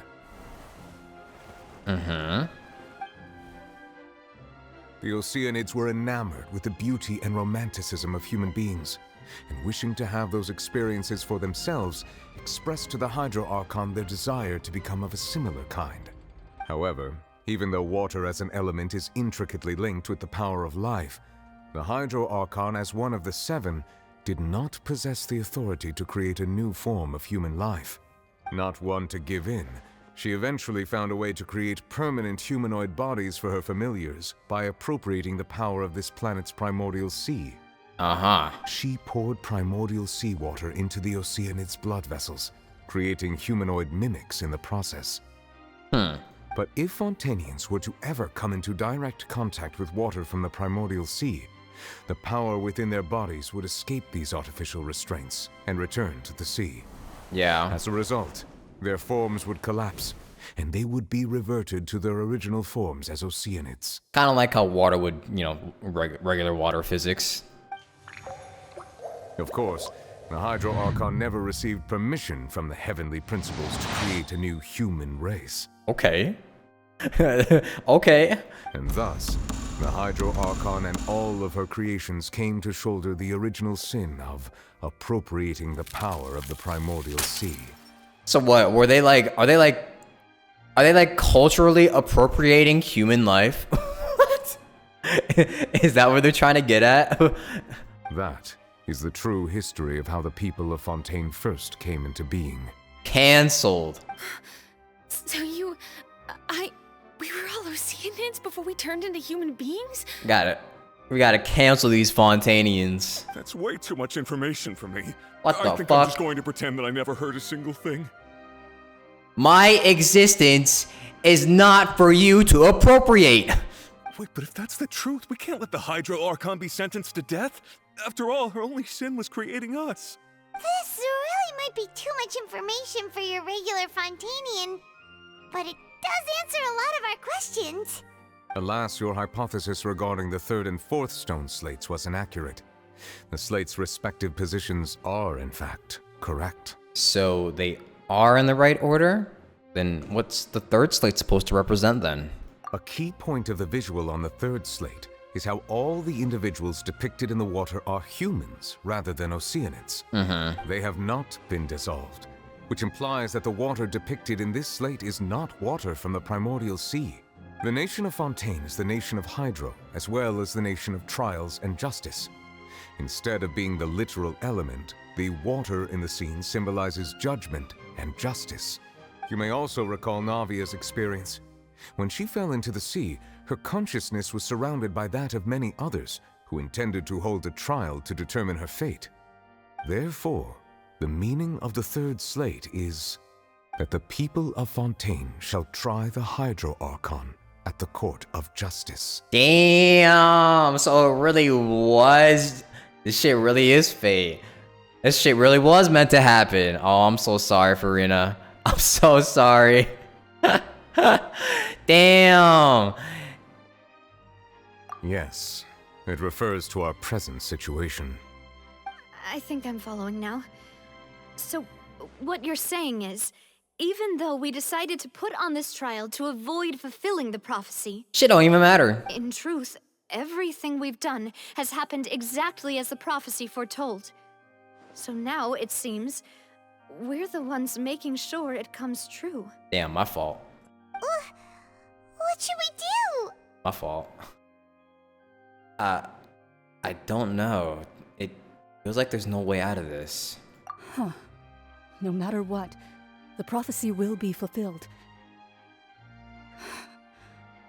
Is this what it feels like to be a prisoner of fate? I mean, I guess that's pretty much like real life. You can't really change fate, can you? Because whatever is meant to happen is supposed to happen. It's kind of weird to, you know, think about, but everything that happens is kind of supposed to happen, no? I don't know. You can never really change what's going to happen into the future. Or what's fated to happen. Would it be in Act 6? No, I don't think. I think this is the final part. If that's the case, does that mean the scene in the fourth slate will also be fulfilled soon? Traveler, I would like to point out another small fallacy in your deductions. About the fourth slate, you probably thought that the eruption of primordial seawater beneath the fortress of Meripede served as the surest sign that the prophecy was about to come to pass, yes? However, I believe that rather than being a sure sign, that eruption could in fact only be a small warning of something far worse to come. What? As for the root cause of the catastrophe, I believe you've already encountered it once before. I have? Wait, I have? Wait, could it be?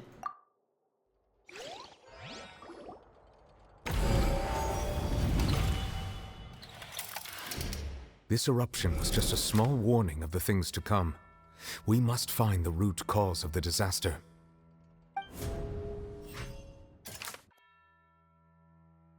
Just what is the true source of just what is the true source of the catastrophe? Secret of the fortress of Meripede. The prophesied disaster will likely spread from here.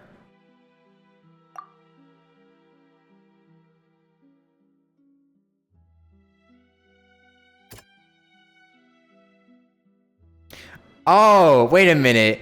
Wait, you trying to tell me Chow's about to go? You trying to tell me Chow's gonna come in here and fuck shit up? Or what? Or the whale inside of Chow about to fuck some shit up? Oh. Well, I was kind of wondering when he'd show up. But not in this way.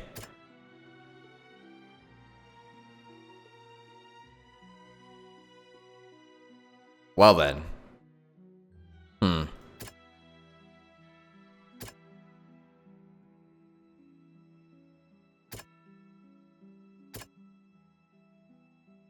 It's either of these two. I'm gonna just try this well first. Yeah. It was both dream and reality. Ooh, okay, good line. If we're talking about a true culprit, that could only be that thing inside the primordial sea, right? The truth, the original sin, the trial, and the root cause of the disaster. Uh-oh. Wait, that didn't seem good. Oh, well, that's why. Time to go. Just in time, huh?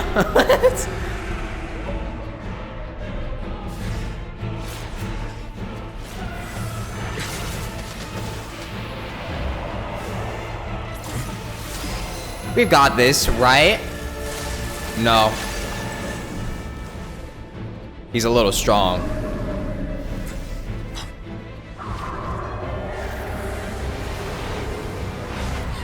Uh-oh. Ooh, child!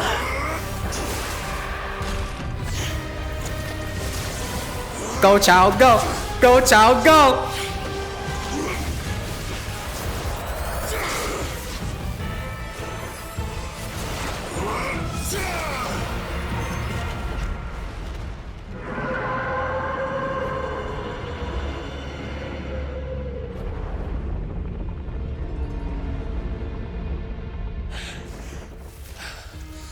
Oh, he's hurt. He's hurt. So wait, he's been fighting that thing the entire time down there? Oh shit.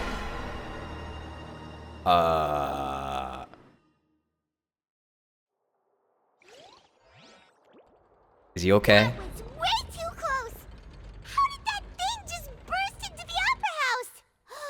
Wait, was that the huge whale you saw in your dream? That's right. I'd wager that it's also the one that Child saw when he was young.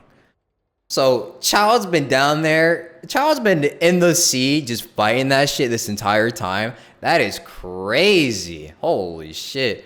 What a beast. What a beast. And we thought that he was the weakest I mean, he is the weakest Harbinger, but still, damn. Is he really? Is he really? If he's been doing all that this entire time, what the fuck? I need to put some more respect on him. So we've met it at last. I understand very well why it has chosen to make an appearance here. That whale does not belong to Teyvat. It is a monster that has traversed the stars, weeping all the while. It's from the abyss, isn't it? Because that portal it just came from looks very much like something from the abyss. It has been greedily consuming the energy from the planet's primordial sea, using it to grow. That is the main cause for the rising sea levels. And once it has finished consuming all of the energy contained within the sea, its next step will be blow up this entire planet. You said that when the Hydro Archon first created Fontainians out of Oceanids, she filled their blood vessels with primordial seawater. Precisely. That whale finds the blood of Fontainians nigh impossible to resist. Therefore, when it left the primordial sea, it decided to make its next stop a packed opera house full of food. Food in the form of Fontainians. We just barely managed to push it back, right? In that case, won't it come back to target the people again once it's managed to recover its strength? That is correct. Indeed, it is more accurate to say that we should thank that Harbinger for buying us some time. Thanks, Child. Without him, the whale would have likely come onto land far sooner. But can we also like check on him? He kind of seemed he didn't seem like he was doing too well. From the way he looked, he must have been fighting the creature for quite a long time. That battle maniac. We've always known that he had a special connection with that whale, but we definitely didn't expect it to help us out like this. Anyway, now that we know that this whale is the actual cause of the disaster recorded in the prophecy, all we need to do to stop the prophecy would be to find a way to beat it up, right? It is too late. What do you mean? It had already absorbed too much of the primordial sea's energy before we could notice it. At this point, it has become practically integrated with the sea itself. So what? You're trying to say we're fucked? You're trying to say we're screwed? Is that what you're saying? Even if the entirety of Teyvat were to be destroyed, it could still survive and swim off towards some other world. What? That's not something I will accept. All right, well. We've already done everything we can, and we even found the true culprit. We've come so far. You can't just tell me that the last hurdle is some impossible foe. That's just not fair. True. Indeed. That's not how a grand performance should end. Unless this was a tragic story. I'll fight it to the end. No matter what. So the prophecy will be fulfilled no matter what, huh? I'm thinking. You coming up with something. I gotta come up with something real quick. Give me a sec. Also, where is Farina? Is she just still crying on the throne right now?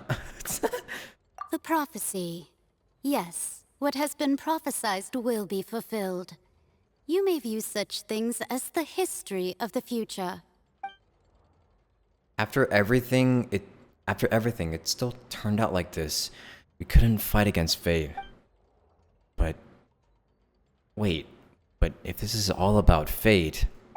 Just as prophecies are usually only the future as seen from the perspectives of the gods, could things be happening in hidden corners where the gods' gaze does not fall? Ultimately, fate shall serve as your only guide, no matter what will happen in Teyvat's future. All you need to do is to play your part.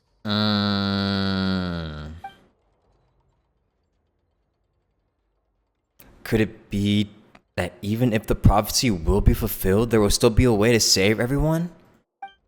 Did I miss something? We're the answer. Or Farina. Oh,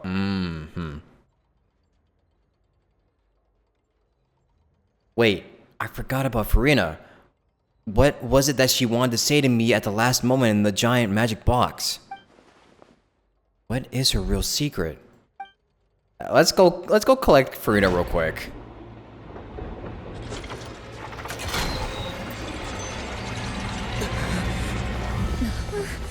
What's happening with the aura trees? I believe it is preparing to carry out the death sentence. Farina! Farina! Farina! Stop being depressed. Get down here.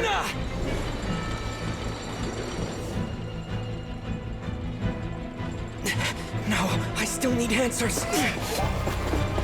Grab her.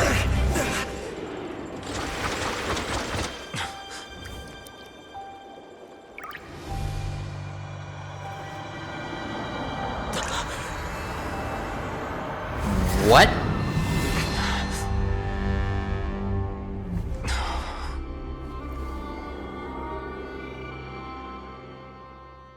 Oh, wait, is that who I think it is?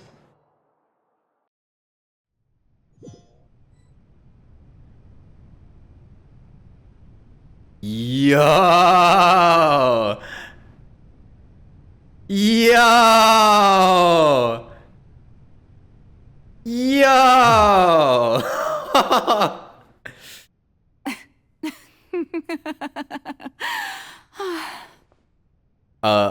Farina? Sorry. That shocked expression on your face is just too amusing. I couldn't help myself. You are not Farina. Who are you? The sweet sound of bewilderment. Marvelous. A sure sign that my attempt to deceive everyone was a resounding success. But to answer your question, I am Focalor. You know, the god. Focalor? Why did you deceive us? What's up, Focalors? Oh, that wasn't my goal, of course. Goodness, no.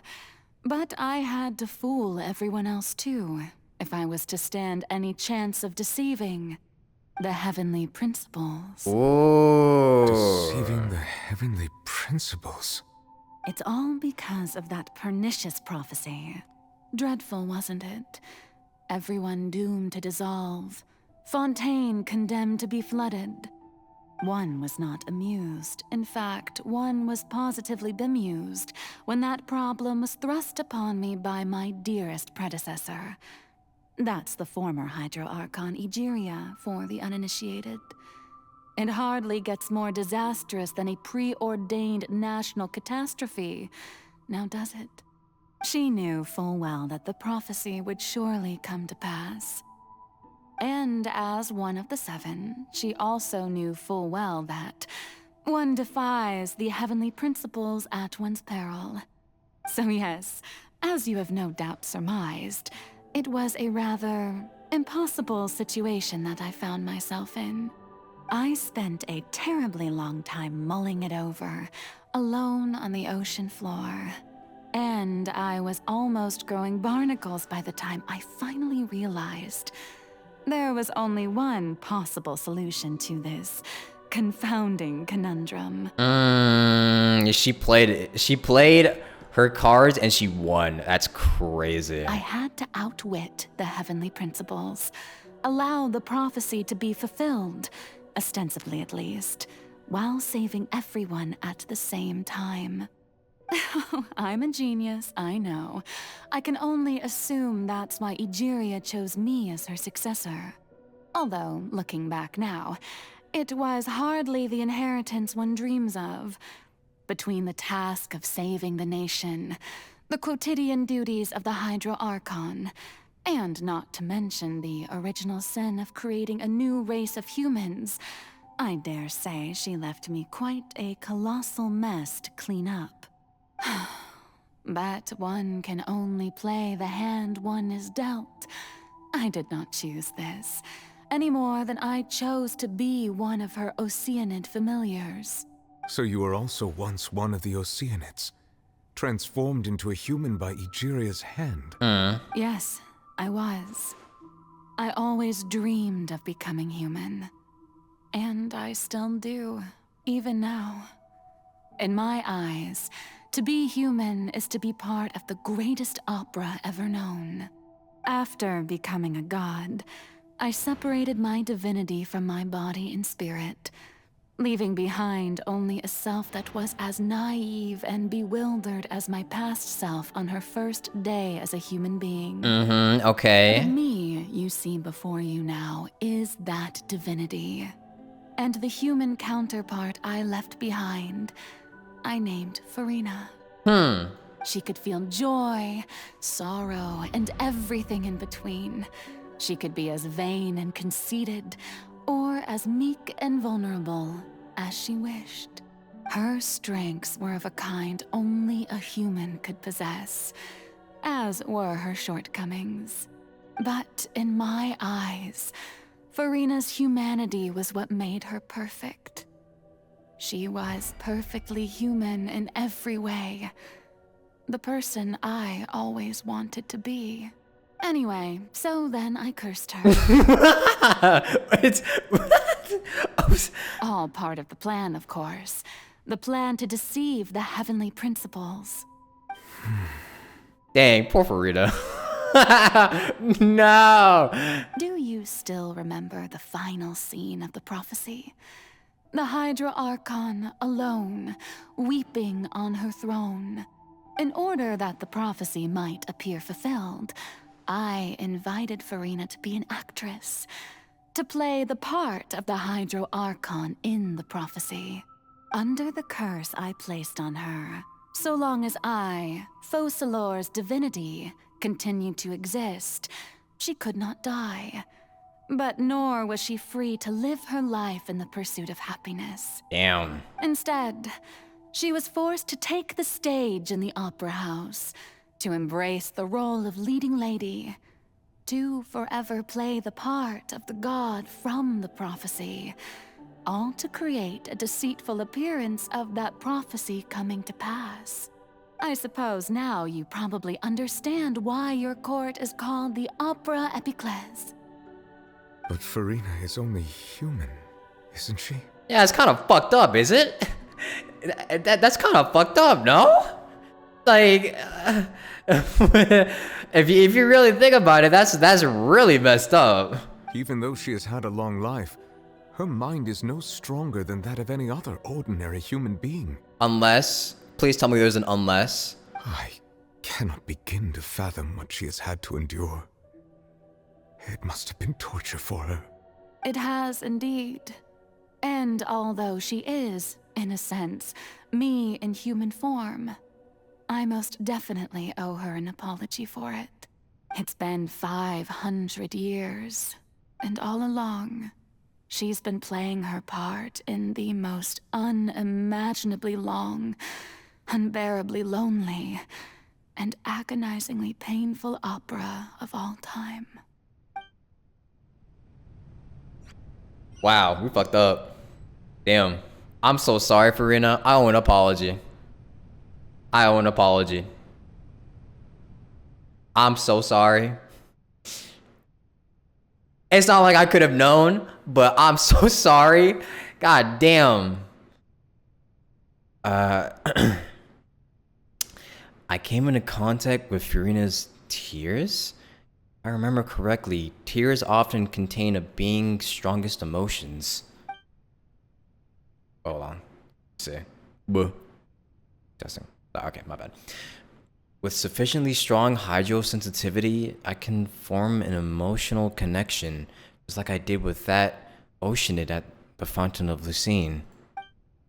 Wait, could this be Farina's inner world? Farina? What is she doing on stage? Wait a moment. That probably isn't Farina. That's likely a reflection of her inner self. If I can directly speak to that self, I might be able to easily get what I wanted to know. I came here for answers. Either way, this opportunity is not to be missed. Let me try talking to her.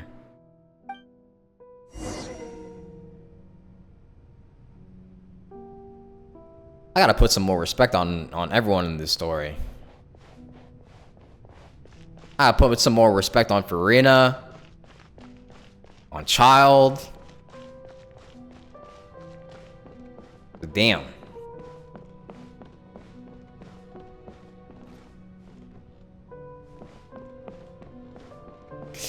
Hashtag justice for Farina. Poor Farina.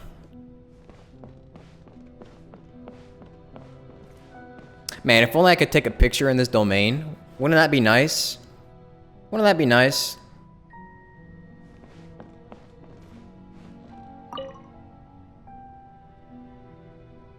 Oh, who permitted you to come onto the stage?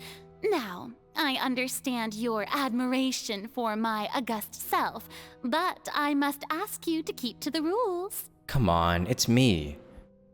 All right. It is not my intent to reprimand you. There is no need to state your name. Just be off with you. Do not distract me from my performance. But I don't see an audience here. Oh, do not jest. Can you not feel it? Just let the stage lights go off, please. I am Focalor. The eyes of countless Fontainians are upon me. I must, at all times, display the utmost elegance and nobility. I see. Okay. Yeah. Something's off. There's no getting through to her. Even in her heart of hearts, she's still playing the role of a Hydro Archon. I see. What sort of resolve must she have that even her inner self and subconscious would have such an impenetrable defense? I have to find a way. I know the way.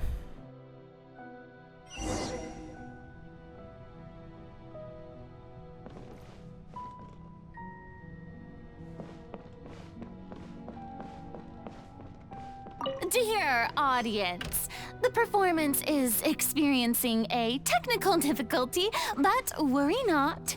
The guards shall resolve it soon enough. So sorry. Water jet! Get him! A cry without echo. Shackles.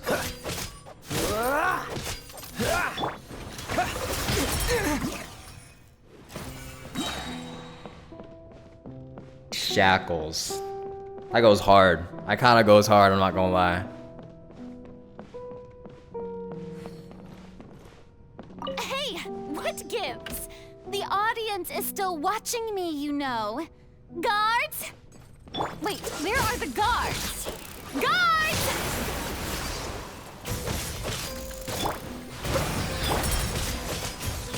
Cool it! That's cheating! Dodge this!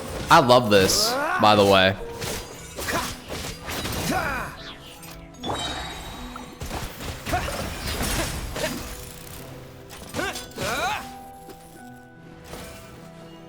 I think this is really beautiful. This is a fucking beautiful ass story that they've written here for the final acts. I love this.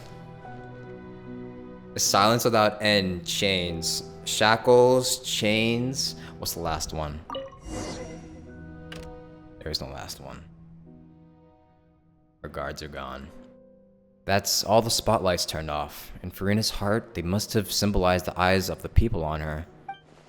Speaking of which, I think I just received some sort of signal. Was that her true voice? Ticket? When did that end up here? The golden ticket.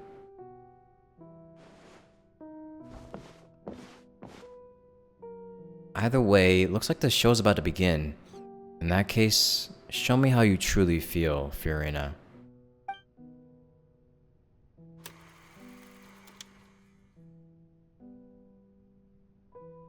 Scene 1 before Farina.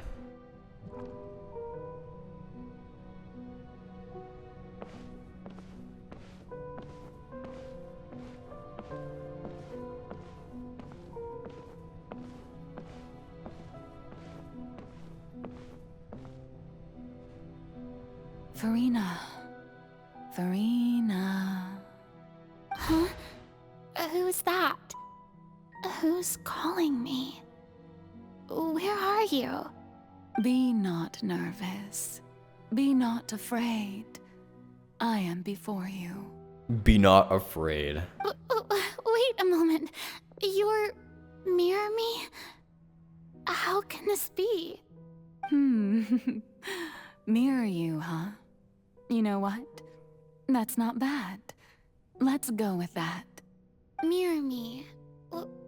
What do you wish to say? The prophecy. Have you heard of it? What prophecy? Wait. I know. I think. I don't know why, but it's in my head somehow. The people will all be dissolved into the waters, and only the Hydro Archon will remain, weeping on her throne. Only then will the sins of the people of Fontaine be washed away. Oh, very good. You know it well. What's going on? I can't seem to remember anything clearly. The only thing I know for sure is this prophecy. Will it really come to pass? Yes, it will. And that is why I've come to you. Disaster will come to Fontaine sooner or later. Things will develop just as the prophecy declared. There is no escaping it. But doesn't that mean everyone will die? I'm a Fontainian just like them. Will I dissolve too? Oh, don't worry. Magical meetings exist in this world precisely to give people a chance to turn things around. It is the reason why you met me today. I will tell you how to save everyone, but you may have to suffer somewhat. No, not again. Oh, so there's still hope after all. Goodness, you frightened me. You spoke so much and with so much certainty. As for the suffering, well, I will admit that the first thing that came to mind was, why do I have to be the one to suffer? But if the prophecy will come true, I'll also die anyway, right? So if I've already met you as my magical meeting in this world, Damn. if there were scales, with all the people of Fontaine on one side and my pain on the other, is it not obvious where the scales should tilt? You truly are the perfect human. My ideal. I suppose this would also be the justice that belongs to you. Huh? Don't worry, it's nothing. Listen well. Fontaine has just lost its Hydro Archon. I need you to play a role. That of the new Archon. Play as a god? Aww. That's right. You must begin a never-ending masquerade. You must never let anyone suspect your identity. If you can keep it up, then I shall have my way of defying this prophecy. But should your identity be revealed, then all hope will be lost. But how will I do this? A human assuming the role of a god without being exposed. Don't worry. What you must do is not to turn yourself into a real god. You simply need to play the role of a god as humans imagine them to be. This is such a mighty task for someone. Being a human yourself, I'm sure you already know what such an entity would be like. Remember, your true challenge will not be pursuing divinity, but contending against humanity. I'm still not sure I understand, but I'll try. I'll try to do this. So, how long am I going to have to play this role? For quite a while. To accomplish this mission, You will have to stay on the stage for many, many years. You will endure and not grow old until your task ends. About 500.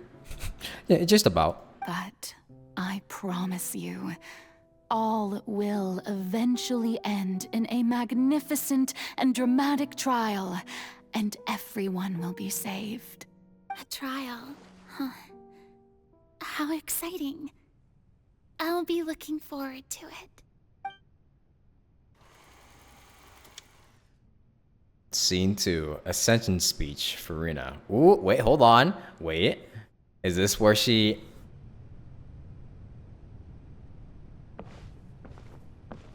Is there something more for her?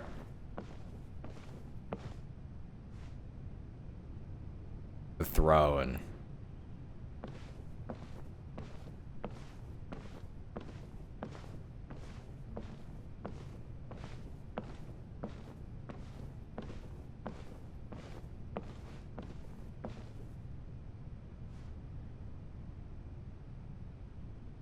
It's a very lonely throne. The Maison Cardinalise has announced my accession, but this is my first time facing the people. What should I say to most appear like a god? To be honest, I still don't know. Perhaps I should first try to act natural. Summon courage. Ladies and gentlemen, good evening, and welcome to the Opera Epiclese. I'm sure you've all heard about how I have taken on the role of Hydro Archon. Indeed, I am Verena de Fontaine, your new Archon. Appear earnest. In truth, I know little about becoming a nation's new god, but it will be my honor to guide you all.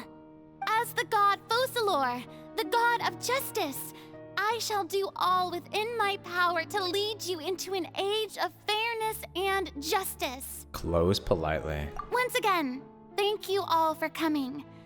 If you should have any questions or suggestions, please send them to the Maison Cardinalise. The future of Fontaine will require us to work together, after all. See how like shy and timid she sounds? It sounds very, very different. This should do it. I thought I might stammer, but thankfully, I was able to convey my thoughts just fine. Okay, and next. That's the new Hydro Archon. Is this some kind of joke by the Maison? I would have thought that a being that surpasses humanity would be a bit more assertive. Hey, did you hear that? She even told us to send her suggestions there at the end. Shouldn't gods be all-powerful? She's being so modest. What's the difference between her and an ordinary person, then? If you ask me, perhaps the succession didn't actually happen. She might just be a Maison-back puppet. Wait, what's going on? Why is everyone suspecting me of being a fake? Man. This is bad. If I get exposed here, there'll be no saving the people from the prophecy. Right. Mirmi said that I just need to play the role of a god as humans imagine them to be. Calm down, Verena. Think. What do the people want? How would they imagine a god to speak and act? Assertive, with a strong sense of presence. One who can dispel all doubt. That is the character I'm fated to play. She literally couldn't even be herself as a god in this role. That's crazy. Man.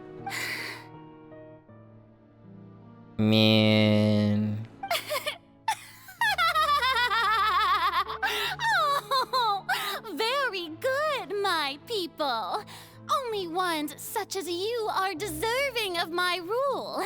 Now, I was wondering if some weak puppet were to one day come onto the stage and claim ownership of this opera house, would the children of Fontaine follow them? Well, it seems that you would all see right through them. Having passed my test, you are qualified to witness wondrous trials alongside my august self, here in this opera house. You may consider my previous act a door gift of sorts. I thought it was a debut that suited the atmosphere. Now then, let us be reintroduced. Ah, so that was just a performance. How could I have forgotten that we were inside an opera house? It's quite shocking, to be honest, but I suppose it's a better look than before. What a 180. Such a fascinating and bold deity. How wonderful. Our future may yet be bright after all. Holy meat riders. It seems I've turned them around. Best follow this flow and restart my accession speech. Man, people really don't like your true self. Summon courage resolutely with conviction. My dear people, whether you acknowledge me or not, whether you trust me or nay, I say to you, keep faith in your ardor for justice. We have heard it said that this nation's sins can no longer be washed away. Well, I say that justice is most fragrant when it blooms amid sin. Appear earnest and turn up the drama. The scales of justice should not weigh heavy in the hands of its God. On one side, it must carry fairness and justice. And on the other, praise and applause. May law be the prayer on our lips. May judgment be our worship. Let us light the fires and drink to the future of Fontaine. Close politely and end the speech empathetically. There is no trouble in this world that justice cannot solve. All that is needed is for you, my people, to believe in it, heart and soul. So long as I, the Archon Focalor, stand within the Opera Epiclese, so long as I stand before the Oratrice, I shall even judge the gods of this world!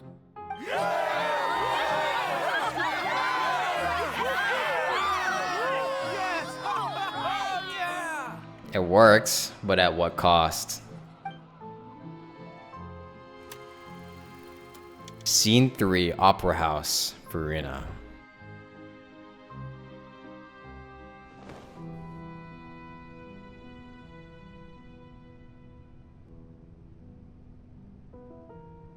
It's her bed. Is this supposed to be her room?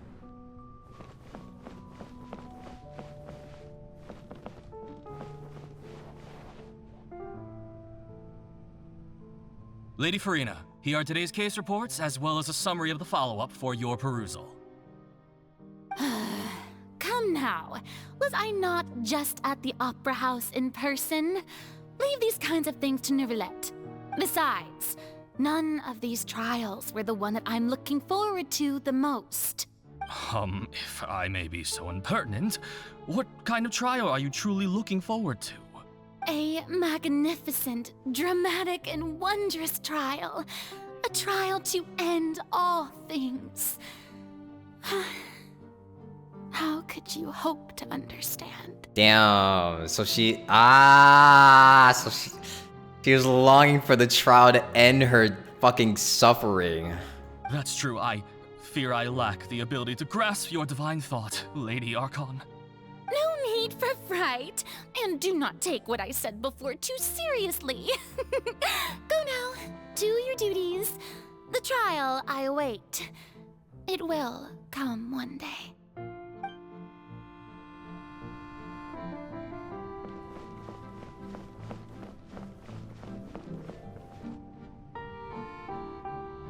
Lady Farina, I don't know what to say. Thank you for agreeing to see me. No need to thank me. Or rather, thank your own sense of perseverance instead. Long have you stood in line to meet me, have you not? Oh, I'm afraid that's just an inevitable consequence of my divine charm. All right, Deoteria, is it? How is your son's illness? You remembered me, and you knew of my family, too. He is doing much better now. In fact, he is far more of an ardent believer than I. He was the one who forced me to seek an audience with you, and to bring your words back to him. Oh, good. Very good. If this should happen again in the future, please do not hesitate to come and tell me. Going down to citizens' homes every so often, while not usual practice, should serve as a fine change of pace. Oh, you're such a gentle and wise god. Thank you once again, on behalf of my son.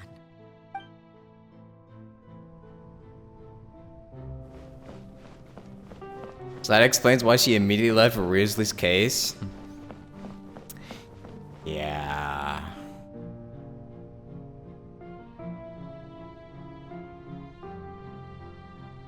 Lady Farina, here are the latest hydrological reports.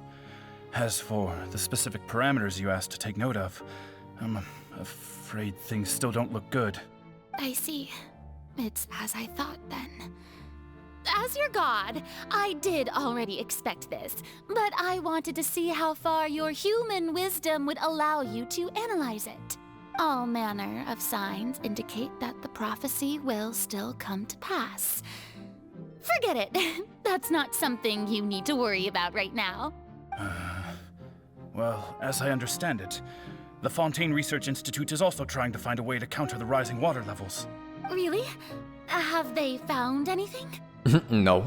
I'm afraid that they haven't found any effective solution thus far. No. Oh, is that so? Well, no wonder.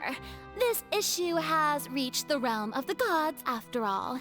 Still, their spirit is praiseworthy. And this is just her daily life for 500 years.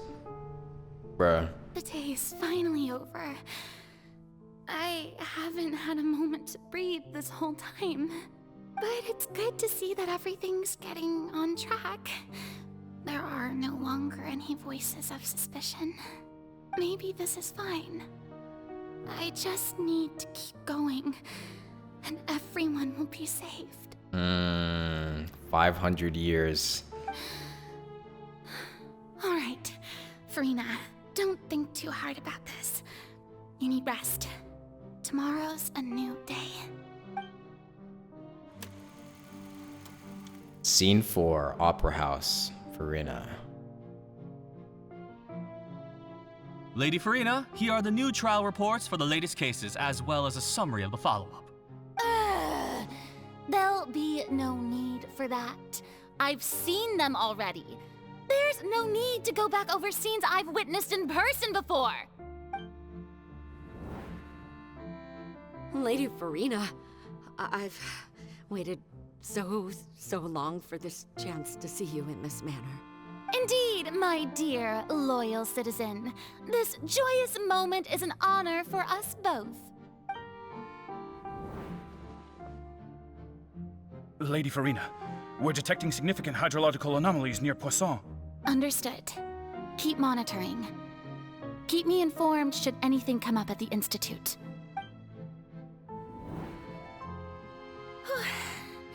I don't think I let anything slip today.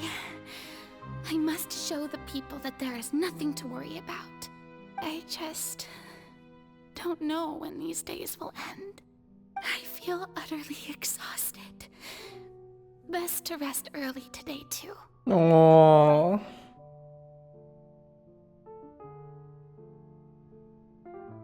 God, this must be fucking torture. Scene 5, Opera House, Farina.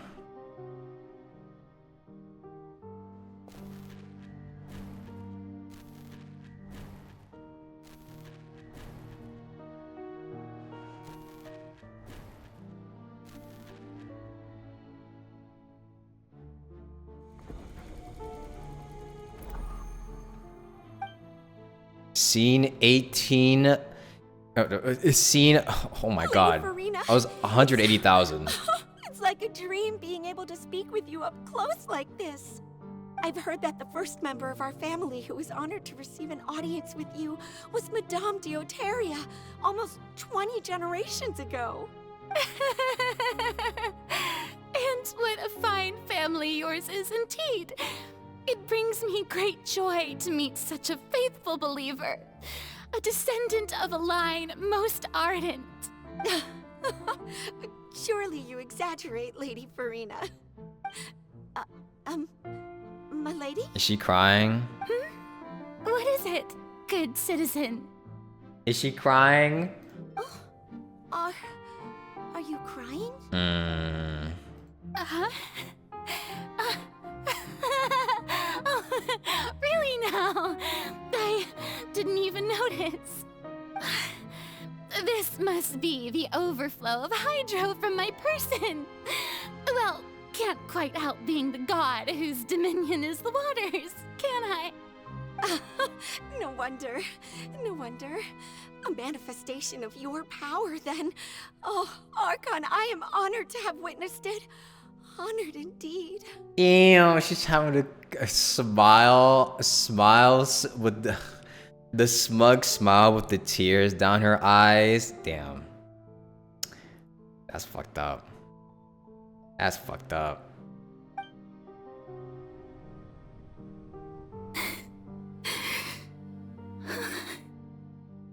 So interminable. So lonely. Just how much longer? Those are the lines from The Fountain.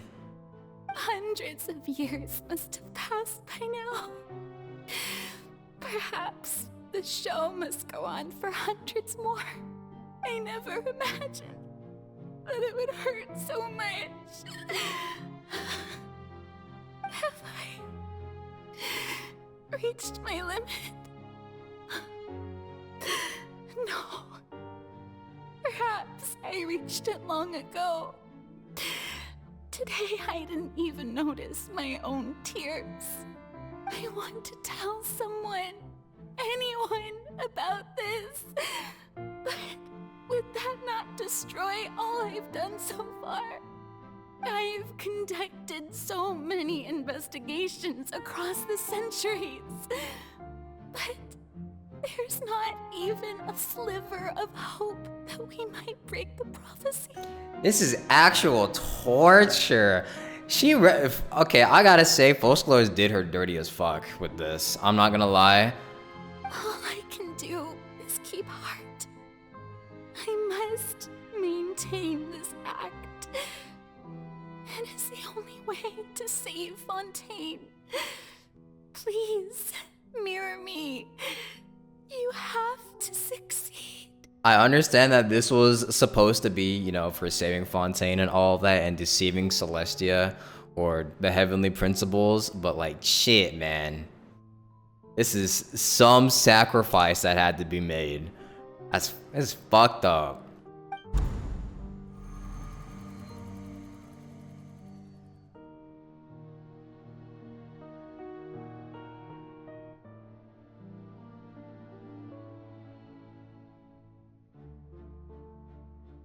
Farina, you don't have to shoulder this burden alone. Although I don't know what you might be keeping from everyone. Your people are more than willing to share your burden with you. That's my voice? Is this scene from when we were within that giant magic box? This is great. I didn't think that this scene would replay in her inner world. Surely I'll find out what she wanted to tell me this time. Share my burden. That's impossible. It was fated right from the start that this would be my duty alone. But even if your burden doesn't need to be shared, you can still choose to confide in someone. Just share it with me. I'm what you'd call a witness. A witness? Yes. I've heard that you came to Tevat from beyond the stars, yes. In other words, you never belonged here. She could tell him. She could tell him. Because they don't give a fuck about either. And if Tevat is, in its entirety, a show on a stage, then you're just a spectator, aren't you? If that's the case...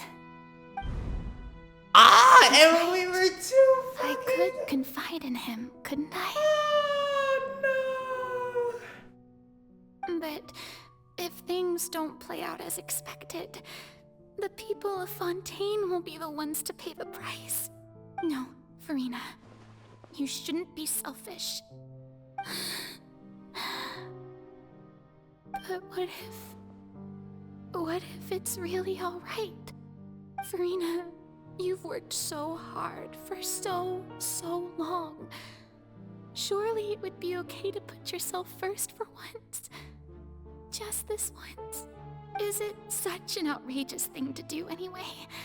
To find someone in whom you can confide your frustrations and sorrows? Surely it could not hurt. And we fucking betrayed her.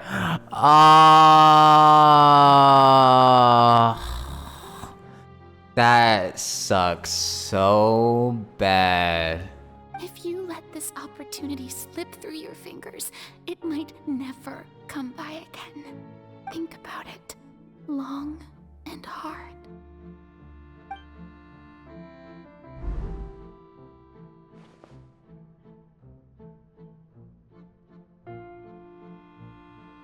Bruh. No, I have nothing to say. I am Farina, the Archon of Fontaine. Everything will surely get better.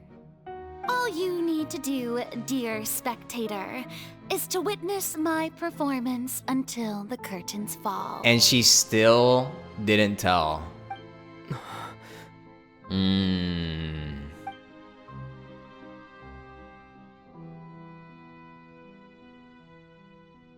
Fine.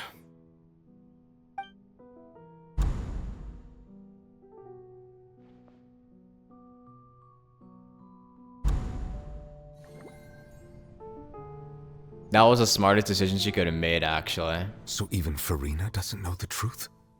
You've never once let her in on the full plan? Damn. 500 years of just absolute fucking torture. And what sucks is that you probably don't even know, like, when the prophecy is gonna be fulfilled too. So it wouldn't have even just been 500 years if it was like in a different story. It could have been 1,000 or some shit. Bruh. Man. You know what? You know how I feel right now? This is how I feel right now. I literally...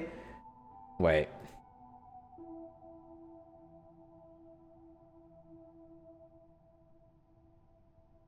This image is literally just how I feel right now. Wait, hold on. Bro.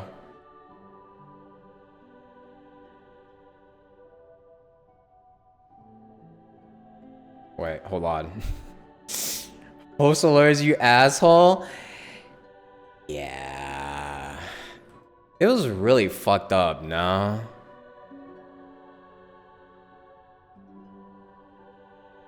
Like, she did not she really didn't deserve this. Like, at all.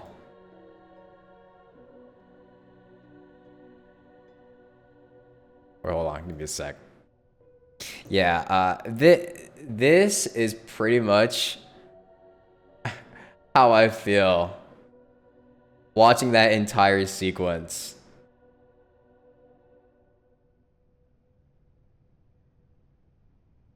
This is literally the only thing I could have thought during that entire sequence.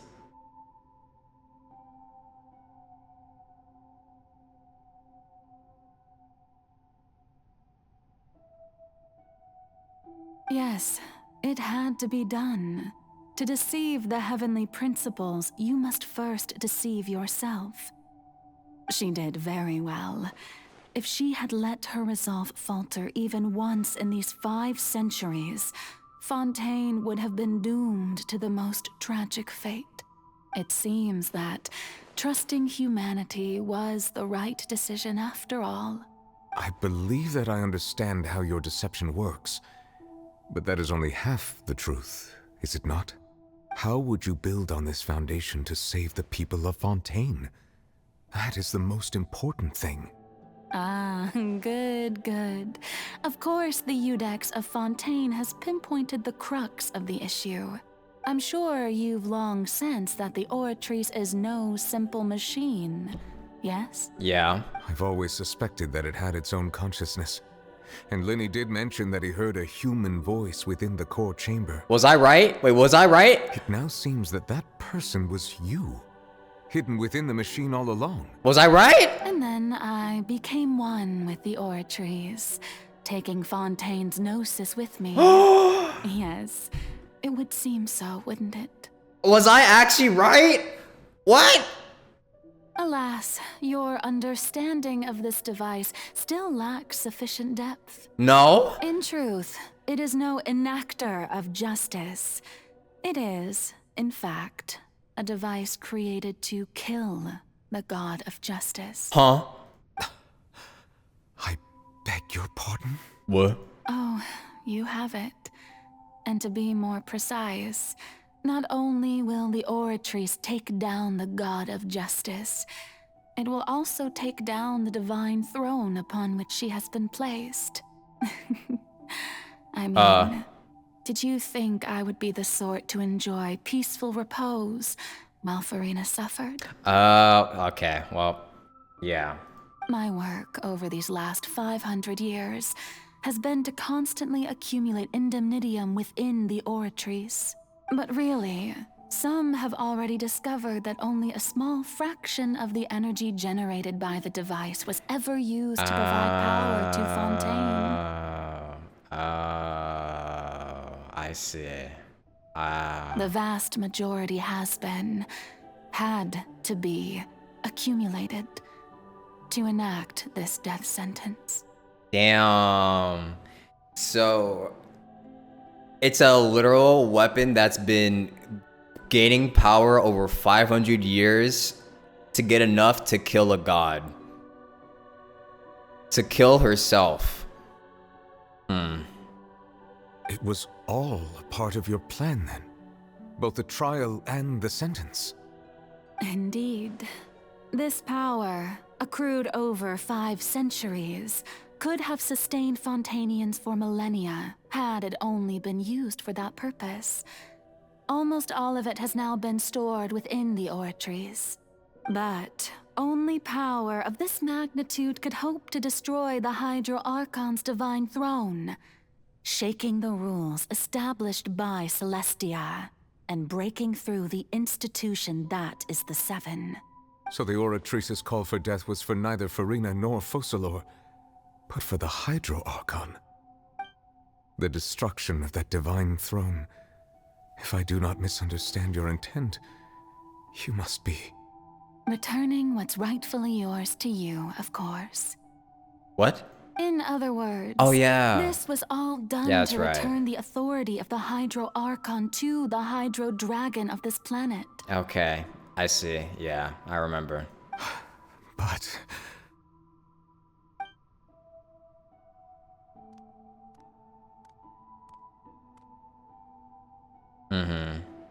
Oh, what?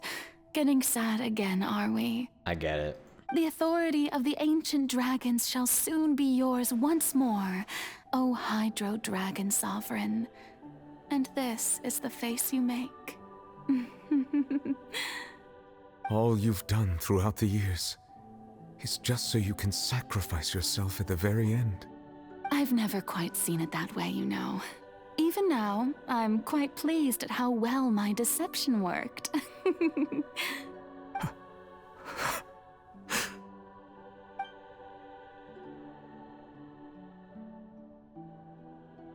Hydro Dragon, don't cry.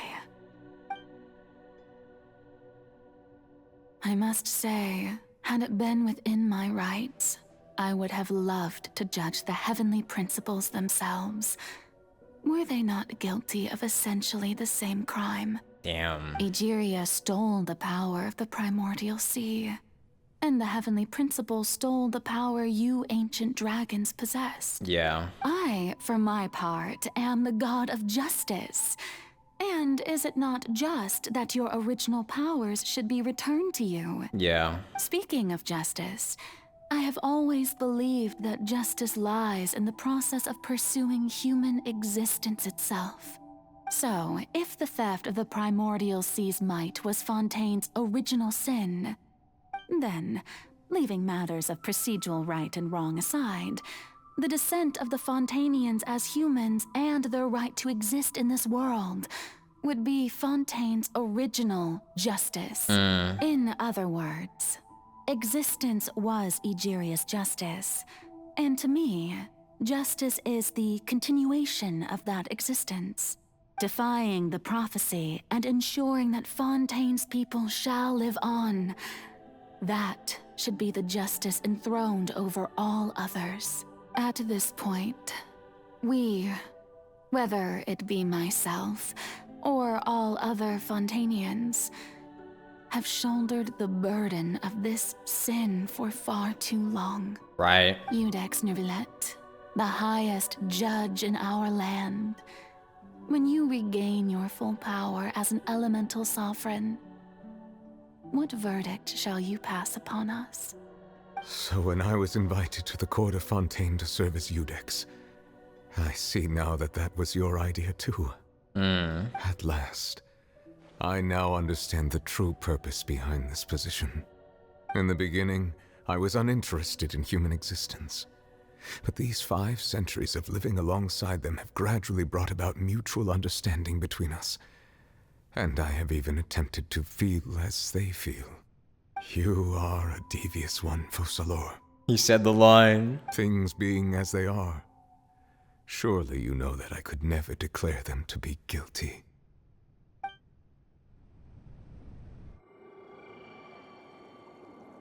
Is this goodbye? The hour of my execution is almost here. For the sinner, the curtain call has come. I know I may not sound it, but faced with death, I find myself a little afraid. Perhaps this is one thing both gods and humans have in common.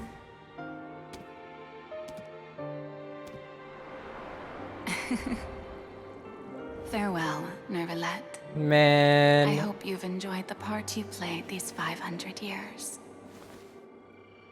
There's the other one.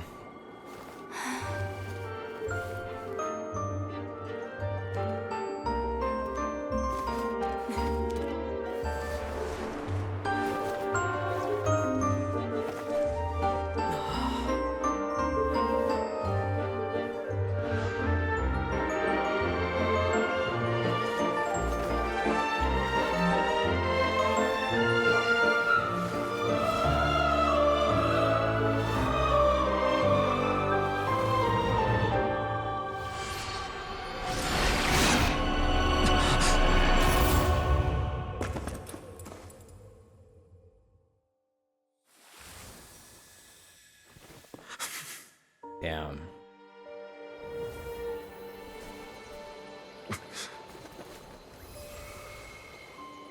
Damn.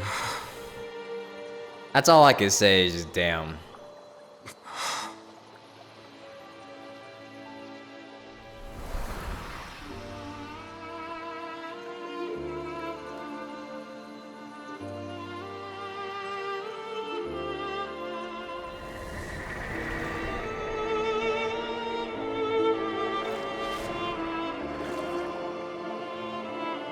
We live happily as a human, just as I wished we could.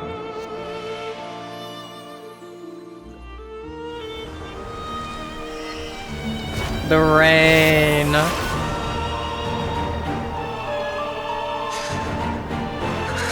Ah, the rain. Fuck. I, Iudex Neuvillette, hereby declare, people of Fontaine, your sins are forgiven.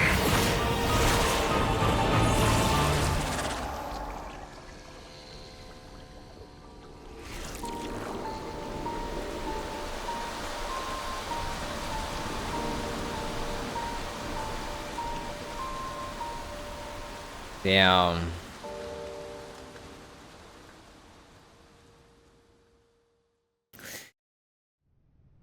This is beautiful. I think the only word I could describe this is beautiful. They fucking cooked. They really fucking cooked with this. I didn't expect this. I honestly did not expect this, and I am genuinely happy that I didn't expect this, because this is fucking amazing.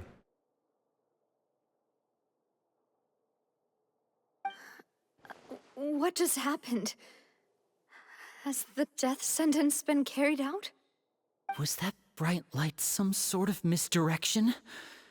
I have a feeling that something huge just happened. But since we're all still alive and haven't been dissolved, I assume whatever happened was good for us. It's time to end this.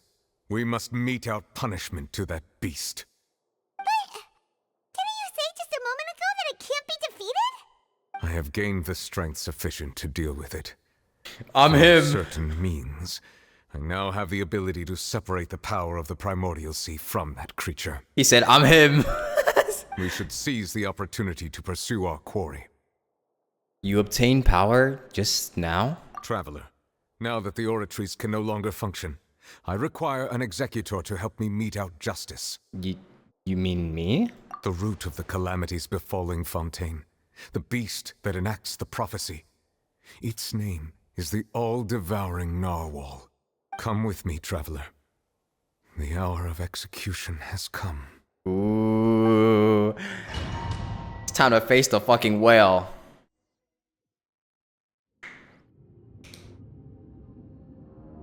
This goddamn whale.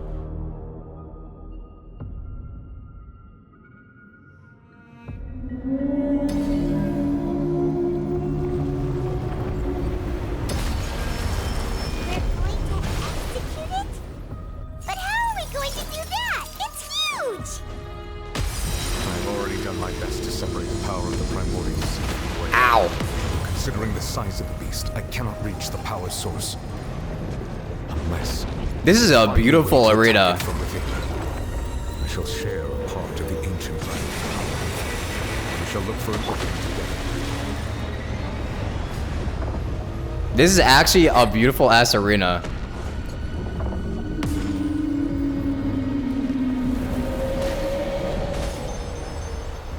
I can feel its sorrow turning into hostility.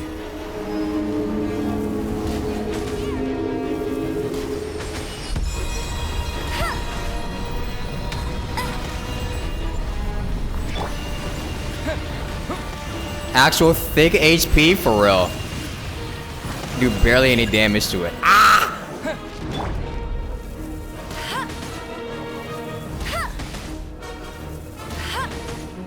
The all-devouring narwhal cannot resist its instinct to devour. Continue to trigger its hostility. Chance will present itself.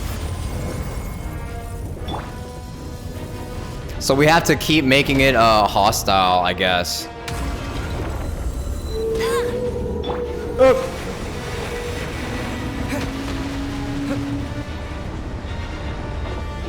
Where's Child? That man is passed out somewhere. Hopefully not dead, but probably passed out. Ah! Yo!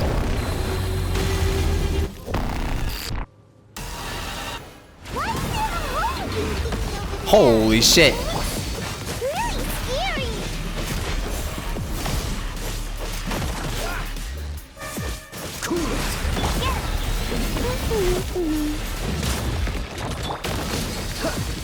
What's the hurry?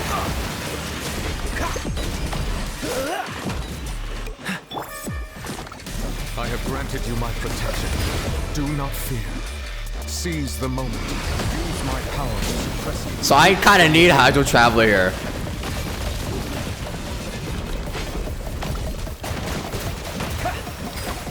Kinda.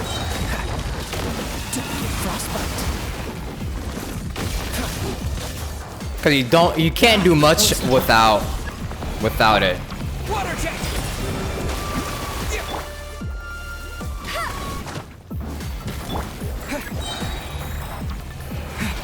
Bro, I don't have it. I don't have it.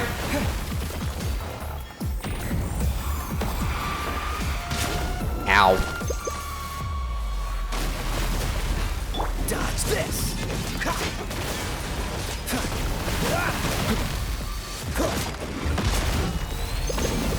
Holy shit, my dodging is ass.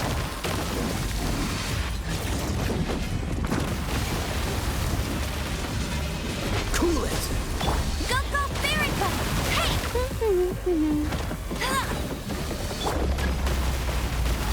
Go!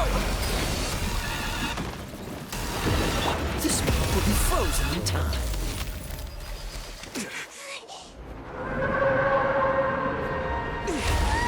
Uh-oh. We just killed it. It fell. W.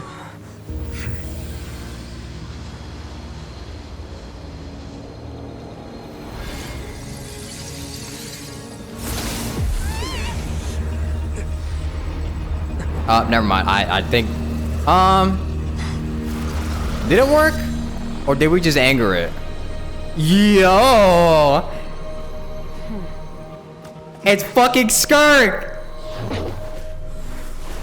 Did she just throw a child? She just eated Thanks child. for helping with the cleanup. It should have been my job, but oh well. She just yeeted child out of here. It was just supposed to be a short private training session for me. I didn't think that my disciple and my master's pet would start brawling in the meantime. Well, actually, I had a feeling that it would happen at some point, but they bumped into one another earlier than I thought. What a blunder. I suppose I'll have to swing my sword 3 million times as penance. So that was a pet? That was a fucking pet? The thing that was supposed to bring about the end of an entire nation was a pet? What do you mean? Huh? That power. Who are you exactly? Paimon has an idea. From what she said earlier, she must be Child's master. Skirk, right? It's just that he gave us the impression that she was the less talkative person. I simply did not have anything to say to the weak. But you, on the other hand, managed to defeat the all-devouring narwhal without using power from beyond this world. Her design does look like it's kind of out of Honkai. No lie. I do kind of think that her design does take a lot of inspiration from Honkai, which isn't a bad thing. So you may speak to me as equals. What sort of person would take the all-devouring narwhal as a pet? I have to agree. It's a strange use of a planet's primordial waters just to raise an all-devouring narwhal. That kind of power is wasted on it. It's not cooperative. It eats too much. And I have more important things to do with my time than pet sitting. The only thing that creature has going for it is its looks. All in all, it fails as a pet. It fails? Bruh. Miss Skirk? I think you might have missed the point. The point being? Well, being that this pet almost destroyed an entire nation. Yeah. You trying to tell me that this failed pet could destroy an entire nation? What's the fucking successful pet like? So what sort of person is your master? Well, Child's master's master. Wait, is that right? Oh, right. So you don't know him. Sorry, I assumed you did. His name is Sertologi. Sertologi? Who? I am unfamiliar with that name. Huh. So Master isn't sufficiently famous. How should I describe him then? Have you heard of the name The Fowl? The Fowl? The Fowl? Like Fowl Legacy? Still nothing? Well, how about the Visionary? Vetterfulnir then? Oh! Old Vine Daughter? Oh! You mean Albedo's creator? What?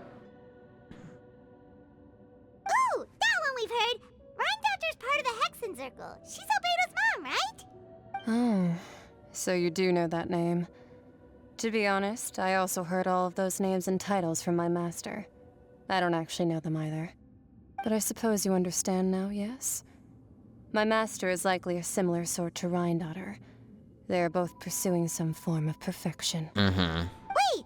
Didn't you also mention a visionary person?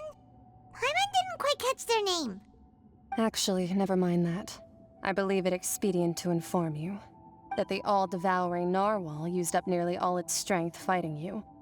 Such roiling hydro energies will prove difficult for the planet's deep seas to digest. As such, the Fontaine back on the surface has most likely been thrown into chaos. Uh-oh. In other words, the prophecy that you've been fretting over should now be in full swing. What? Can we go back? Can we go back real quick? No, there's little to be surprised about, Paimon. It is natural after all. The prophecy will surely come true. We knew this and accepted it. However... Not to worry. Focalor has already managed to deceive the heavenly principles. In the end, the people will all be dissolved into the waters, and only Farina will remain, weeping on her throne. Damn.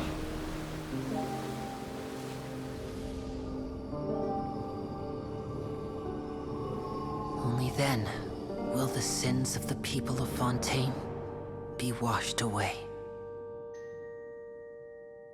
That's a lot. That was a lot of water.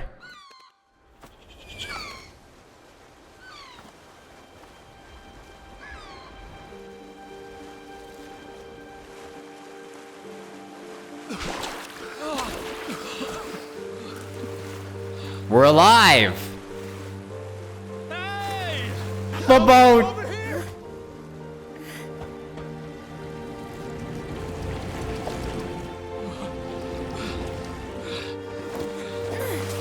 Where's Risley in his boat?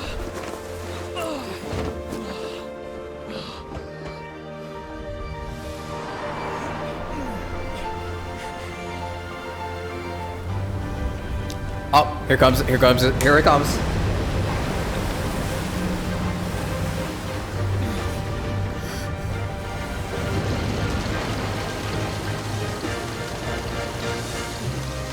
Big ass boat. All hands initiate emergency rescue. It flies too? What? It's flying, dog. Hurry!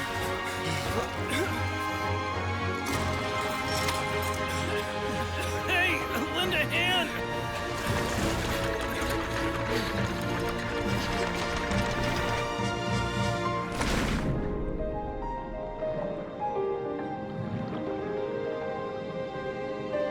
Just a whole ass Noah's Ark. The futuristic Noah's Ark.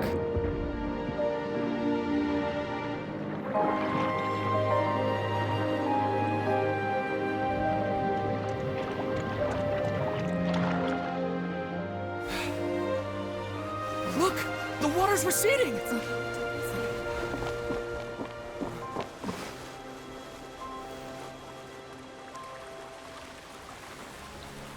Is it over? The 5-minute arc? Water's receding. We didn't dissolve. The prophecy was wrong. The prophecy was wrong.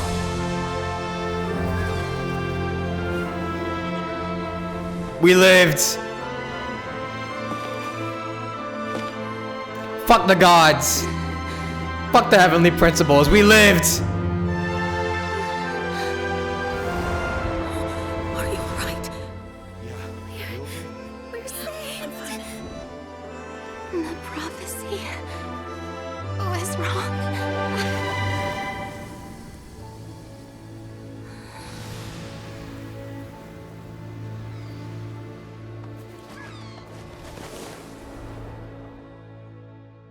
She's free.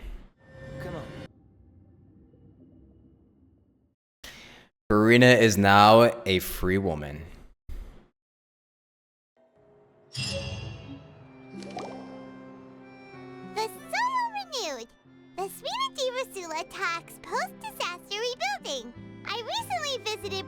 Hall to meet with Miss Navia, spokesperson of the Spina di Rosula, and we spoke about Poisson's present and future. Old soil can still give birth to new bloom, Miss Navia stated. Hope is like seeing a small cookie when you're starving late at night.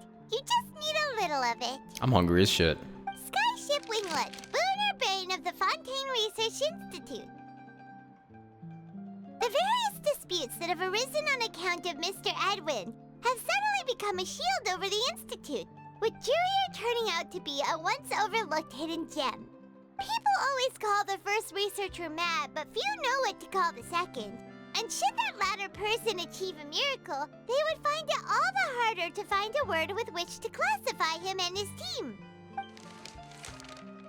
Wow! Paimon barely recognizes the people in the reports. Are those really Jurier and Navia? They sound like real big shots. They might have been real big shots from the start. We just didn't meet them in that capacity. What do you think? Pretty enthralling, huh? The Steambird's idea was pretty simple. With the disaster just having passed, we would print a free edition packed to the margins with good news to calm people down. The value for these big scoops lies in their inevitable follow-ups. We'll publish further reports and go into the stories behind those people. Edwin's assistant, Jurier, created a true flying ship, while Navia is leading people in the reconstruction of their home. I'm sure that these stories could draw even your well-traveled eye. The articles do make me curious about how things will play out. Paimon's curious too! Talking business. Wait a minute. Didn't we watch everything happen from start to finish? What's there to be curious about? And that's exactly why I'd like you to come conduct interviews with me. You're the best incubators of news, if you haven't noticed. And also, with you around, I'm sure I'll get to see that Duke. Oh my god, she's still going on about that. Are you sure? Hasn't he turned you down several times already? Oh, this time will be different. Come on, let's head to Poisson first, and then make a trip to the fortress. There are some things you'll only know when you get there. I appreciate the persistence. I admire the persistence she has.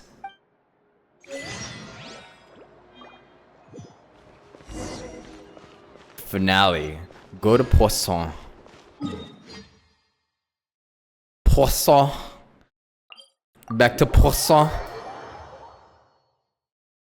Yeah, Chow got yeeted. that man is gone. And I don't think, you know what's funny? I don't think Alekano's gonna be happy about that, but what the hell do we tell her? How do we tell her that Child had to fight a literal nation-devouring whale, but then got picked up by his master and then yeeted into a void? How do we tell her that?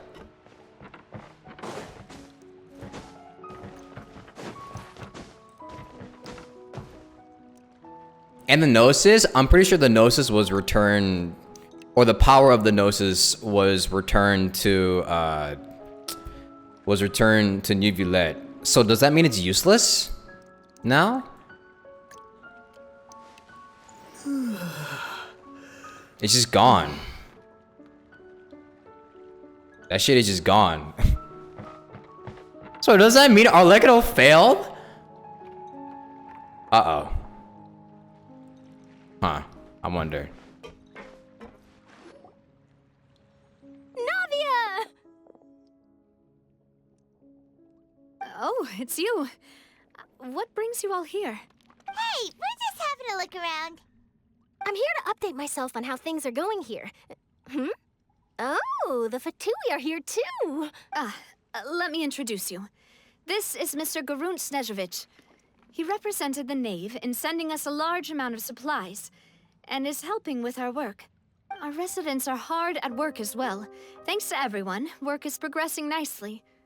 We've lost a lot of people, but we're moving forward. That will have to be enough. Hello, Miss Charlotte. I'm a big fan of yours. I especially like that article you wrote last year about Fontaine's stray cats. But if you don't mind, could you not emphasize our role too much in your report? It's not charity we're doing here. We just happen to share the same interests as the Spina. I get where you're coming from. I'll keep it as simple as possible. Or would you be willing to feature as friendly neighbors? That would be fine. Thanks. Oh, you're back too. How are things? Hi, Chlorine. We finished laying down the construction materials. It'll be another hour before the workers are able to go over there. Huh? You're here too, Clarant? Well, her reputation's greatly risen after that whole duel business with Miss Farina. So she's here in Poisson to wait out the heat. All right. She really came here to help me out. There's too much to consider in the reconstruction of Poisson. The Spina has need of more decision-makers. And, well, I do already happen to be connected to Mr. Callis. Oh, wait just a moment. Do you mind me asking a few questions? You know, about how you felt before the duel, about what it was like facing down a god. There's lots of exciting material there, I bet. Oh, God. Forget it. I'm sure you can find a better theme than that, Miss Charlotte. I see you're the same as always. Couldn't you do me a favor, for Navia's sake? Well, if we're talking about doing things for my sake, you might as well just take a few more photos of me. Or of the Traveler. It's better than wasting time persuading Chlorand, at any rate. Of course I will. I'm not gonna let him off that easy. All right, then everyone who wants to be in the photo, gather up. And smile. Yay! It's crossed arms. Was it a good shot? Did Paimon look cute in it? Not bad. Your addition really helped the composition of the picture. Hang on a moment. Let me snap a few more shots. All right, that should do it. I'll be back here later anyway, so let's call it a day. Nice. You're very quick. Speed is of the essence when it comes to the news, and freshness is the key. Also, not to brag, but I'm pretty good at building connections. Who knows? I might eventually get that interview with you after all, Miss Chlorand. Wow, you really do have that never say die spirit. I'm impressed. I'll hazard a guess that this is how you got that interview at the Fortress of Meripede. You already knew she was going? Whoa, you're well informed. Let me make a guess too. I asked Sijuin, who told Monsieur Nervillette, and he told you, right? Nervillette. That's a very complete information chain. In truth, all Monsieur Nervillette asked me was, when did the fortress become so friendly towards the media? I told him that it was best not to speak too soon. There's no guarantee that Ridsley will make a personal appearance. You're right. If we appear, he Treasure will. every moment I have with them. In which case, I'll be making a move first. If we appeared, he probably would. Maybe. Stay safe now. And tell me if you hear anything interesting. I'll treat you to afternoon tea in exchange.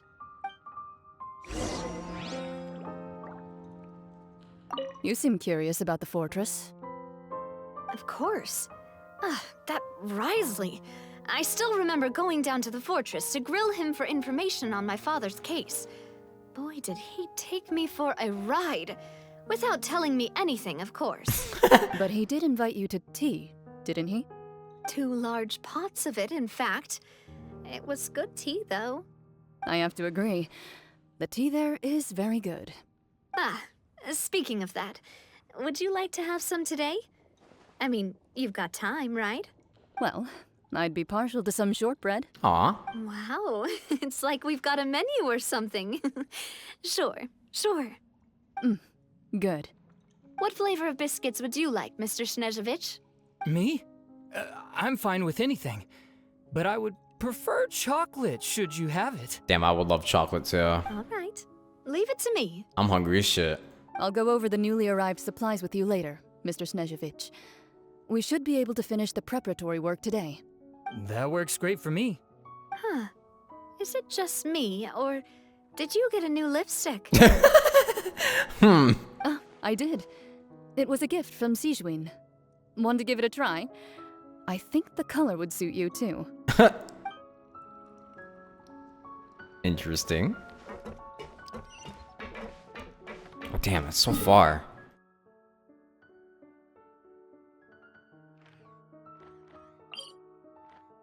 It's the right one, right? Holy shit.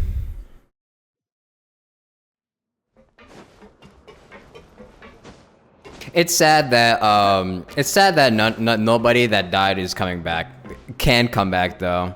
I mean, I guess it makes sense because bringing them back would dissolve all the stakes. You get what I said there? Dissolve. It would get rid of all the stakes if people came back just like that, though. Wow, guess we're here again, huh? There's a real nostalgic feeling to this place. Looks like you've been missing us. What's up? Duke! Did you come all the way to the entrance to greet us? Of course. I'm here to welcome you and our dear Miss Charlotte, whom our good head nurse recommended to me. It's an honor to finally meet the much-rumored Duke. Thank you for consenting to my visit to the fortress, sir. No need to thank me. But that said, I shouldn't be the focus of your interview. I trust you recall our agreement? Of course, of course. All right then, this way. This way.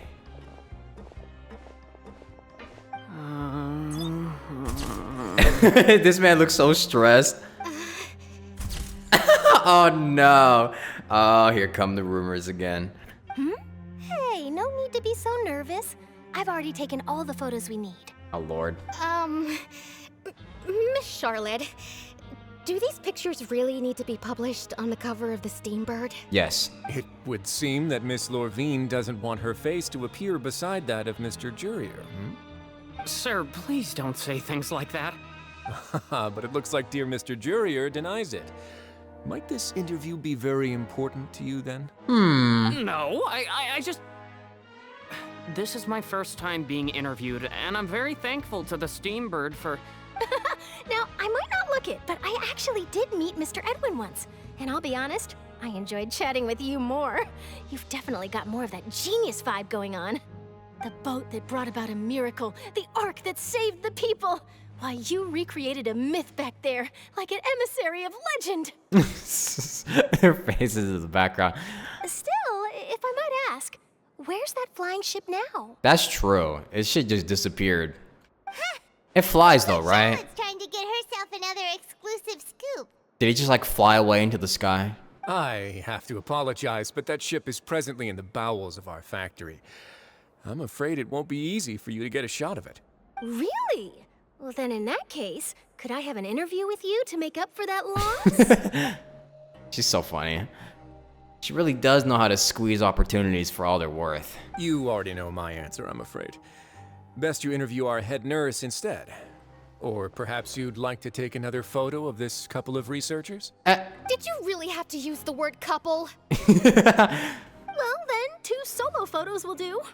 Is my hair messed up? Please, someone help me have a look. Things sure are getting pretty lively here. We've seen this kind of thing before. Oh, seems like everyone's here. Hi, Would any Sigeween. of you like to try this new drink I came up with? No. Ah, Sigeween. Hey, Miss Charlotte. Why don't you, take some pretty photos of our head nurse? Yes, please. Sure. Come on, Miss Sigeween. Over this way. Let's find a brighter spot. Yes, please. Sure. Do I have to smile? Please take her away. So, how have things been at the fortress? Same old, as you can see. Fontaine's undergone some changes, but this place is still more or less the same. Other than that flying ship, it got a tad too much attention, I think. That's why I decided to let the interview go through. We should direct more public opinions toward the behind-the-scenes heroes. Am I right, Mr. Jurier? Miss Lorvine? You're too kind, sir. I believe that you too should have your day in the sun. Not that you would want that, which is a pity. I'll just leave the spotlight to you two. I wonder how much his eyes burned seeing the sun after so long. Lots of things happened that day, huh? Anyway, regarding that Harbinger, I'm not sure you remember, but his 3 young followers are still waiting for his return. He sure did win them over, huh? Ah. I'll tell them that there's good news and bad news.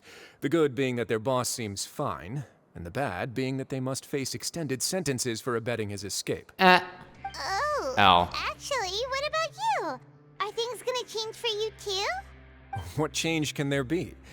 The fortress will keep chugging along, and so will my duties. As to what Miss Farina's departure will mean for the nation, and if our laws and governance will be transformed, we'll leave those to the folks in the overworld. Hey, everyone. the photo shoot's done. No more Farina. No. Good. In that case, let's call it a day here. Thanks for your cooperation. Come on, Traveler, let's go. Till next time, everyone. You'll get that interview one day, Charlotte. There'll be a next time? Maybe. Who knows? I might write a story about the underwater factory next time. Until then. All right, last stop, the docks. What y'all talking about over here? Oh, you know, I'd love to see you in one of Charlotte's photo shoots one day. Is that really necessary? Our line of work doesn't really require much photographing. It's precisely because we don't need the picture that they'll have value as keepsakes. We don't really look all that opposed to the idea, you know. Maybe I'm just happy that I managed to once again avoid the spotlight. I think this interview went well either way. This guy does not like publicity at all. Yes, what a Chad. you successfully kept prying eyes away by using Mr. Jurier and Miss Lorvine as shields. Very good. You should be happy for them. They have a bright future ahead. It dude ships.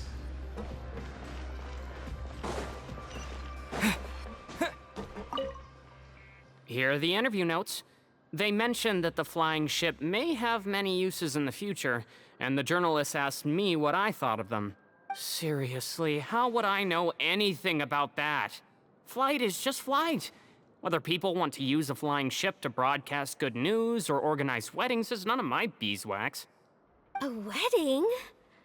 Huh. Oh.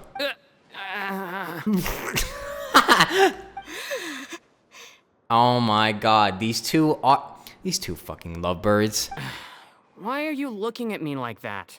So the flying ship can be used for weddings? I didn't say that. That journalist mentioned it, and what does that have to do with us anyway? True. What does that have to do with us? Lord have mercy.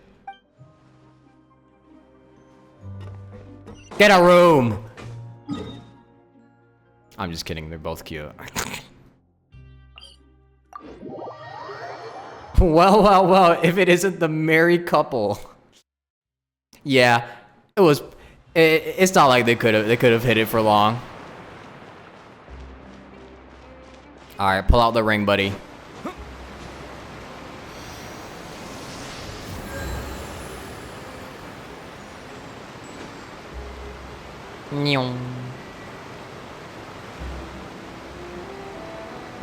To think this is where it all fucking started. This is where all that shit started.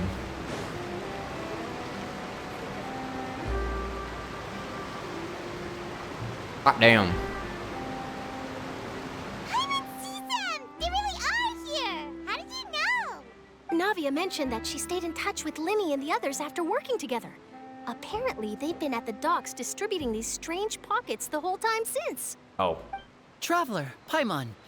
Ah, and Miss Charlotte, too.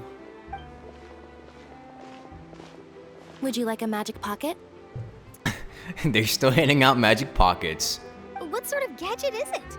It's a wondrous bag that can be used to carry many things. The water level has returned to normal, but if you see any of your things floating around, you can use this to carry them. Or you could trick a friend into doing it for you. Trick a friend? I wonder which of my friends would fall for that.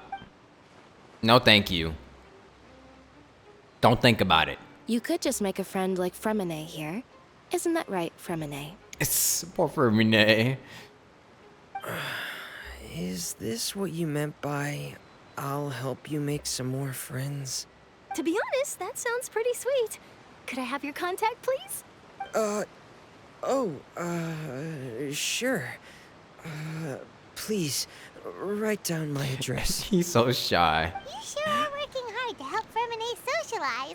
He was the one who proposed doing this.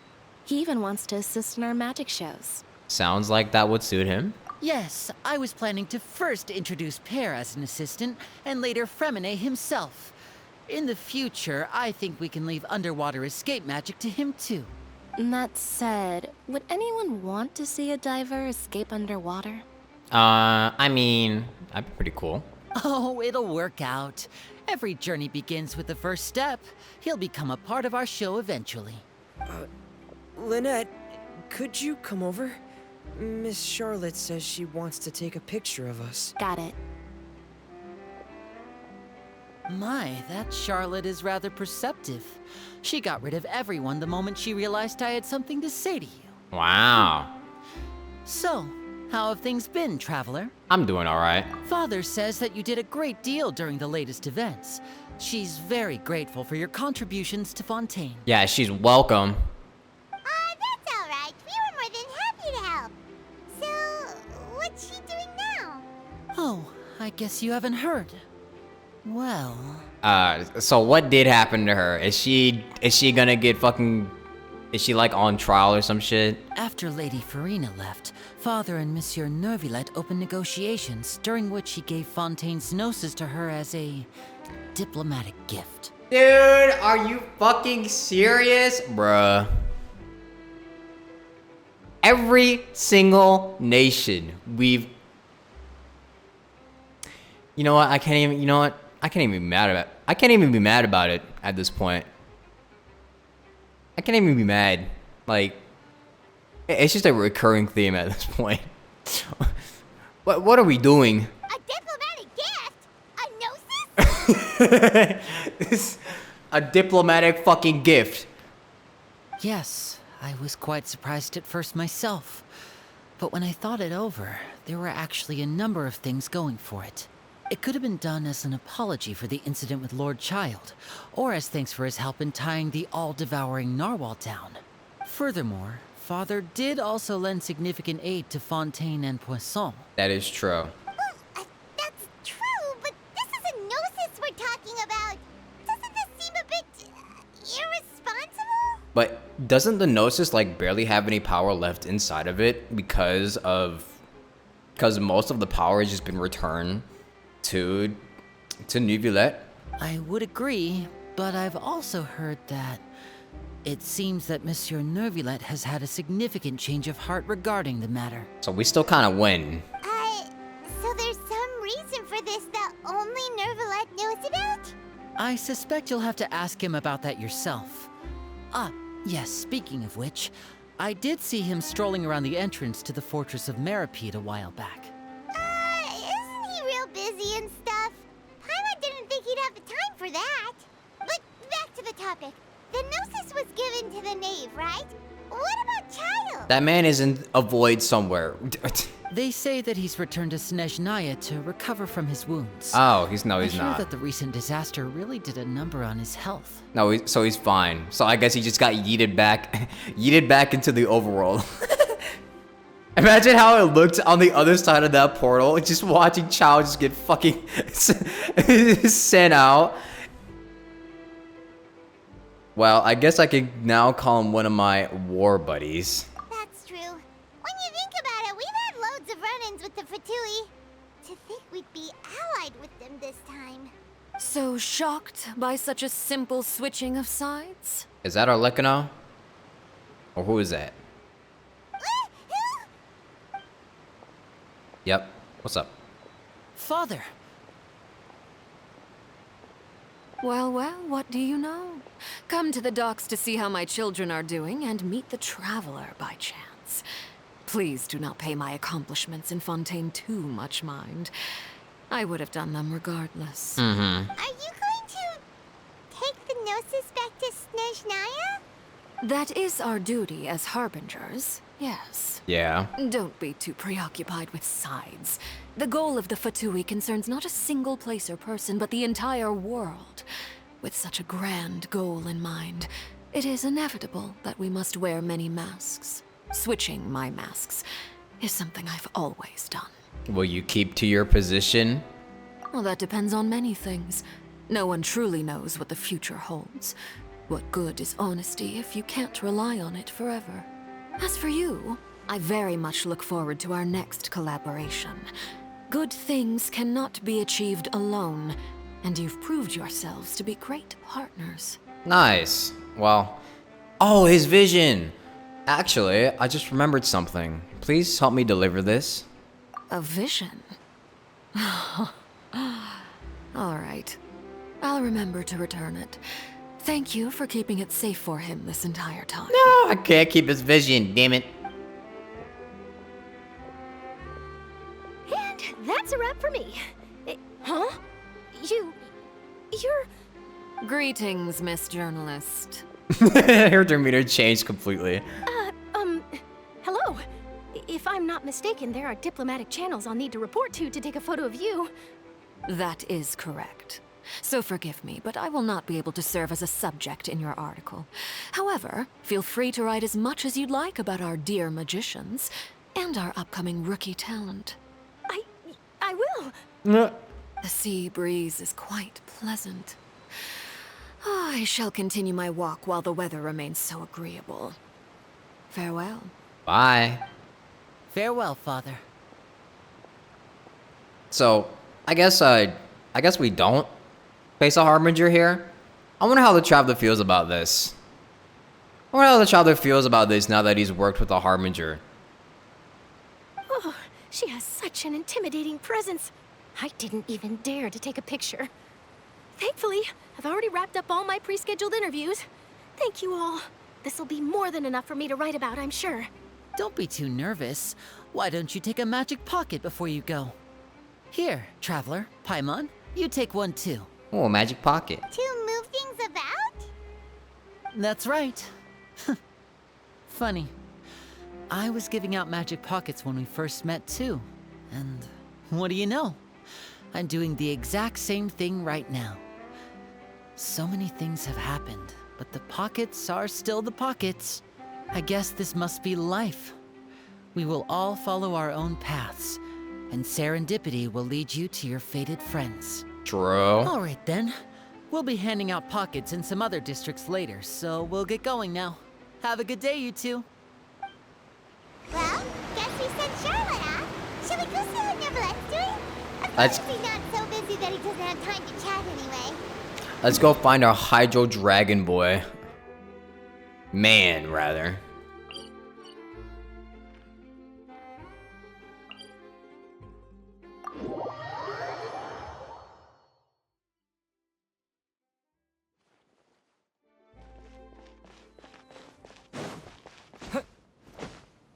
I wonder if the voice is gone. The voice is probably gone from the fountain.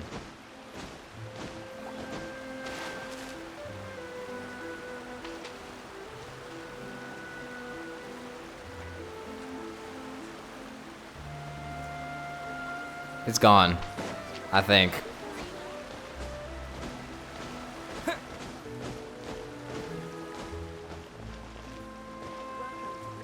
Gotta go all the way around. The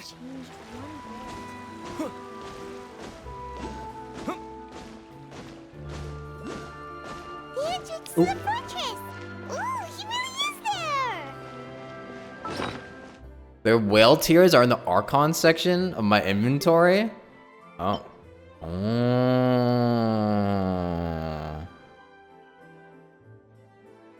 A drop of water obtained from within the coastal beast, the colossal beast of who coveted the primordial sea of life.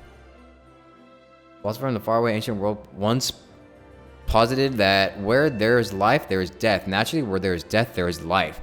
If not, then the fleeting light cannot resist the eternal darkness, and all withers into nothingness at the end of time. The rules among the stars dictate that nature must be conserved, but the laws of the universe have never been conserved.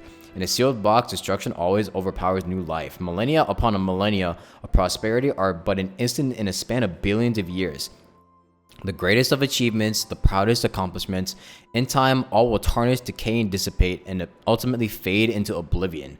Thus, there are things floating in among the stars, once adorned with countless prestigious titles from innumerable civilizations shedding tears for their ordained How many? Oh my god.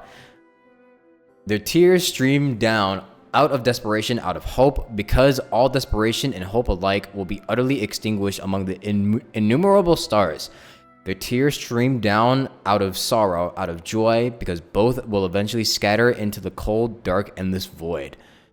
Every tiny yet beautiful silhouette and every moment worth remembering will fade with time, even stars. And then there are the so-called gods that are determined to save everything worth saving and devour everything that should be devoured. until the end of time, until the sea of stars recess into nothing but dying embers, until a newborn world moves for the first time in the stomach of the whale. There will be no more sins, no more sadness, and no more tears, because everything died with the ancient stars. Yeah, this is from a pet, by the way. A pet. Yeah, a failure of a pet.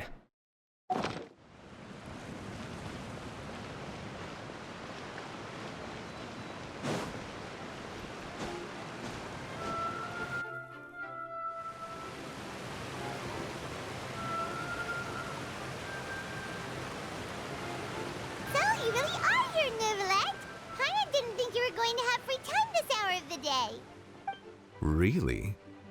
Oh, I suppose you must have met Mr. Linney. He took the time to greet me earlier when he passed this way. In any case, you came at a good time. I was just considering reaching out to you to set up a meeting, so I may explain some things that I haven't had the time to before. Oh, more questions? Glad that you remembered. Thank you for keeping us on your mind, what with you being busy and all. All right, let's have it then. How was Fontaine actually saved? The whole business is still quite the mystery to us. It is strange how words can often leave a bitter taste in the mouth when it finally comes time to say them out loud. Wow. Yeah. So... yeah. So that's what happened?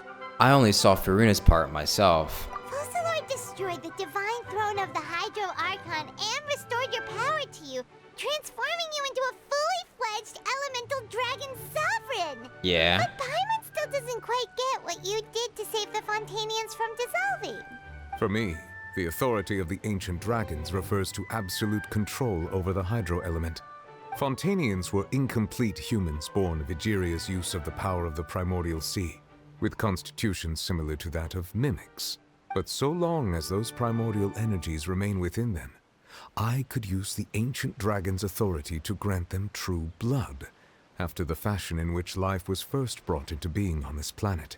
In other words, when I gave my verdict, Fontainians became true humans. Oh. And thus would naturally no longer be dissolved by water from the primordial sea. Nice, so that's how. Okay. Focalor must have counted on you to make that decision as well.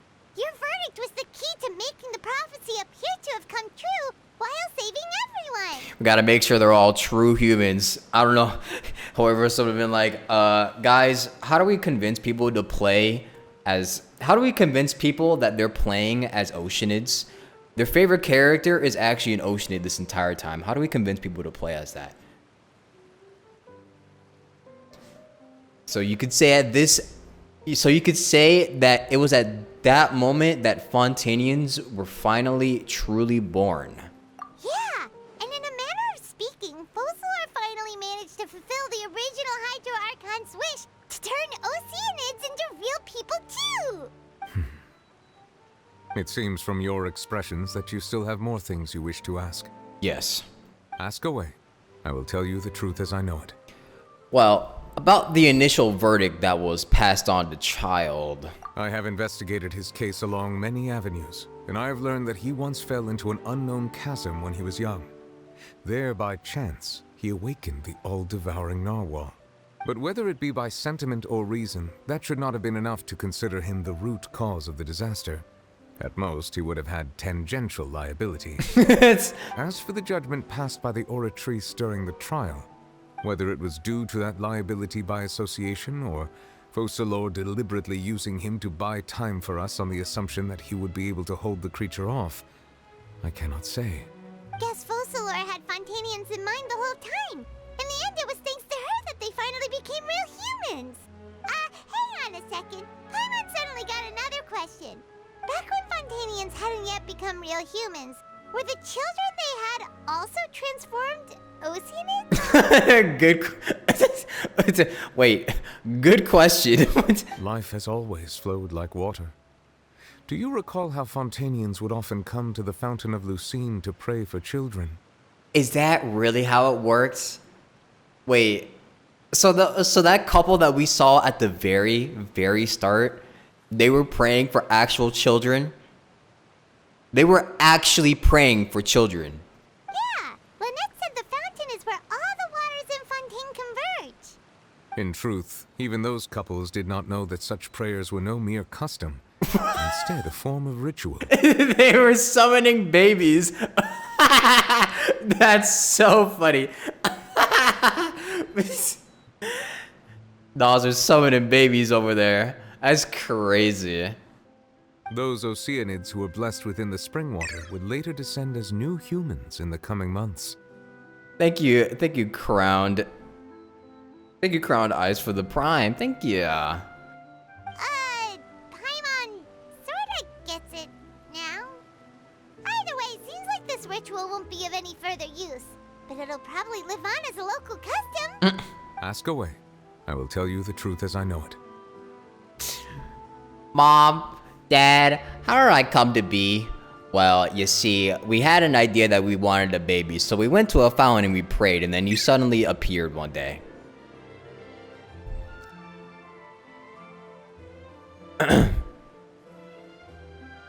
Thank you, Ice Alcon. Thank you for the prime.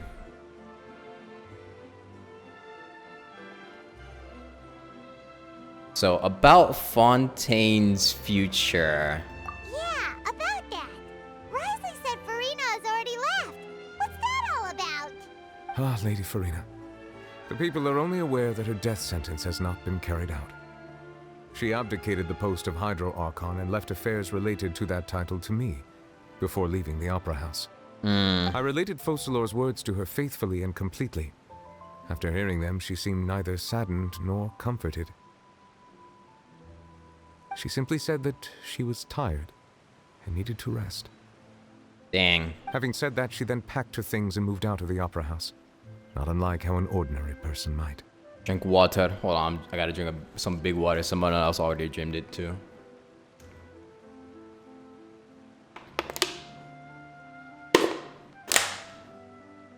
But she's still got a place to stay, right? You need not worry. I will make arrangements to ensure that she will not want for food, clothing, board, or travel. In truth, I am somewhat happy for her.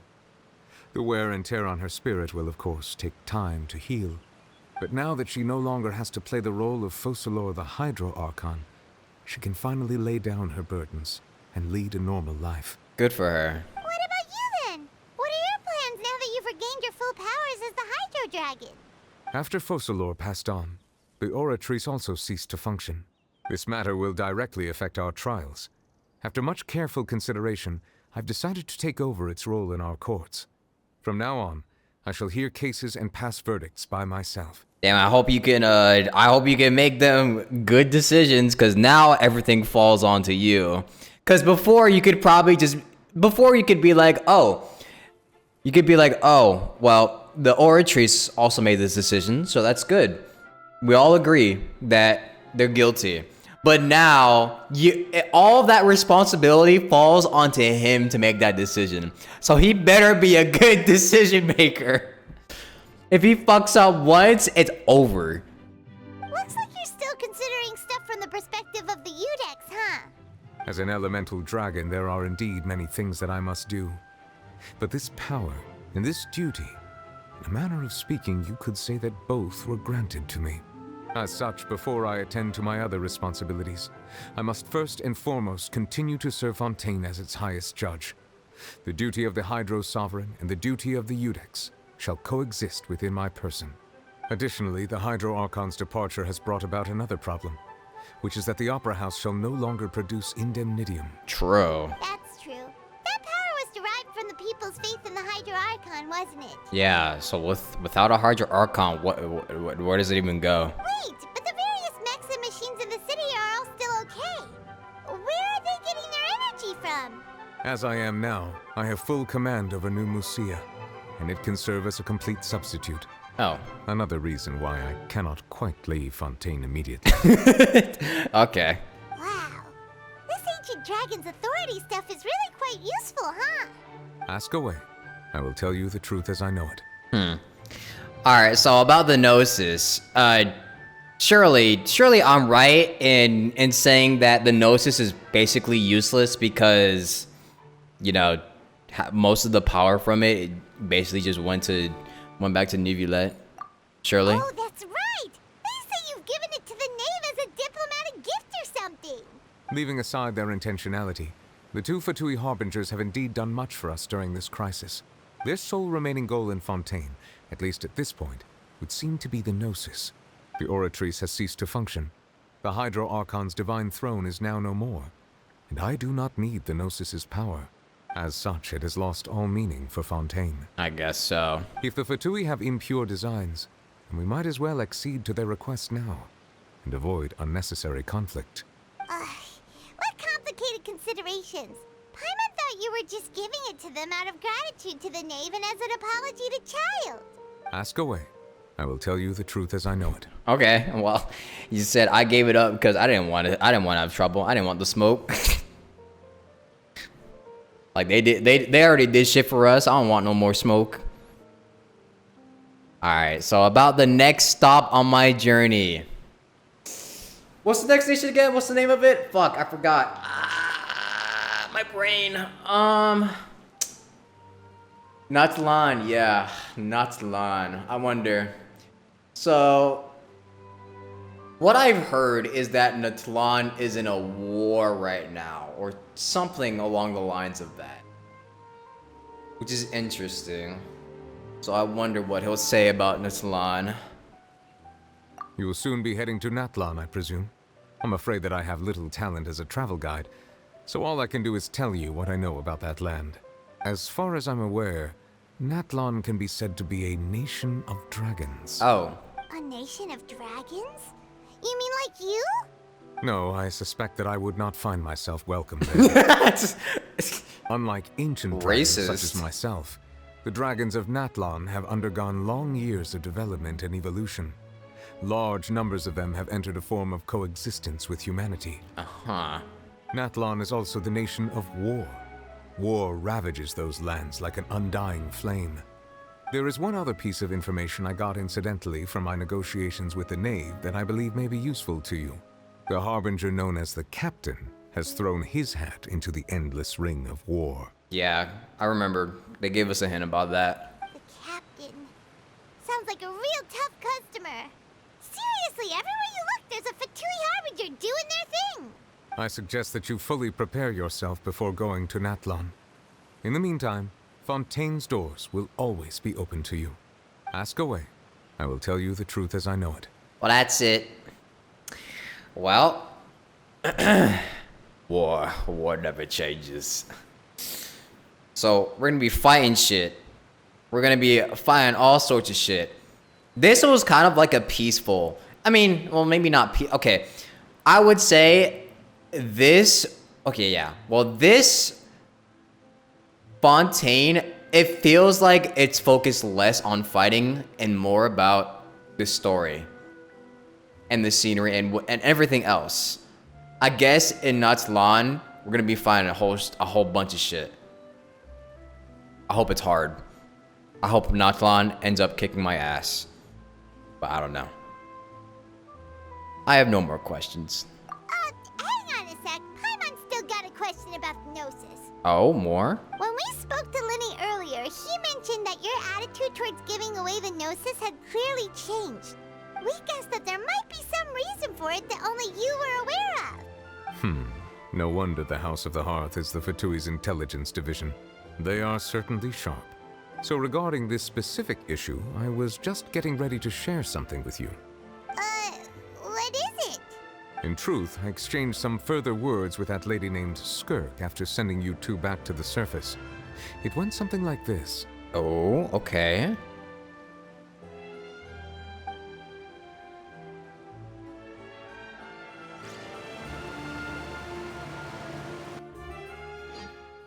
What'd he say? What'd he say? Tell me. What words were exchanged? We're going to head topside to see what's going on. You hurry over soon as well, all right, Neuvillette? What next? The all-devouring narwhal isn't here. so I'm no longer getting any interference. I can finally catch the scent of your power, what it's made of. It is the authority of the planet's primordial dragons, but with something very similar to a god's curse mixed in. It's quite a novel blend. I'm sure I've encountered something like this before. What was it again? I do not know what you speak of. Planets. Of course. How could I forget? You should have the remains of the third descender on your person, yes? Oh? Remains? I've never heard of any such thing. The third... Wait. Huh. According to your parlance, I believe it may be called a gnosis. Mm-hmm. Well, that much is true. After Focalor's divinity faded, she handed her gnosis to me. But I fear I have never heard of it described in the manner that you just did. I've been training with my master, the Foul, ever since I was young, and I have never returned to the surface since. So most of the information I possess, I got from him.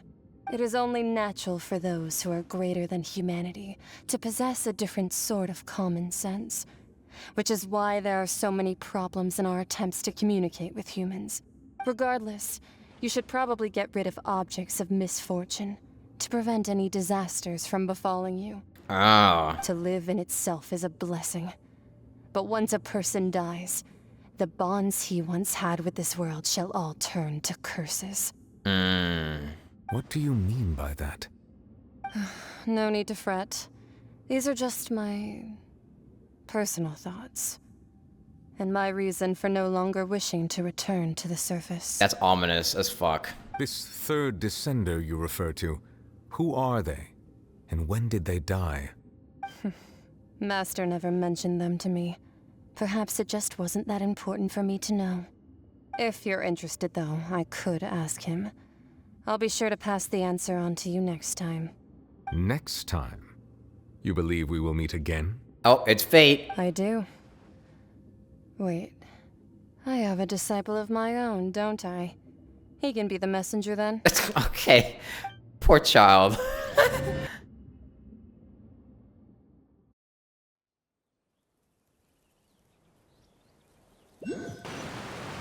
The third descender. I know that we're the fourth one. Whether it would prove useful or not, I wanted to pass that information on to you. I know the person that the sibling that you play as is the fourth descender. But who would be the third? It wouldn't. Would it be Lumine? Or the other sibling? No, right? I don't think so. No. It's not Lumine. The third is dead? Not Lumine. Oh yeah, that's right. She wasn't a... Yeah, they did say that she wasn't a descender.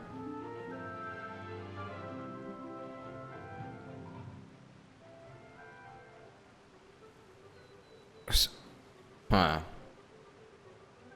Who is the... I can't even... I'm not even gonna pretend like I know who the fuck the descender is. The remains of the third descender? So that's what the Gnosis actually are. Paimon just thought they looked like chess pieces. How could they be a person's remains? All the same, assuming that there was no misunderstanding or special metaphor at play, that is what she meant to say. And she said that it would bring misfortune and that you should check it, which is why you gave it to the Fatui. If she speaks the truth, then I would simply be putting Fontaine at unnecessary risk by keeping it here. I see. A descender. She mentioned one of them. I am the fourth descender. Can I just say it straight up that I'm the fourth descender? I am the fourth descender. For me, this information means two things. One, that the Gnosis are related to descenders, and two, that one who came before me has already died. I had guessed that you might already be familiar with this concept, but I did not expect you to be one of them. That means that the Gnosis, which are exceedingly element compatible and can even enhance elemental abilities, do indeed come from the third descender. I wonder, does your body also possess similar properties? It would make sense why I'm able to use the elements without a single vision on my body. Like,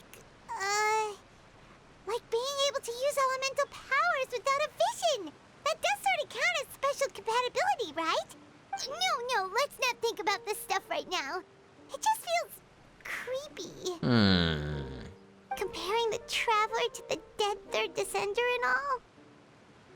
Don't worry, I won't die so easily. That's what you say, but this topic still feels like bad luck. What is that, supposed to be foreshadowing, Hoyoverse? Once Child recovers, let's get some more answers out of him. Or go look for his master and get the answers that way. I too believe it unwise to make too many blind guesses when information is lacking. The same is true of being at court. All right. Whatever the case, it seems like the crisis here in Fontaine's over for now. Yes. All of Focalor's efforts were for this moment as well. But she sacrificed herself in the end as a god, and she suffered through all those years as a human. Was that really what she wanted? I suppose that would be the mystery of a god's will. Can you understand the will of the gods? I suspect not.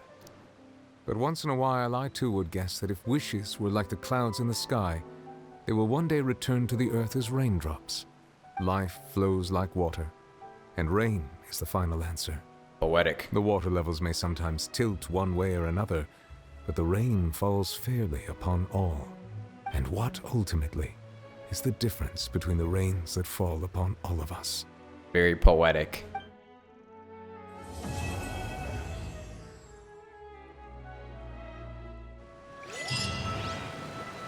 It's over!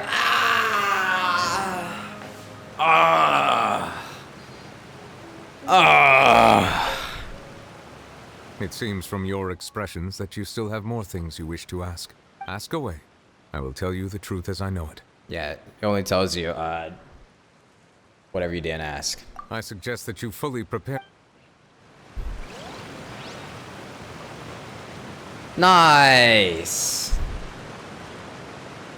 Nice. 6 hours? Yeah. 6 hour long quest. Holy shit. Holy fuck.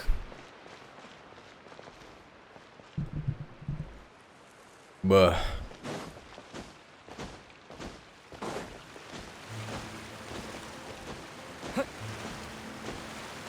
So how did you guys feel about that?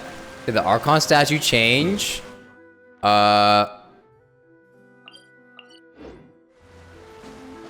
Wait, where is... Wait, let me go see.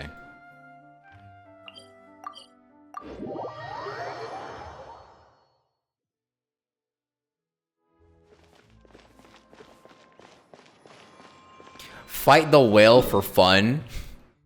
Where is the whale?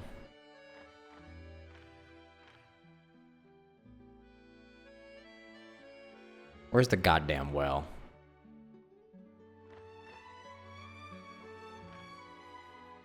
Southwest. Ah, here it is. Yeah, this was kind of cool. What the hell?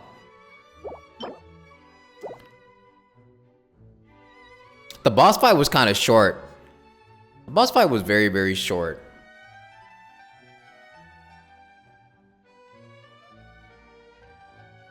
I'll fight it later. Oh, I gotta do my dailies. God damn it. Well, how did you guys feel about it? How did you all feel about...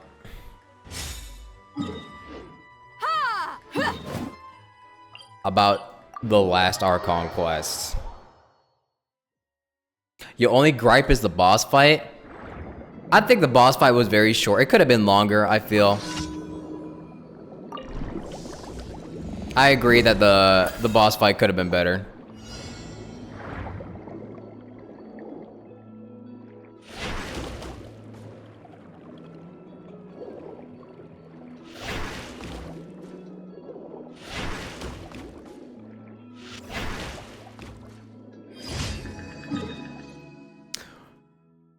Man. I think it was probably... I feel like the lore and cutscenes were very good, yeah. I feel like that was probably one of The wind rises. the best endings I think they've written for an Archon quest. Actually, that's probably one of the best stories they've written so far. Actually, you know what? I'm gonna say it. It is the best.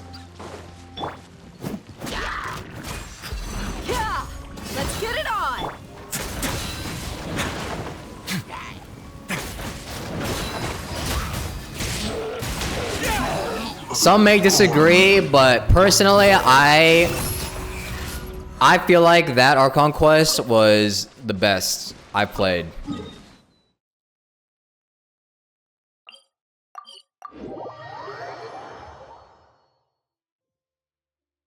I think this act sold it though. Not like I think this act definitely solidified it. For sure.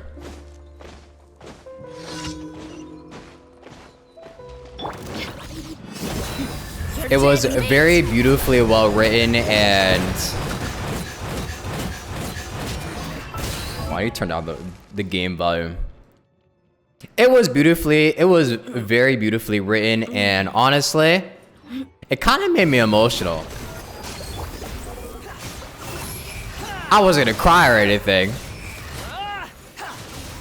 but it did make me feel a lot of emotions for Furina, especially. Quit following me. Oh, actually, I have a tweet I need to post. Give me a sec.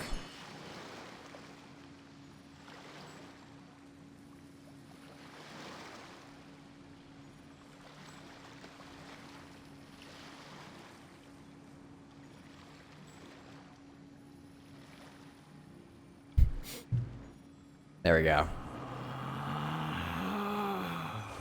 Relax. How about the twist? The twists were excellent, honestly. I think the twists were fucking amazing. I'm actually surprised that I was able to guess correctly about Furina not being like technically not being the real Archon, and the Oratrice containing the real Archon, you know, Fossilors. I was actually surprised that I guessed that correctly. I didn't think I would be right.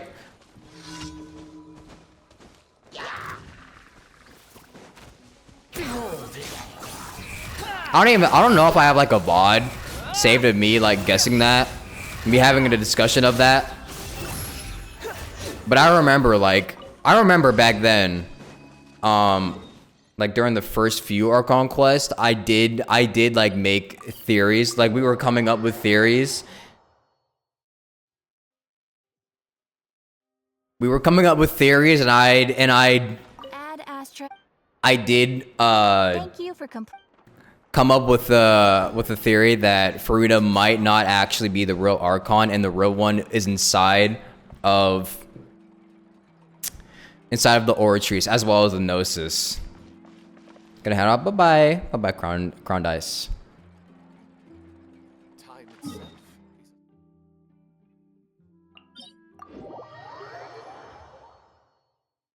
That's good that you could guess it, and it means it had good foreshadowing. Yeah.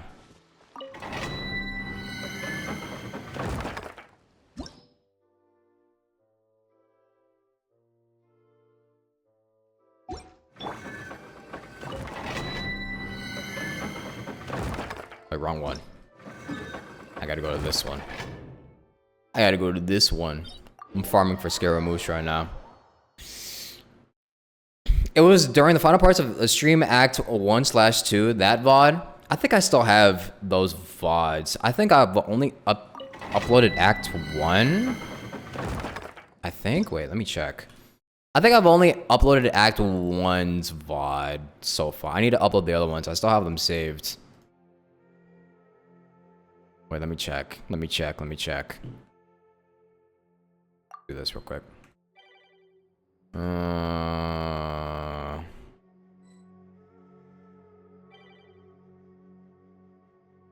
Yeah, I only have Act 1 uploaded. I need to upload like Act 2 and Act 3 and Act 4 and now Act 5. Oh, I got so much work to do. I still have to finish the Act 3 and Act 4's video because I haven't done the subtitles and the edits for it. I fucked up. I made a misjudgment in my calculations for how long it would take for me to finish it. I fucked up. That's my fault. I'm a work to get it out though. And then afterwards, I'm gonna work straight on getting Act 5 out. My tweet. It's a good tweet, isn't it?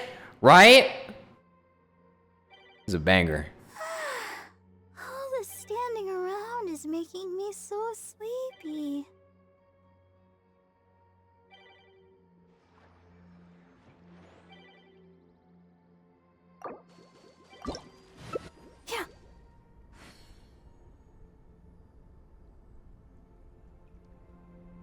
Buh. Man. I feel like I'm gonna get emotional editing all of that again. Do I plan to upload Honkai Star Rail content soon? When I finish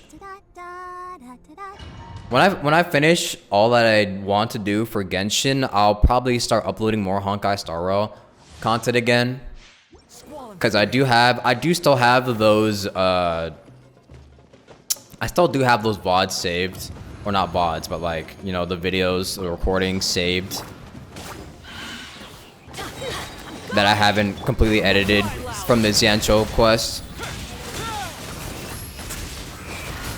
But for now, I'm kind of focusing on just getting all my Genshin stuff out of the way before I take on a whole nother game.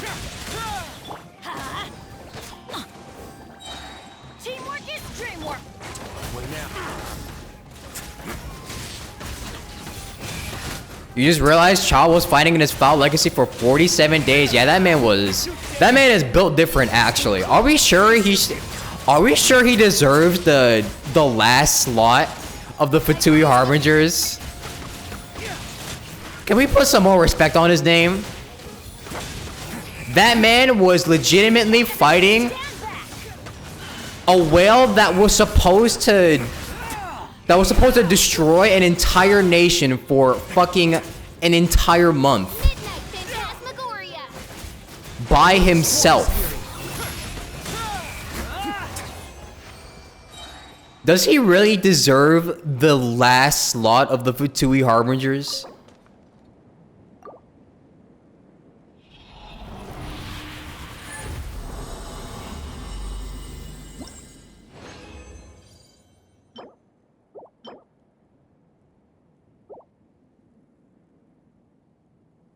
He didn't win though.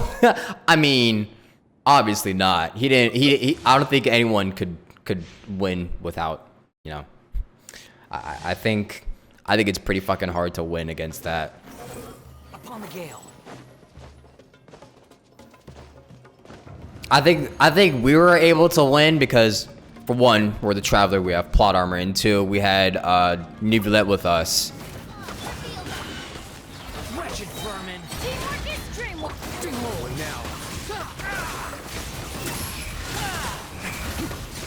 However, just surviving that many days alone is an amazing feat in itself. Let's light it up. Everybody stand back. Let's begin.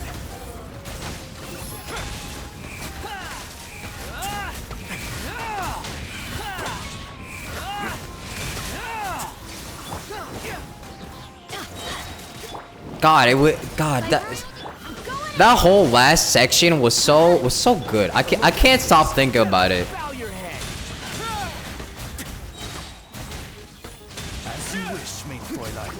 Those last like 2 to 3 hours were so beautiful. Like I actually can't stop thinking about it.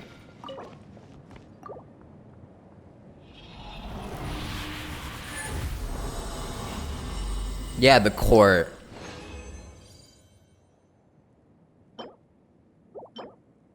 From the court session to the end, it was so good.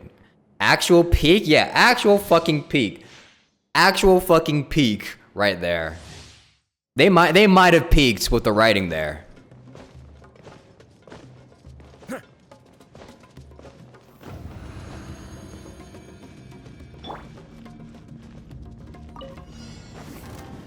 Everybody stand back. Let's begin.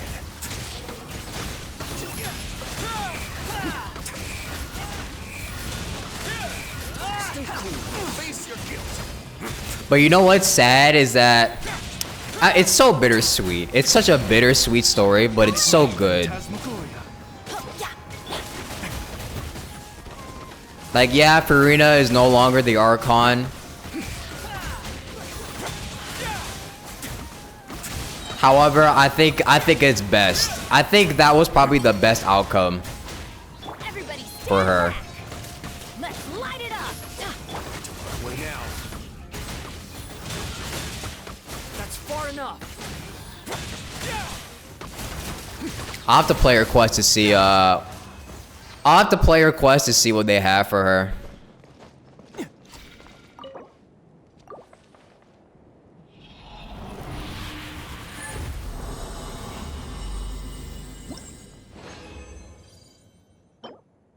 Farina's the body with a new personality. No, I think she still keeps her personality. She just gets to live a normal life now.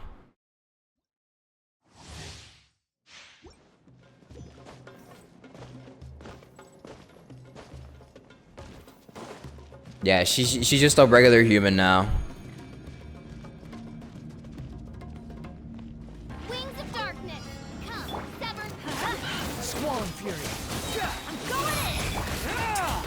She's just a normal girl. A normal gal.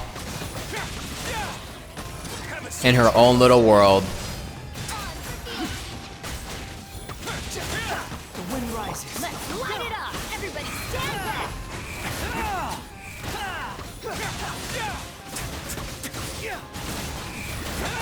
Know your place. As you wish, Lady Fräulein.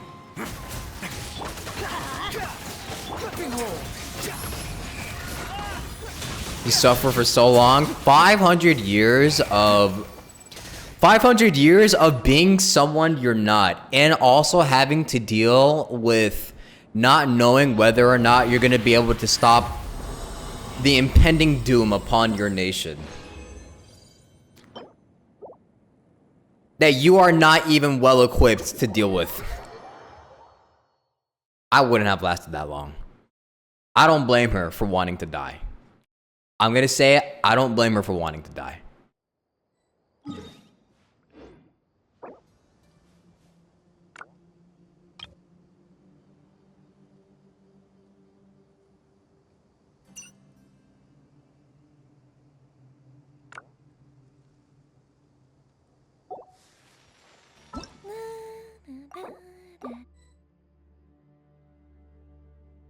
Makes you think how bittersweet her story quest is about to be. It better be about her having a normal life. We better take her out for some tea, eating some cakes. No, this time I don't even give a shit if it's not like super crazy or anything. It better be just her living a normal life and being happy.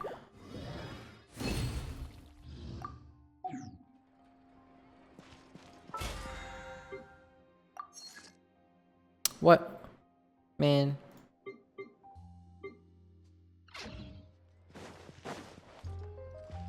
Add Astra.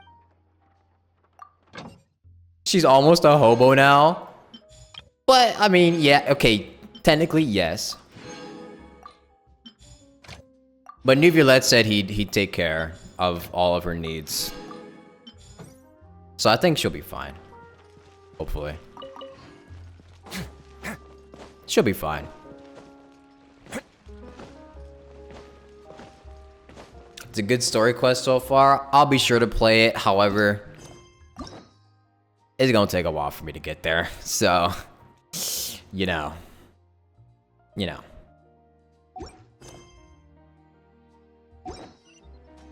It's gonna take me a minute.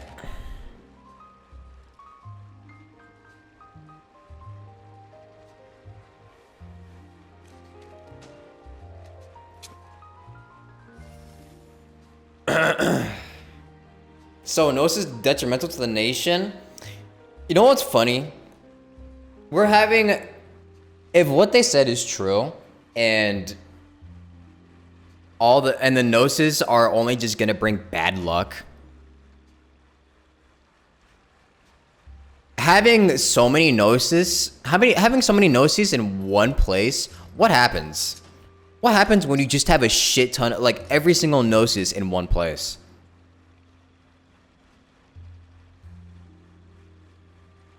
Actually, how long is it gonna take before they just hit them with a fucking nail?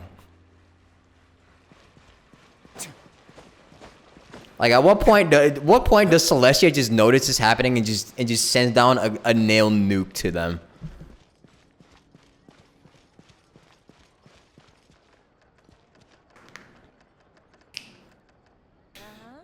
And also that, honestly, I think that also confirms that we're just never gonna be able to stop them from taking the Gnosis, are we? I don't think we're gonna have a single chance of stopping them from taking a Gnosis. Unless it's literally in the grasp, the palm of our hand. We are never gonna be able to stop the Tsaritsa from getting all the Gnosis, are we? We don't have a choice. we do not have a choice.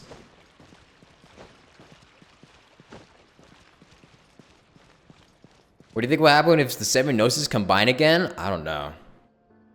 Something bad. Something bad for sure.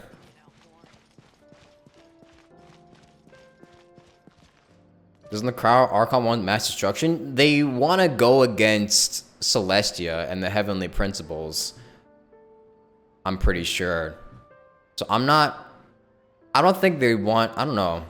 I'm not sure if they want destruction on Teyvat or if they just collecting them to go against Celestia, but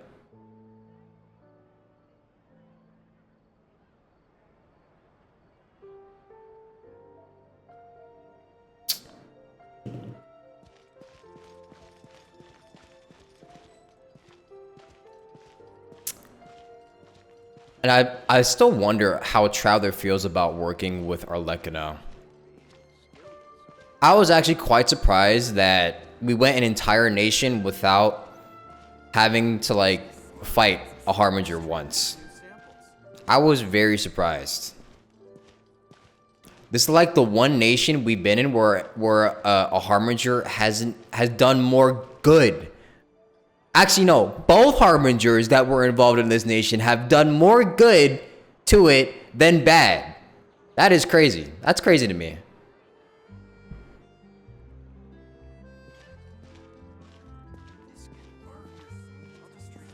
In every single nation we've been a part of, all the Harbingers have been doing bad shit, and now this is like the one nation where it's just like, oh, by the way, I want to help.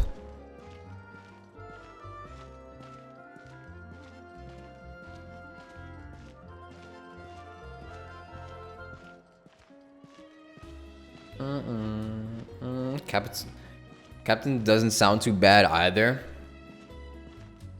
Surely. We haven't fought any Fatui, even his members.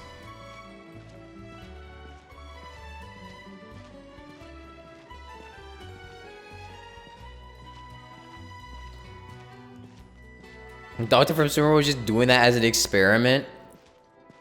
Bro.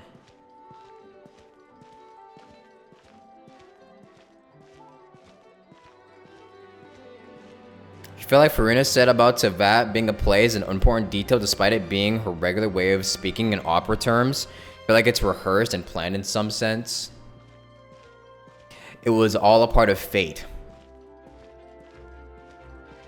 That was the plan. That's what the rehearse was. Some of the Fatui we have met on Warquest are actually good people, like the ones in the chasm. Yeah. I still do wonder how the Traveler feels about it.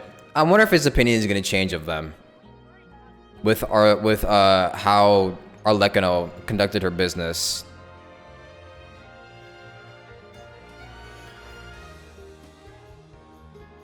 A word of advice. I don't think so, actually. I don't think so. Is there anything else? I don't think he will. Yeah, seriously. Don't break the law.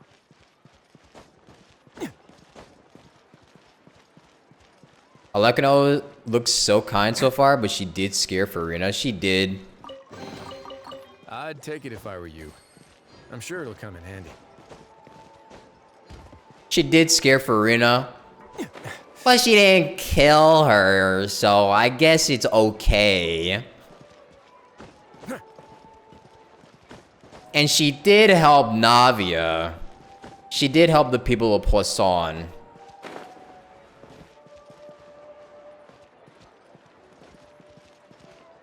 Yeah, I know that child in Scaramouche born that she's Two-Face. I think she'll definitely reveal her face, her true self in the future. Cause as she said, like during her last conversation with us, was like she does have to wear many faces and all of that. She literally said herself she wears many faces. So eventually we'll see the other side of her.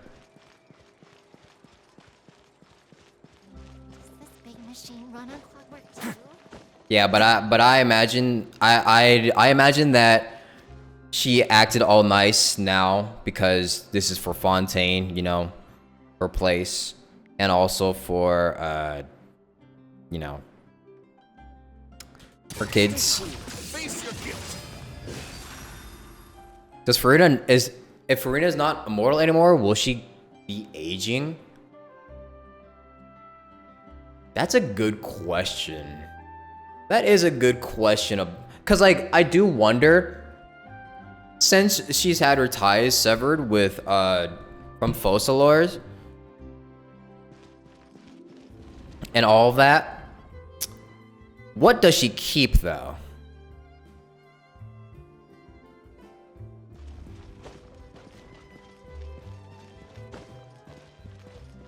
Because we do get to use her. And you know, she has her powers and all of that.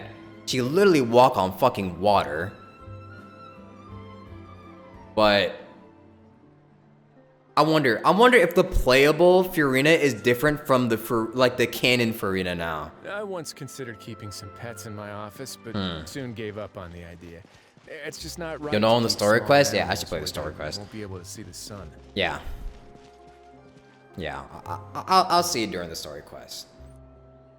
You wanna know why playable Furina has a vision? That could be the answer. She does. I guess she does get a vision during her story quest. All right. But anyways, I'm stalling now. I'm gonna have to debate whether or not I want to get Furina. Or wish on Furina's banner. Because I still want Charlotte. But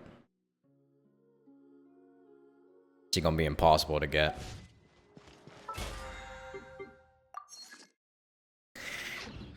Alright. Anyways.